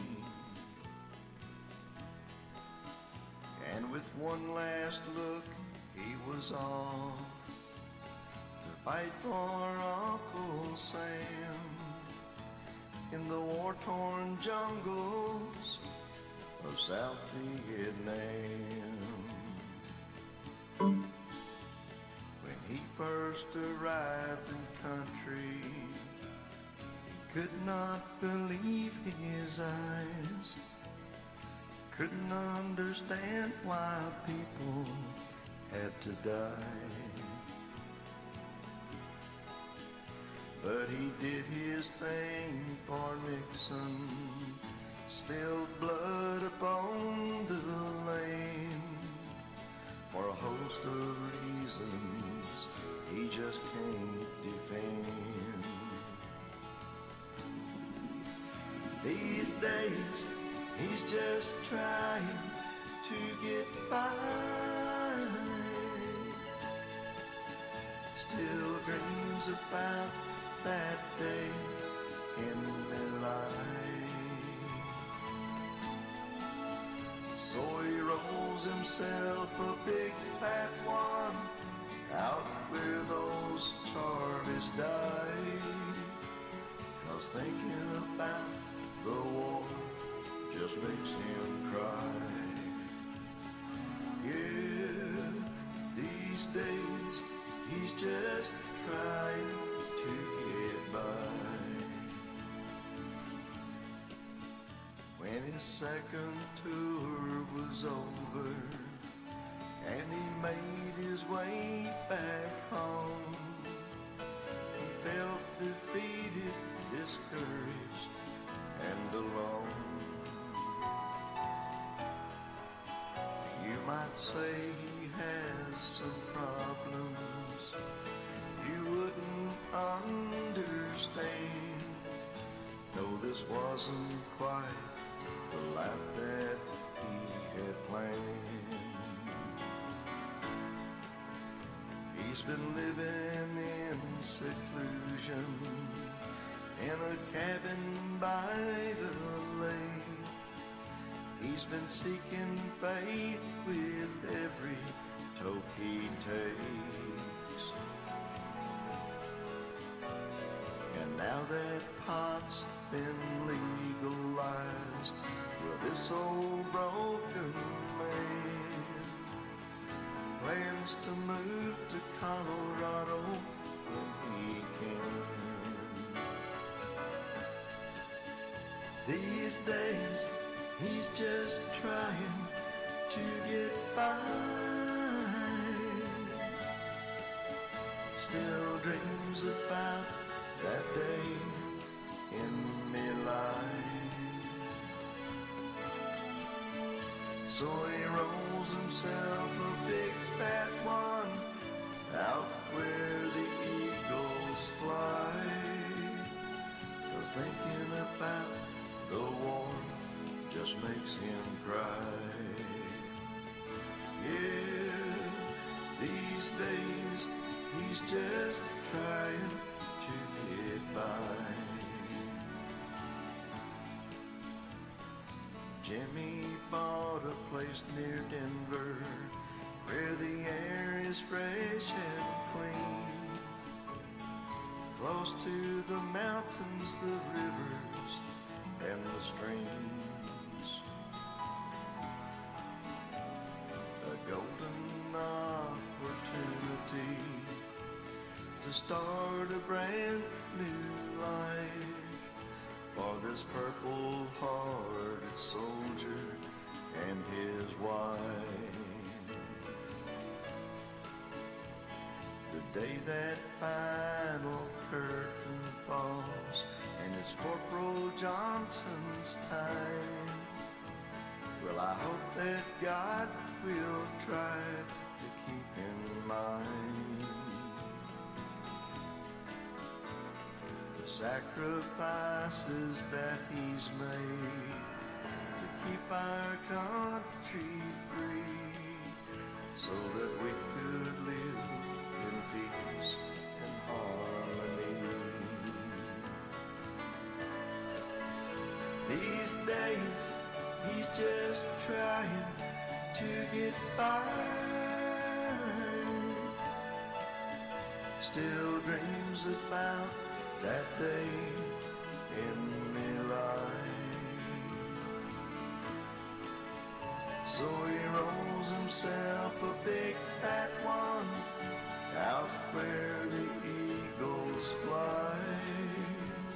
'Cause thinking about the war just makes him cry.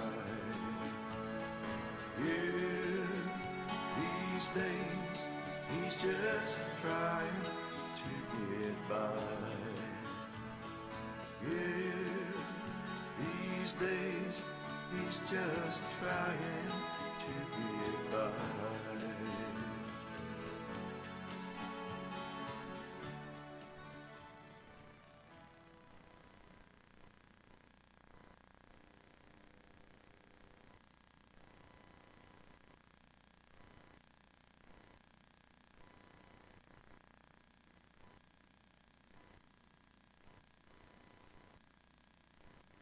I remember a teacher that I had. Now, I went through the 7th grade. I went to the 7th grade. I left home when I was 10 years old because I was hungry. And I used to, this is true. I work in the summer and I go to school in the winter. But I had this one teacher. He was the principal of the Harrison School in Vincennes, Indiana. To me, this was the greatest teacher, a real sage of my time, anyhow. He had such wisdom.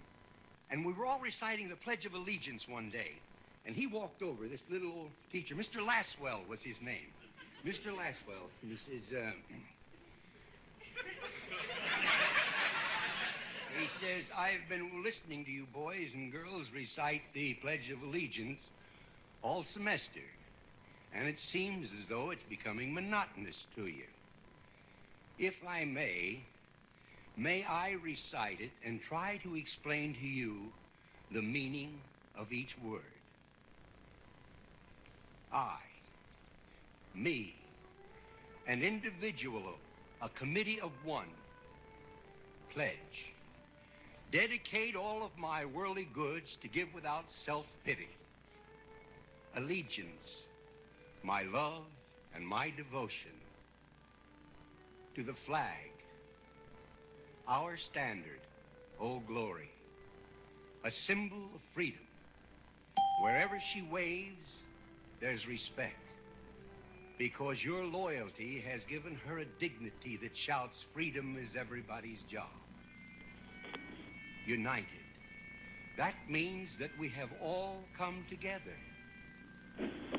States, individual communities that have united into 48 great states. 48 individual communities with pride and dignity and purpose. All divided with imaginary boundaries, yet united to a common purpose. And that's love for country. And to the Republic. I'm on board, A Ed. state in which sovereign power is invested No, in I'm not. representatives chosen by the people to govern. And government is the people. And it's from the people to the leaders, not from the leaders to the people, for which it stands. One nation, meaning so blessed by God, indivisible, incapable of being divided, with liberty, which is freedom, the right of power to live one's own life without threats, fear, or some sort of retaliation.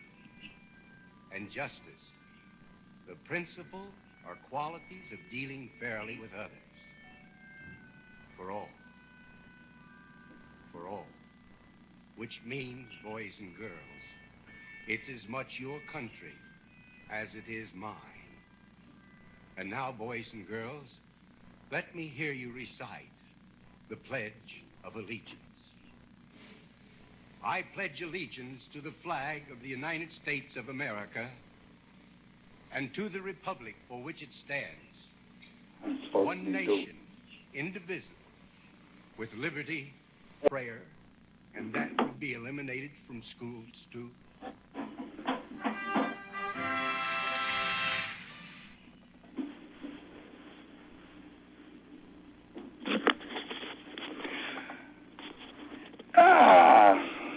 It is 9:10, and it is time for the Veterans Manual. I'm your host, Machine Gun Randy.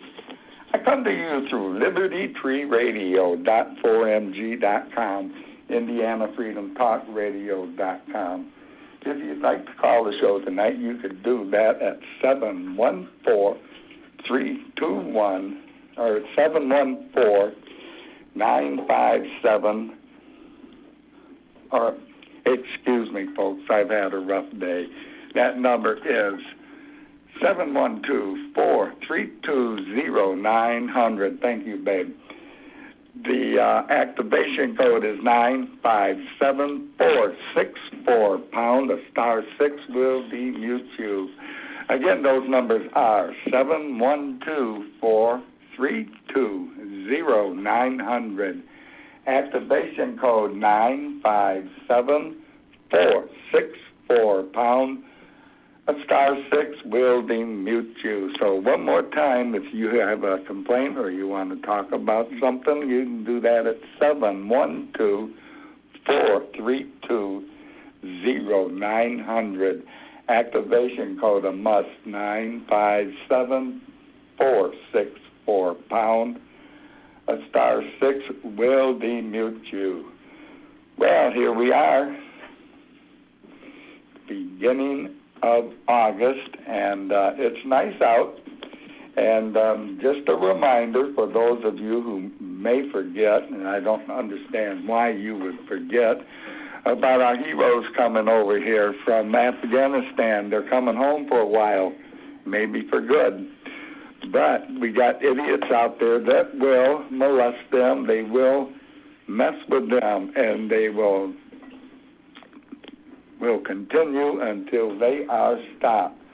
So if you see it happening, don't be afraid, be alert, and watch the person and yell at them.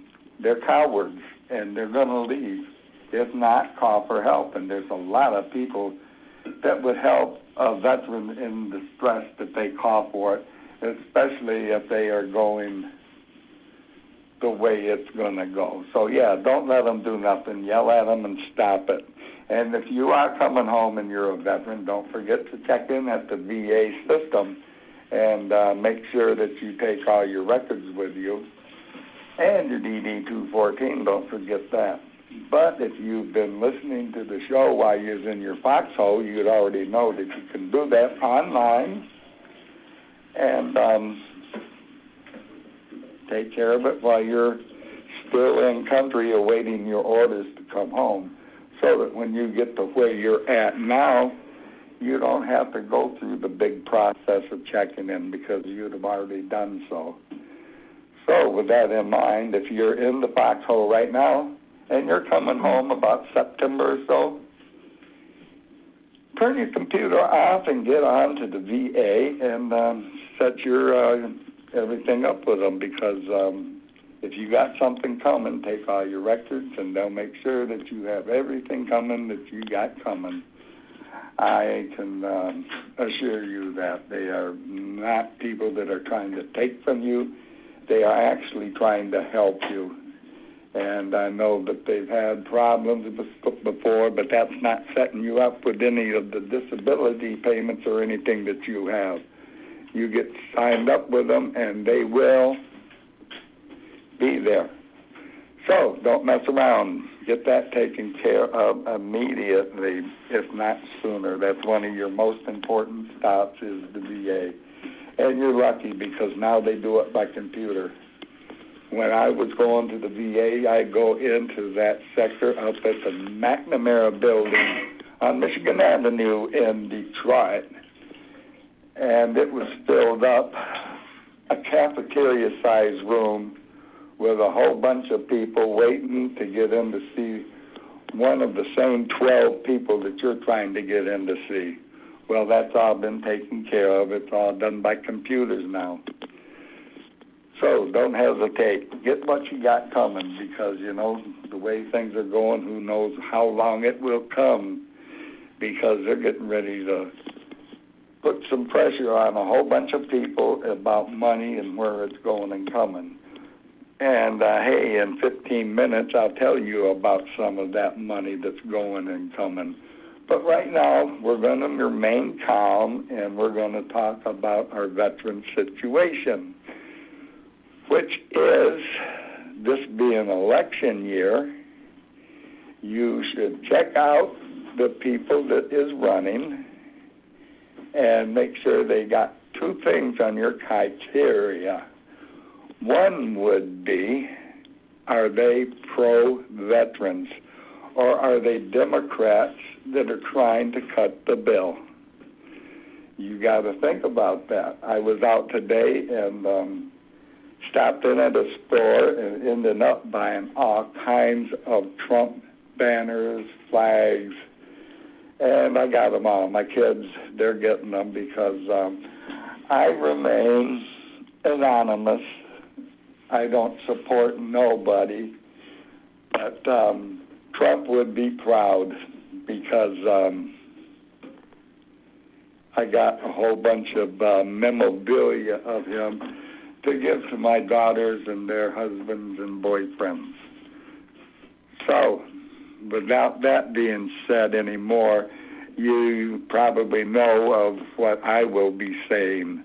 But, you know, I don't know if I will be saying anything or not, because are we going to have an election at a booth, or are we going to be mailing in our votes? I don't know about mailing in a vote. Wow, they can't handle a booth. How are they going to handle mail-in? If you paid any attention, if I was going to open up an election booth someplace, I think I would look at Walmart, Lowe's, someplace right now. You know, you go in there and they're all people all over the place. some of them wearing a mask and most of them not sometimes, and other times you go in and everybody's got a mask. But there's one thing about them. They're all there, and there seems to be no fear of the coronavirus in any of them stores. I don't know. But why not put 5 poll booths in each of them? There we go. Can you hear me, Randy? Yeah. I was saying that's because those stores are magically immune. Yes, something like that. But, hey, it seems like that would be a safe place to hold the election. Well, that's like Trump said. That's if we have an election. I mean, when he said that, it was kind of true because he's talking about waiting till people can go into the booths. The Democrats have already toted. They've already said this from the get-go. They've been having everybody do all these early mail-in voting things, gotten cards and stuff sent to the house here. But even with all of that going on, the Democrats are saying, even though they started this way early before November, the election won't be on time anyway. They're saying it's not going to be until 3 or 4 months after we have the regular election date that we're going to know who the president is, because they're going to be counting in all the mail-in ballots. If the mail-in ballots are working the way they said they are, and there is not going to be any voter fraud, why is it going to take 3 or 4 months longer to count the vote? Why are we going to have all the mail-ins? Oh, because the excuse there is the coronavirus. We don't want to, pop the curve. That's why we're going to have the elections at Walmart.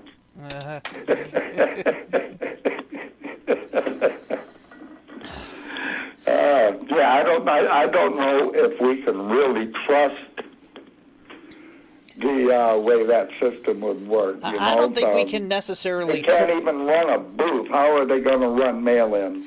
Yeah, I don't. Well, let's see. I don't know. You don't listen to the radio station usually. We've been going over some of where the Democrats say there has never been any voter fraud. There's no voter fraud reported so far. We've already gone through videos that people, Democrats, Republicans, both sides have posted YouTube videos on this, and YouTube tries to pull them down as fast as they can. My favorite one is the cat that's been dead for 16 years, that the family has the cremated jar of the cat still sitting on their mantle, but yet the cat has gotten a mail-in, ballot to send in. The dead cat that's been dead for 16 years. It's like, boy, not only is it the pet voting, but it's also, they joke about cemetery voting out of Chicago. You hit both with that. It's the pet's voting, and you got the cemetery voting all at the same time. Yeah. But there's no voter fraud. Not with this mail-in system. Nobody would ever fill that out for their cat and send it in. Nobody would ever do that. Hey, I've known of cases of guys who sent in 12 kids that were their pets and got their money from the state for food stamps and stuff for 12 kids, and they were all dogs. Well, depending on how it's worded, I don't know about dogs, but if they actually worded it as kids, you could have 12 goats, and it would be perfectly legal, because a kid is a baby goat. It is not a human child. Of course, that's if you're using if you're going to use a legal definition, because that gets into the whole, we've got 3 different languages that we use with our laws. It's written in one. It's supposed to be understood in regular English, and then it's interpreted in the courts by Black's Law. And all 3 of them have different definitions for words. Yeah, kind of like the Bible. You got so many different versions of the Bible, and you don't know which one is really the one. Well, I do. And if you don't know, you're going to be in trouble in times. But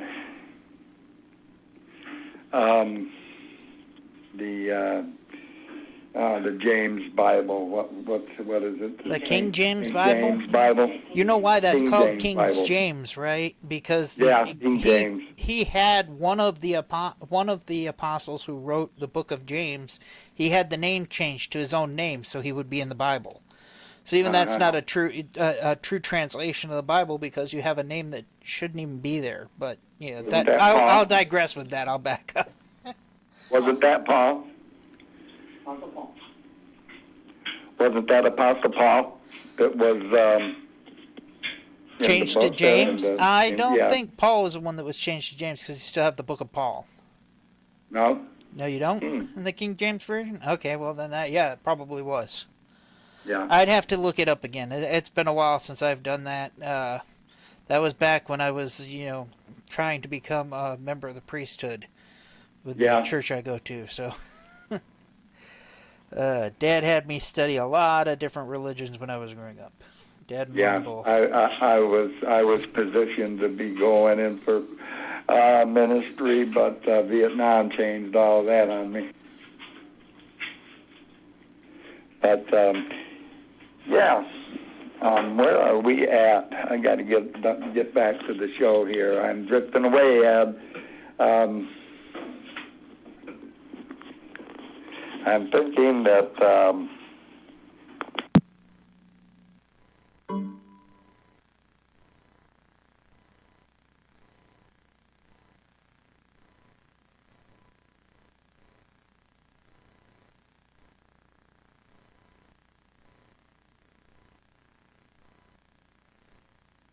there, but I think we have lost Randy.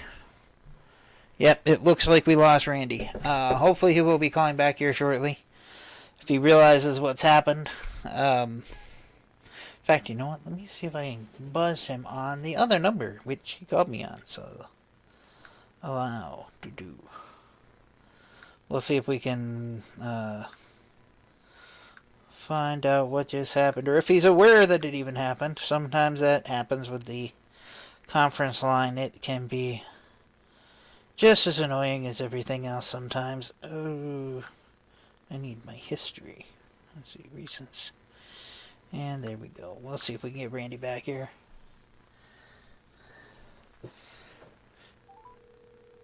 We're just having a little bit of a difficulty here. We're going to see if we can get Randy back in just a second. You have reached the voicemail box of... And I got the voicemail. Okay, so not right away. So I tell you what, guys, I'm going to try another number I've got for Randy while we wait for him to come back. I'm going to play his bottom of the hour break music, which is Rocking Chair Money by Hank Williams.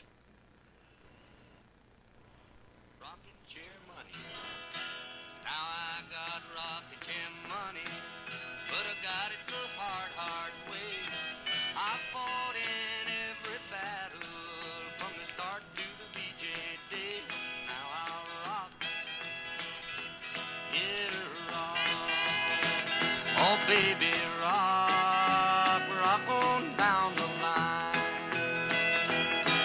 Now some folks seem to be jealous, some don't seem to care, but I got rockin' chair money, honey, to rock on away from here, 'cause I love to rock.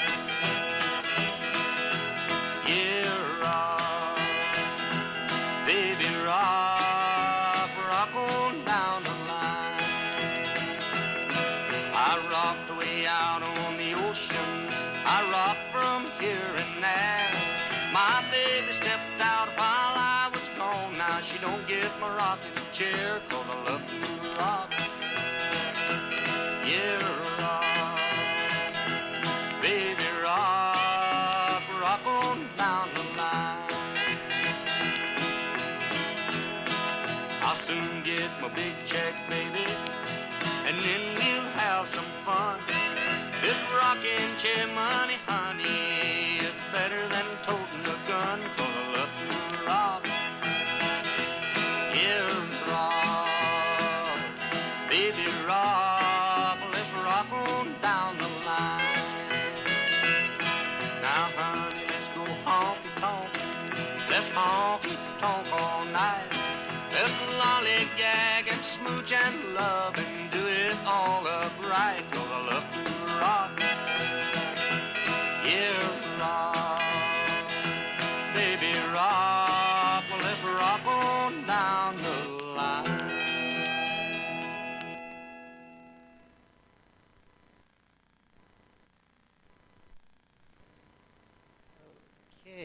And that was Rocking... Whoa. Okay. Sorry. That was Rocking Chair Money. We got Randy on the line with the other number. Hopefully we will be getting him back here shortly. I'm just waiting for him to call back in.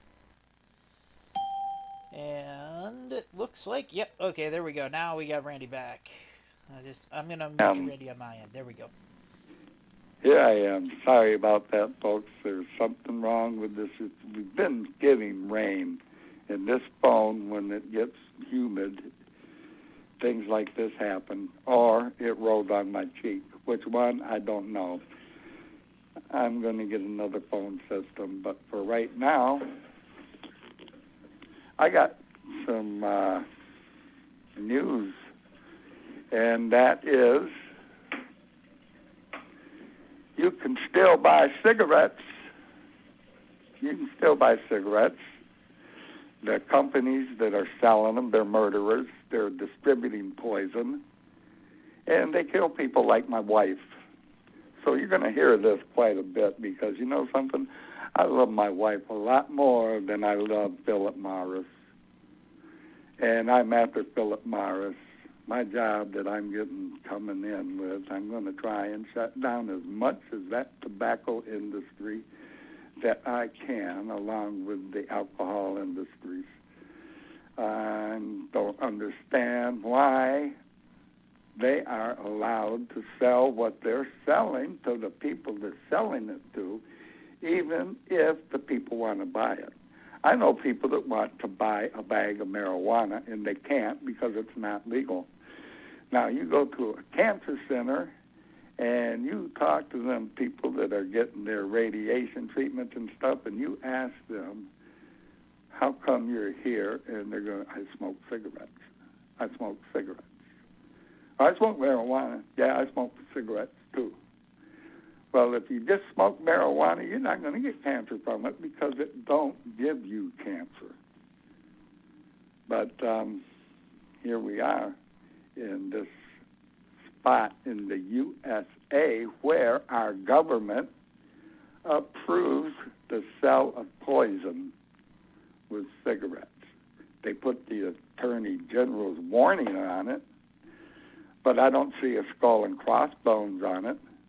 And that's what it is. It's nicotine. It's poison. I don't care if you get straight nicotine or if you get any tobacco product, you're getting poison. You're getting nicotine poison.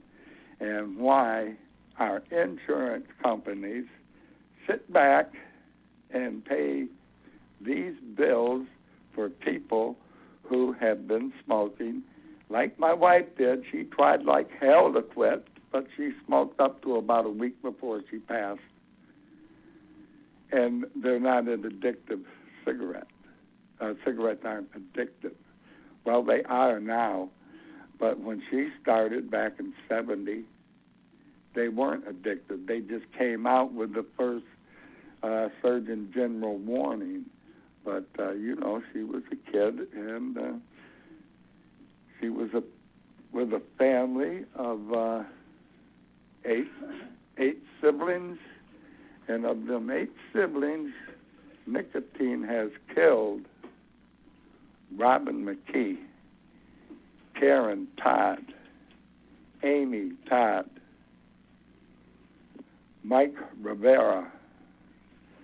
They killed my wife, Pamela Phillips. And they're all there because they all smoke friggin' cigarettes. So excuse me if I talk a little rough, because what happened to my wife was much more than rough. In my way of thinking, she died of a murder from a company that is allowed to sell poison with the graciousness of the United States government. But you can't go out and buy yourself a bag of weed in most states. Fortunately, in Michigan, you can. And you can in Washington, D.C. Washington, D.C., it is recreational legal. And you can use it you can use that any way you want it. Marijuana in a park, you can call Craigslist, and you got 100 scrolls of people who will have you a bag there in 10 minutes. But if you're in Montana, you can't do that because Montana don't have medical or recreational marijuana. And unfortunately, a lot of other states do too. But we're getting enough states that you would think it would be able to lead over and everybody would say, okay. But that's not the case anymore. The government changed them rules. Just because all the states says they want marijuana, the federal government has the last word on it, and they can say yeah or no. And Donald Trump, he said he wasn't going to bother the medical marijuana, but he had to look into the recreational marijuana.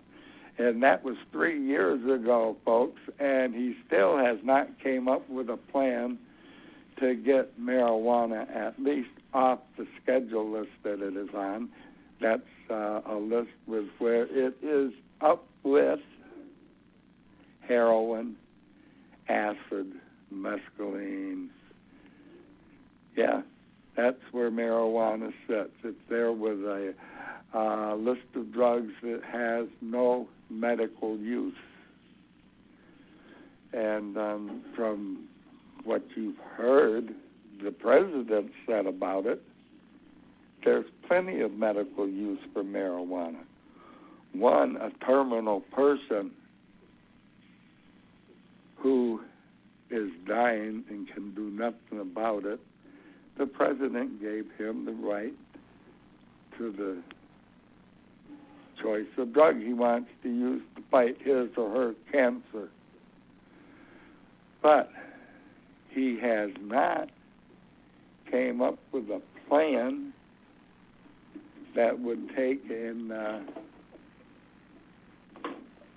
he hasn't came up with a plan to do what he said he was going to do, and that's give a terminal patient access to the drug of choice they want to use to fight their cancer.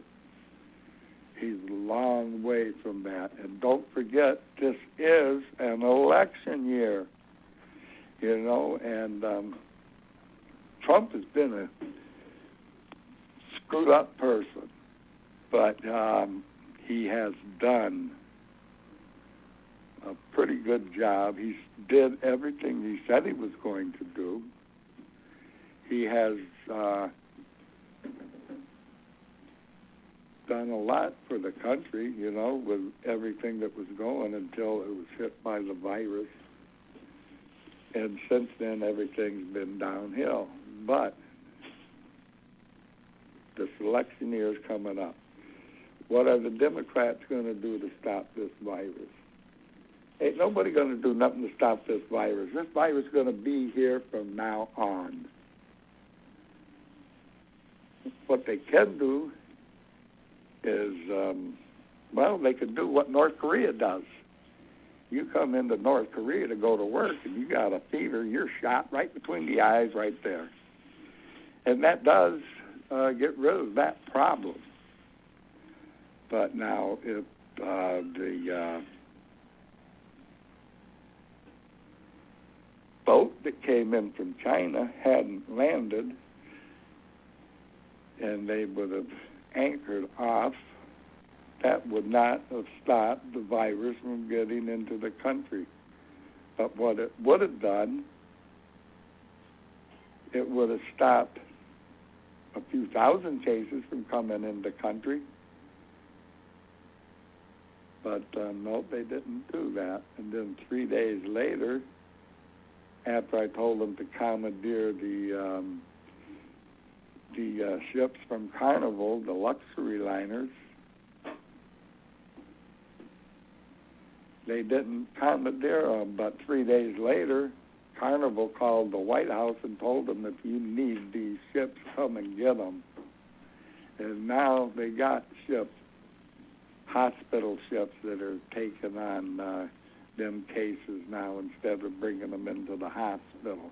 Now they're contaminating the ships, and they're contaminating the hospitals that are offshore or onshore, the ones that were supposed to be used for people who were shot, stabbed, mumps, and stuff like that. But then when they brought the ships in, they said, well, we'll keep the people with the virus here on the mainland, and we'll put all the other people on the ships. That would keep them safe from the virus, because the ships were exposed to the virus after they'd been strongly cleaned. But we know what happened. They emptied that ship, and it filled up in Seattle. And look what happened in the nursing homes. But that's neither here or there. But that is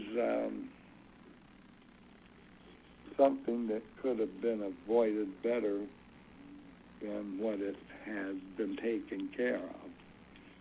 And our government is good at that kind of stuff. Anything that's no good, our government would jump in on it, like tobacco.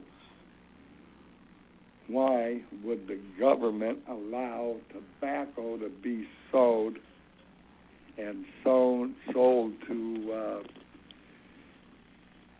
people in this world altogether? There is no room for a legal drug that will kill. There's no room for it. And our government, they seem to think, well, it's okay, because it don't kill, and usually don't kill until you're over 60. And then the insurance from Medicare and that will take care of it. And the tobacco companies, they just stop selling you cigarettes because you're dead. And it's okay because Uncle Sam says, hey, it's okay, you can sell cigarettes, but don't sell marijuana. So something's changing in this country, and it's not very good when they'll take a peace drug like marijuana and turn it down, and they'll take a plant like nicotine, and they praise it. They praise it so much that you'll pay $10 a pack for it. And they know that you'll pay $15 a pack for it. And they know that you'll pay $17.50 a pack for them. You get the recording here, what's going on. There's people saying, well, there's less people smoking cigarettes nowadays. Well, I can agree with that. But the cigarettes ain't $1 a pack anymore.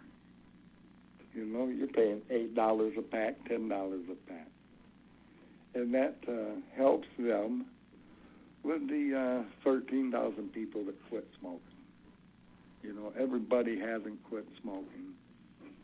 I wish they would. If people would do what I'm doing, take and send your relatives into acupuncture and get your acupuncture for nicotines. And it has a good rate of success. I've got Chastity, my daughter, she's going in next Wednesday, not this Wednesday, but the next Wednesday. She's going in for her procedure. And we'll let you know how it turns out. And like I said, if them murdering companies has put your wife or husband in their grave over them damn cigarettes and snuff and cigars and on of what they legally sell us. If you had people that died in that situation, take and do what I'm doing. Take your family and friends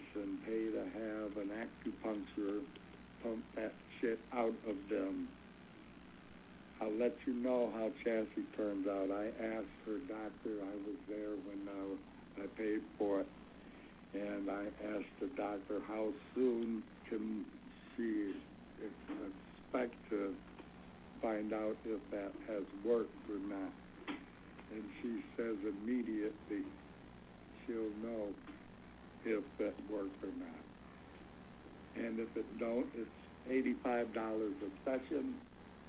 And if it don't, she'll go in for another session for $85. Now, there's other places that do it for $100 guaranteed that it's going to work. But her success rate is up there. She's up at 96% of the people that go see her to quit smoking quit in their first period. And they also offer pain relief with no medication. They offer stress relief. So there's more to it than just quitting smoking. But if you just want to quit smoking, that's my best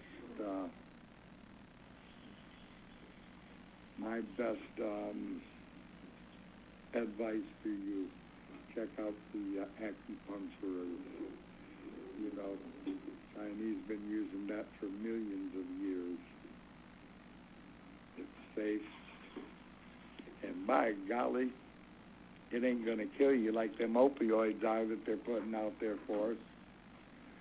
You got your choice. You can do it free or you can do it with the opioids. Just say your prayers before you take the opioids because you're using a revolver there that's got one bullet in it. So you can do that, or you can try the acupuncture.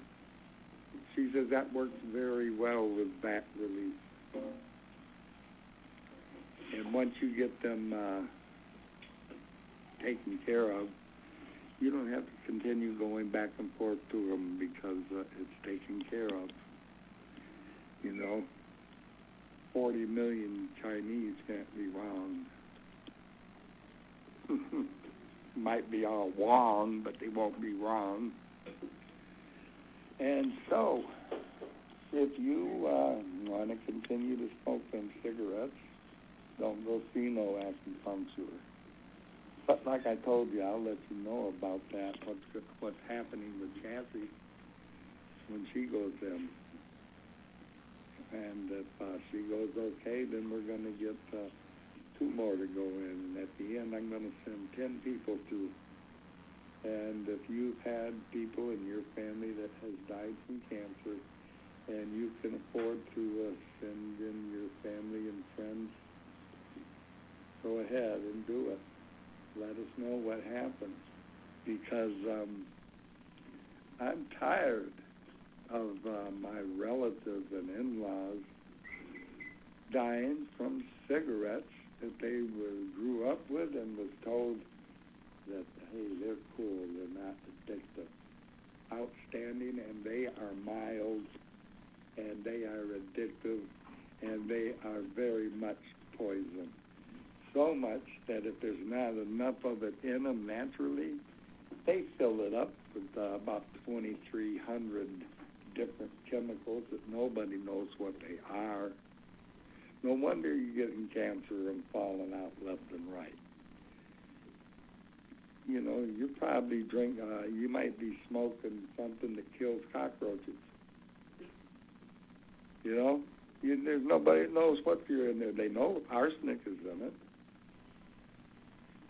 formaldehyde's in it. So, hey, go to your coffin, just fill it up with nicotine, and you're cool. You're formaldehyde right out. And, hey, that's what I think about it. If you think that it's okay to smoke cigarettes and support a company that's killing America or killing the world, and you think that it's okay, why don't you give me a call and let me know about it? Because there's a lot of you out there that think that it's okay to keep on smoking, or you're addicted and can't get off of it. And if you want to call, the number is 712 646-432-0900. There is an activation code. It is 957464 # and don't forget the *6 to demute you. And I would like you to call because I could stand a good argument right now. I really could, and I would wipe you right off with your telling me how good cigarettes are for you. I only knew one person that smoked cigarettes for a medical condition, and that was my grandmother. And she took it because her husband, my father's stepfather, we called him Paw, he was a elder Creed, and he gave medical advice to people. Advice like my father that was raising his family and came up with an ulcer. And his doctor told him, you've got to take care of that ulcer. You can't play with it. It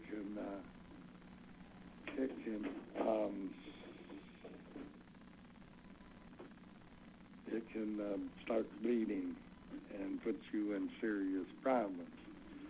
And Dad asked him, well, how long will I be out of work? He says 6 months. And Pop said, I can't do that. He said, well, I'm going to schedule you for surgery in 40 days. And Dad went home and he called down to Paw and asked him what he should do, and he told him to take and swallow a teaspoon of Vaseline, not Vicks, Vaseline, and that covered his ulcer like a Band-Aid, and none of the acids and stuff could get to it. And when he went in for his physical to get ready for his surgery, his doctor came in and asked him who he had fixed his ulcer, and Pop says, nobody fixed my ulcer. He says, it's gone, and it just don't disappear. And he says, well, that might be. He says, I've been eating Vaseline every night. And the doctor said, Vaseline? He said, yeah, I've been eating Vaseline. Now, I haven't heard of anybody else with an ulcer that was talking about Vaseline for a cure. They don't talk about it. Because you can get a jar of Vaseline now for $1.50 at the store. But to cure an ulcer by surgery and stuff, you're talking thousands of dollars. And they're there not to treat you. They're not there to treat you. They're there to make as much money off you as they can. And if that comes with not telling you about Vaseline for ulcers, which, by the way, don't take me like you took Donald Trump telling you to drink bleach. If you're going to try anything, at least call your tribal elder if you're Native American. But don't just take it because, hey, Machine Gun Red, he said, take Vaseline and your ulcer will disappear.